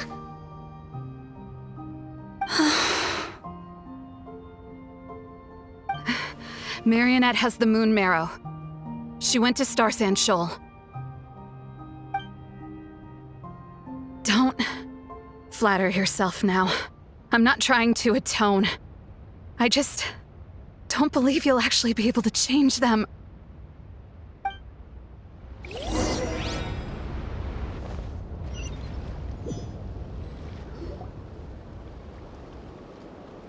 An alarm coming from the Experimental Design Bureau. Interesting. Hey, wrap things up and get yourselves ready. Looks like we might be having some guests. Yes, milady. Perfect timing. This job's been boring me to death.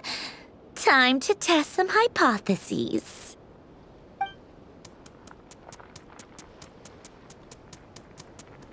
Bosses! I mean, esteemed clients. I mean, generous benefactors. Wait up! Come on! Sure you don't want to consider heading home first and coming back another day? Nasha Town's that way. You are aware that this is the way to... A little ahead of schedule, aren't you? Oh no, it really is a Harbinger this time. Marionette. So you are here after all. Hand over that relic right now. It belongs to the Frost Moon Scions. You mean that thing your antlered turncoat brought us? Huh. I have never much cared for trophies given up without a fight. But watching you tear each other apart over it? Priceless. I'm not in the mood for warnings today. Ooh, how frightening. Had I a Trimble function, I'd have rattled off at least a dozen screws by now. Or perhaps I've just set my sense of humor parameter too high. Were you trying to be funny just now? You don't honestly believe you're a match for me, do you? Go on then. Let's serve our guests a little appetizer. Hey, didn't you hear me? I said let's serve our guests a little... What's going on? Oh no. Watch out! It's the Wild Hunt!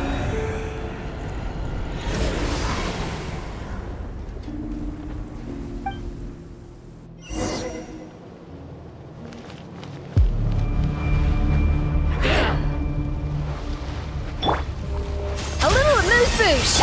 Shower me with praise! Manifest!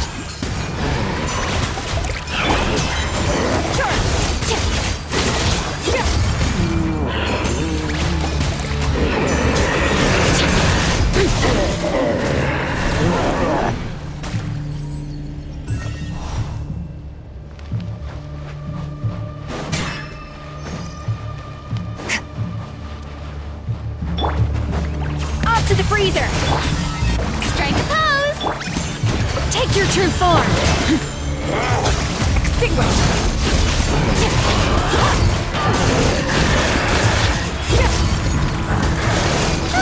These things just keep coming! Isn't there anything we can do?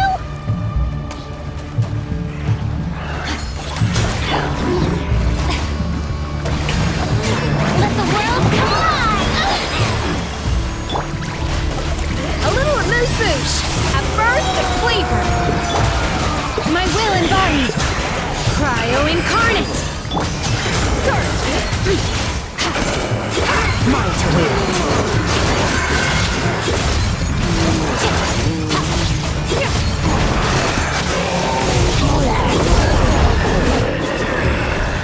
Use that device to seal them away!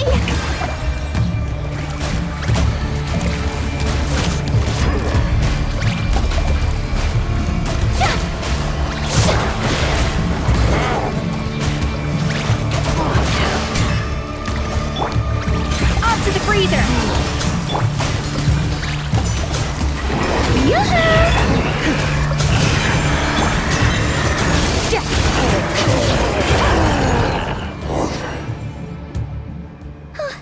Is that it? Oh, at least that's what the Lightkeeper's handbook says. Careful! It's not over yet!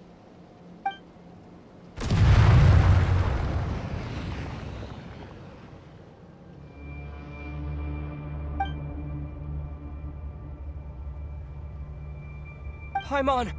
Lauma! Yehoda!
was that?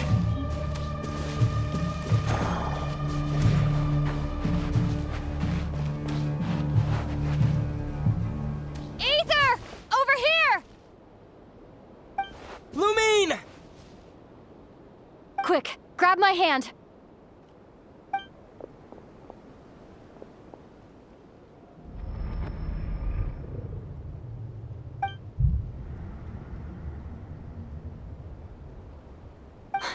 Ether? What's wrong? Why are you here at all, Lumine? What do you mean? If I may be so bold, what does family mean to you? Why were you after the Moon Marrow that night, Lumine? Among those who entered the final chamber, there was either someone with impure intent, or else an abyssal presence. We can talk about that later. Tell me why, Lumine.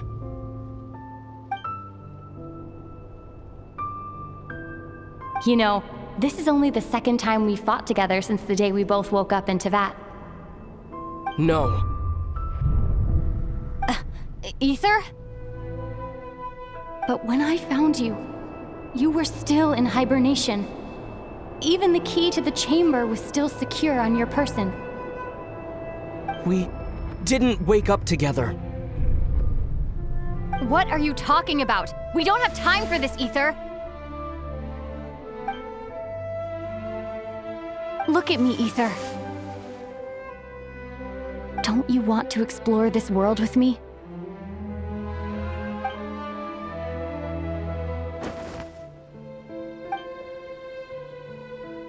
You think I'd lie to my big bro?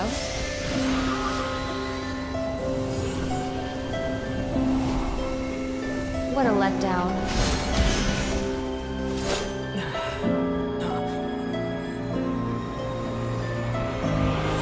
Go get it for me, Ether.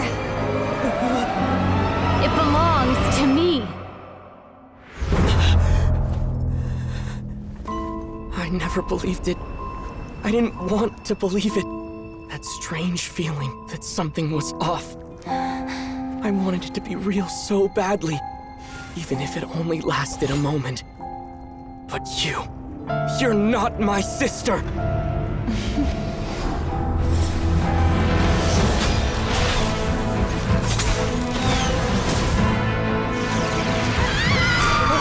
Goddess, please save us! Why is this happening to us?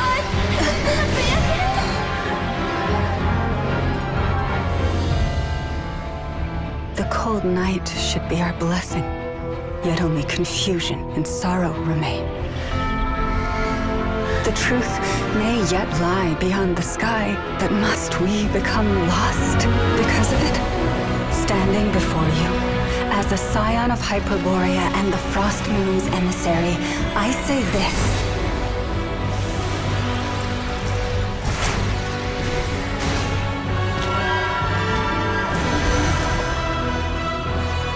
Should the false sky above dim the light of the moon, then from silver blood that flows as rivers, let us weave moonlight anew.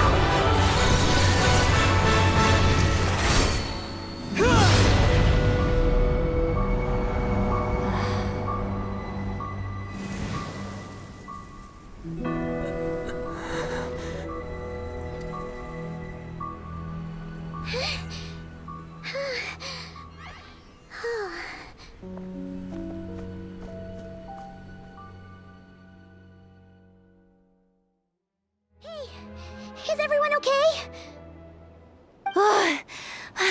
Think I saw my life flash before my eyes there. Oh, good thing Laumado was there to save the day. Are you all right, traveler?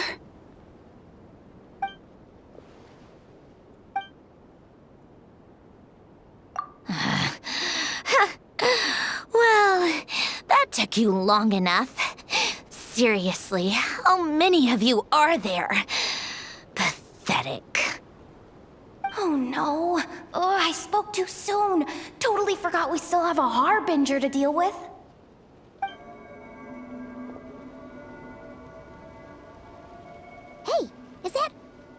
The moon marrow? It was hidden inside that big robot of hers all along! But that robot... That's Polonia to you, not just some robot.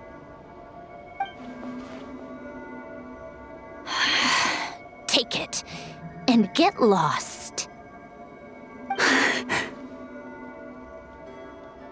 Huh? You're just giving it to us?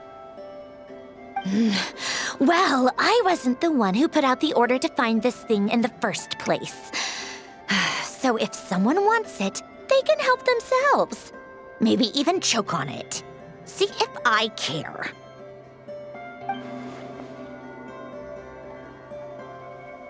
So, are you waiting for me to change my mind or what? I'd be more than happy to pick up where we just left off. But I should warn you, I'm in a bad mood right now. Let's go. Fine by me. Totally, completely, absolutely on board with that.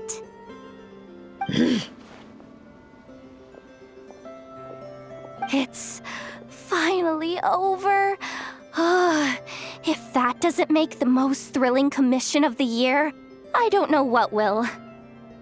Looks like the Fatui are all gone now.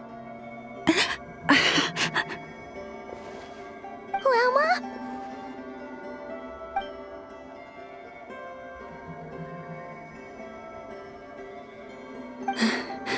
I'm all right. It's just been so long since I truly felt the power of the moon. I thought I sensed the wild hunt nearby. Don't tell me you've already taken care of it. Hey, it's Flint's! Hey, he's that Ratnik. Unless I am mistaken, you are the Moonchanter of the Frost Moon Scions, are you not? May I ask, what is that in your hand? Please, don't get me wrong. I've been tracking the wild hunt lately, and I've come to suspect that its actions aren't as aimless as they might seem. When I saw what you were holding, I could not help but start connecting the dots.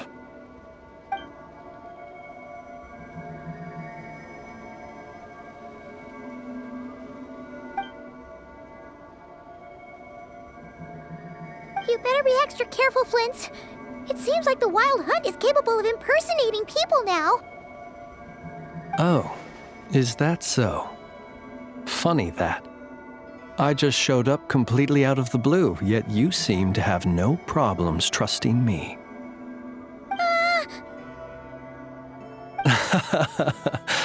I apologize.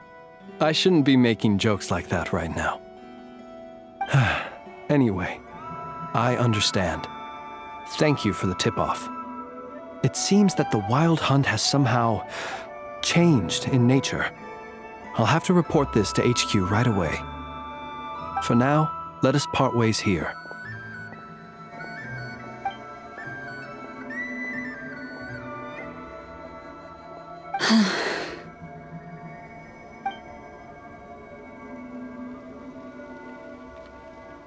Joke of his just now sure scared the bejeebies out of Paimon. Are all the Ratniki and Nod-Krai like that? They're usually stationed in remote areas and tend to keep to themselves. So, it's not surprising they end up a little eccentric? No, he's different. Really? How so? The animals. They've told me they're afraid to even go near him.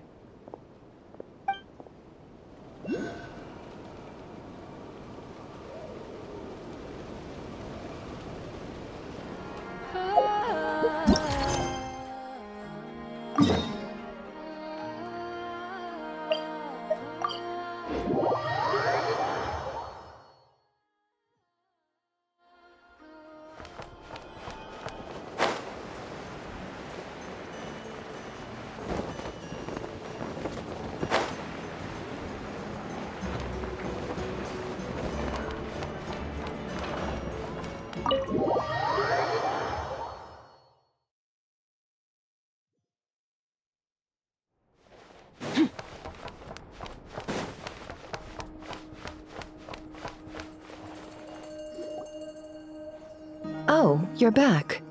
I just made you all a pot of tea. Better drink it while it's hot. Boss Neff, you wouldn't believe how scary our day has been! Seriously, I am never, ever taking random jobs like that ever again! You hear me? Oh, come on now. You even faced the wild hunt and lived to tell the tale. What's left to be afraid of? Wait a sec, how did you? Oh, right. Like you told us before, your business is dealing in information. Huh? Boss Neff, the teacups. Why is there one missing? Did you think I wasn't coming back? My. How could you think that of me? You know the rules. If a member of staff wants tea, they pour it themselves. Your cup's sitting safe and sound right there, in the cupboard. Member of staff? Does that mean you're accepting me back? Wasn't that the deal? Boss Neff! You're the best boss ever! You never change, do you? Everything turned out fine, no? You found exactly what you were looking for. Yet there you are, sulking away as usual. Nefer, that medicine we discussed before, the one for congenital Kuvaki sensitivity, I need you to get it for me. And how do you expect me to find something like that for you in the middle of the night? You'll have to wait till morning, at the very least. I need it right now.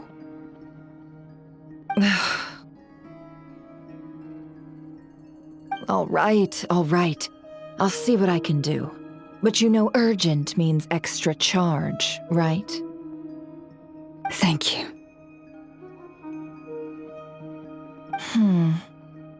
You know what? You do seem a little different. In a good way? Or a bad way? Who can say? I'll take it either way, so long as you don't start making a habit of asking me for ridiculous favors.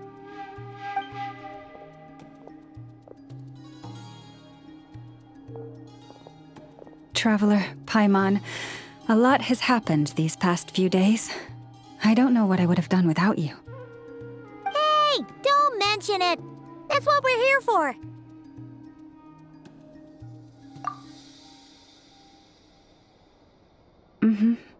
You're right. And tonight, I'm planning on telling them everything. Tonight? Isn't it a bit late already? The moon shines brightly this night. What better time for the Frost Moon Scions to usher in a new dawn for truth? Thank you for your kind words. But before I do, there's one more thing we need to deal with. Oh yeah! Now that we have the moon marrow... You'll have to forgive me. I used too much of my strength in the battle earlier. I fear I won't be able to help you uncover the truth of the past. Not right away, at least. That's fine. We're gonna be in Nod-Krai for a while anyway, so there's no rush, right? Thank you. But there's another problem. How to keep the moon marrow safe now? Huh? Can't we just return it to your secret chamber? The seal has been broken. Even if it were restored, now that the wild hunt has gotten in once, there's no guarantee that it won't happen again. Oh, right. Yeah, that makes sense. Back when the Frost Moon Scion's bloodline still ran strong, in special circumstances, a moon chanter could act as a vessel, safeguarding the relic within their own body. But it is a grueling trial of will and endurance. The moon chanter who did this only lasted 2 days. As for me, I might be able to last 5, at most. Hold on. You'd be using your body as a vessel? Yes. You can think of it like dropping a red-hot ball of iron into a bucket of water. How long the water lasts depends entirely on the bucket's size. Pardon? Hey, that's not a bad idea. You've always held up pretty well against the abyss. Surely the moon mirror can't be any more dangerous than that. It's not at all that I don't trust you, but it's too risky. But we're out of options, aren't we? Might as well give it a shot. All right. Well, I'll be right by your side. If anything feels off, please tell me immediately.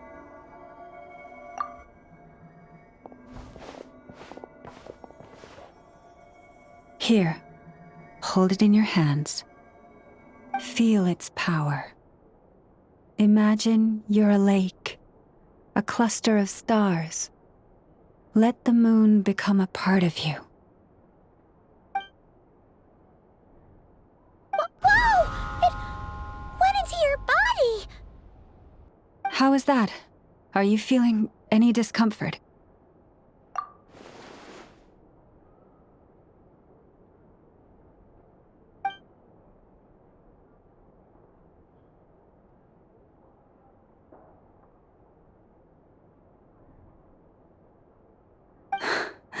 Astonishing.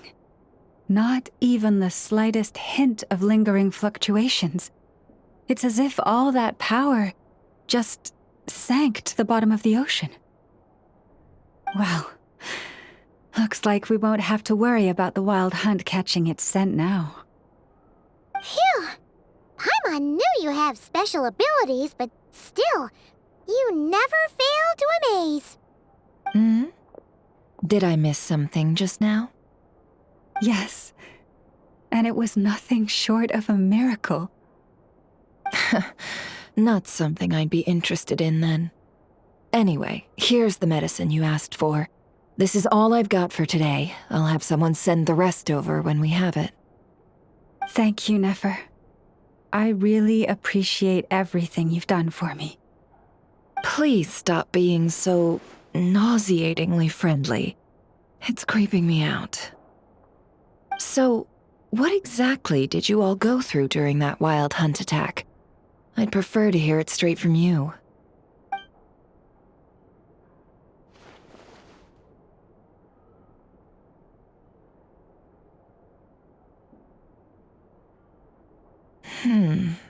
A phantom that can mimic the appearance of others.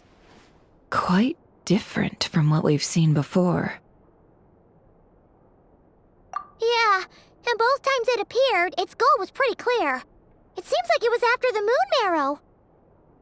And on both occasions, it was accompanied by the wild hunt, too. It appears there must be some close connection between the two. I must say, I don't often see you look this serious, Nefer. Too late in the day for thinking, that's all. We'll pick this up again later. You all feel free to keep chatting, though. Just don't forget to lock up when you leave. On that note, Traveler, please keep the moon marrow stored within your body for the time being. We'll take it back off your hands as soon as the wild hunt's been taken care of. Once and for all. Of course. Anyway, if the two of you will excuse me, I'm heading back to Hisi Island now.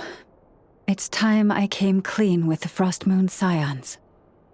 Hey, we're coming with you! Though, guess we won't be able to do much more than cheer you on from the sidelines. That alone means more to me than you could ever know.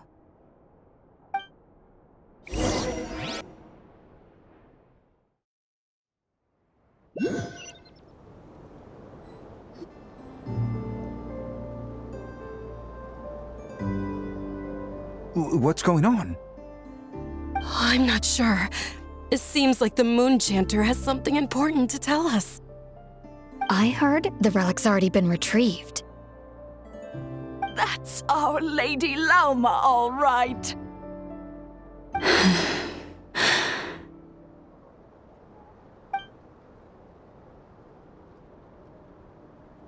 Noble scions of the Frost Moon, my kin beneath the moonlight, I hereby declare the truth to you.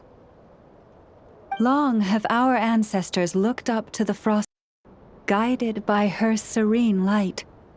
Yet now, she lies hidden beyond the limits of the sky. And so, Lauma began to reveal to the Frost Moon Scions a truth long hidden within her heart. A story of a false moon and the death of gods.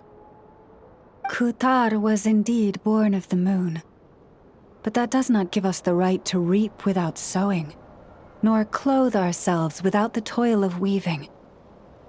As she spoke, some who listened were stunned into disbelief, while others seemed to awaken as if from a dream. From this day forth, the road shall be paved with truth, and we shall pave it ourselves.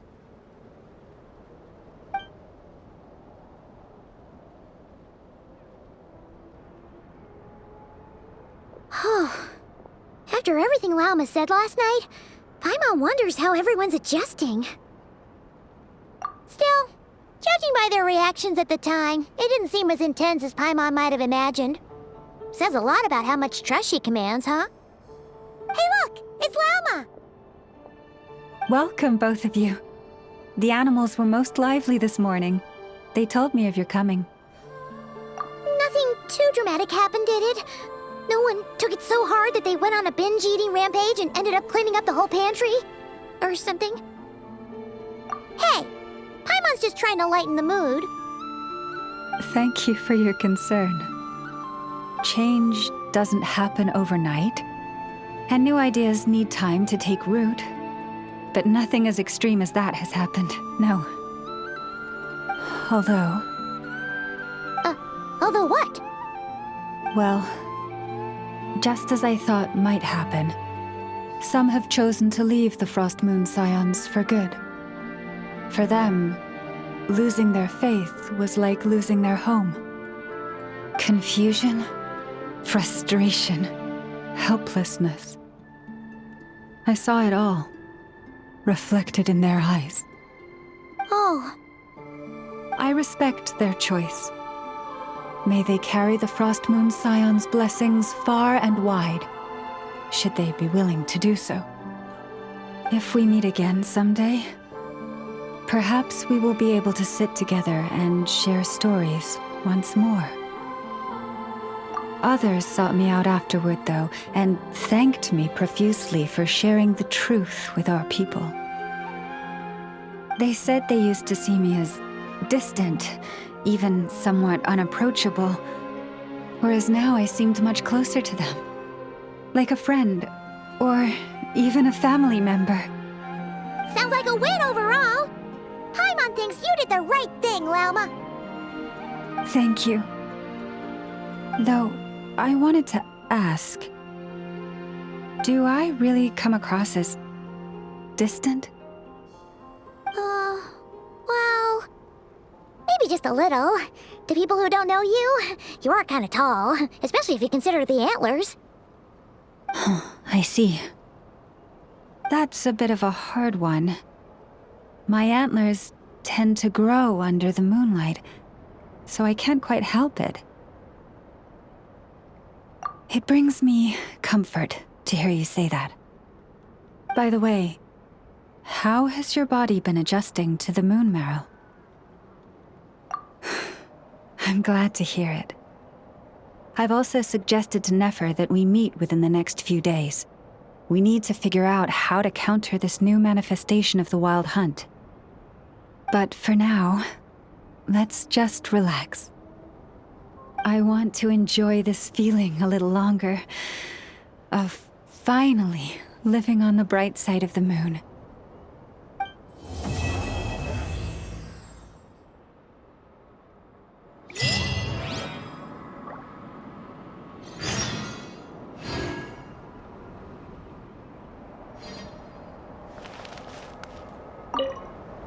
Though the truth has been revealed, our deep connection with the moon remains unchanged. In fact, Its power runs in our very veins. What has changed is our understanding of where the true moon lies, and that we must walk our own path in life without relying on a power outside of ourselves. Which is why we now say, come night or day, may the moonlight connect us.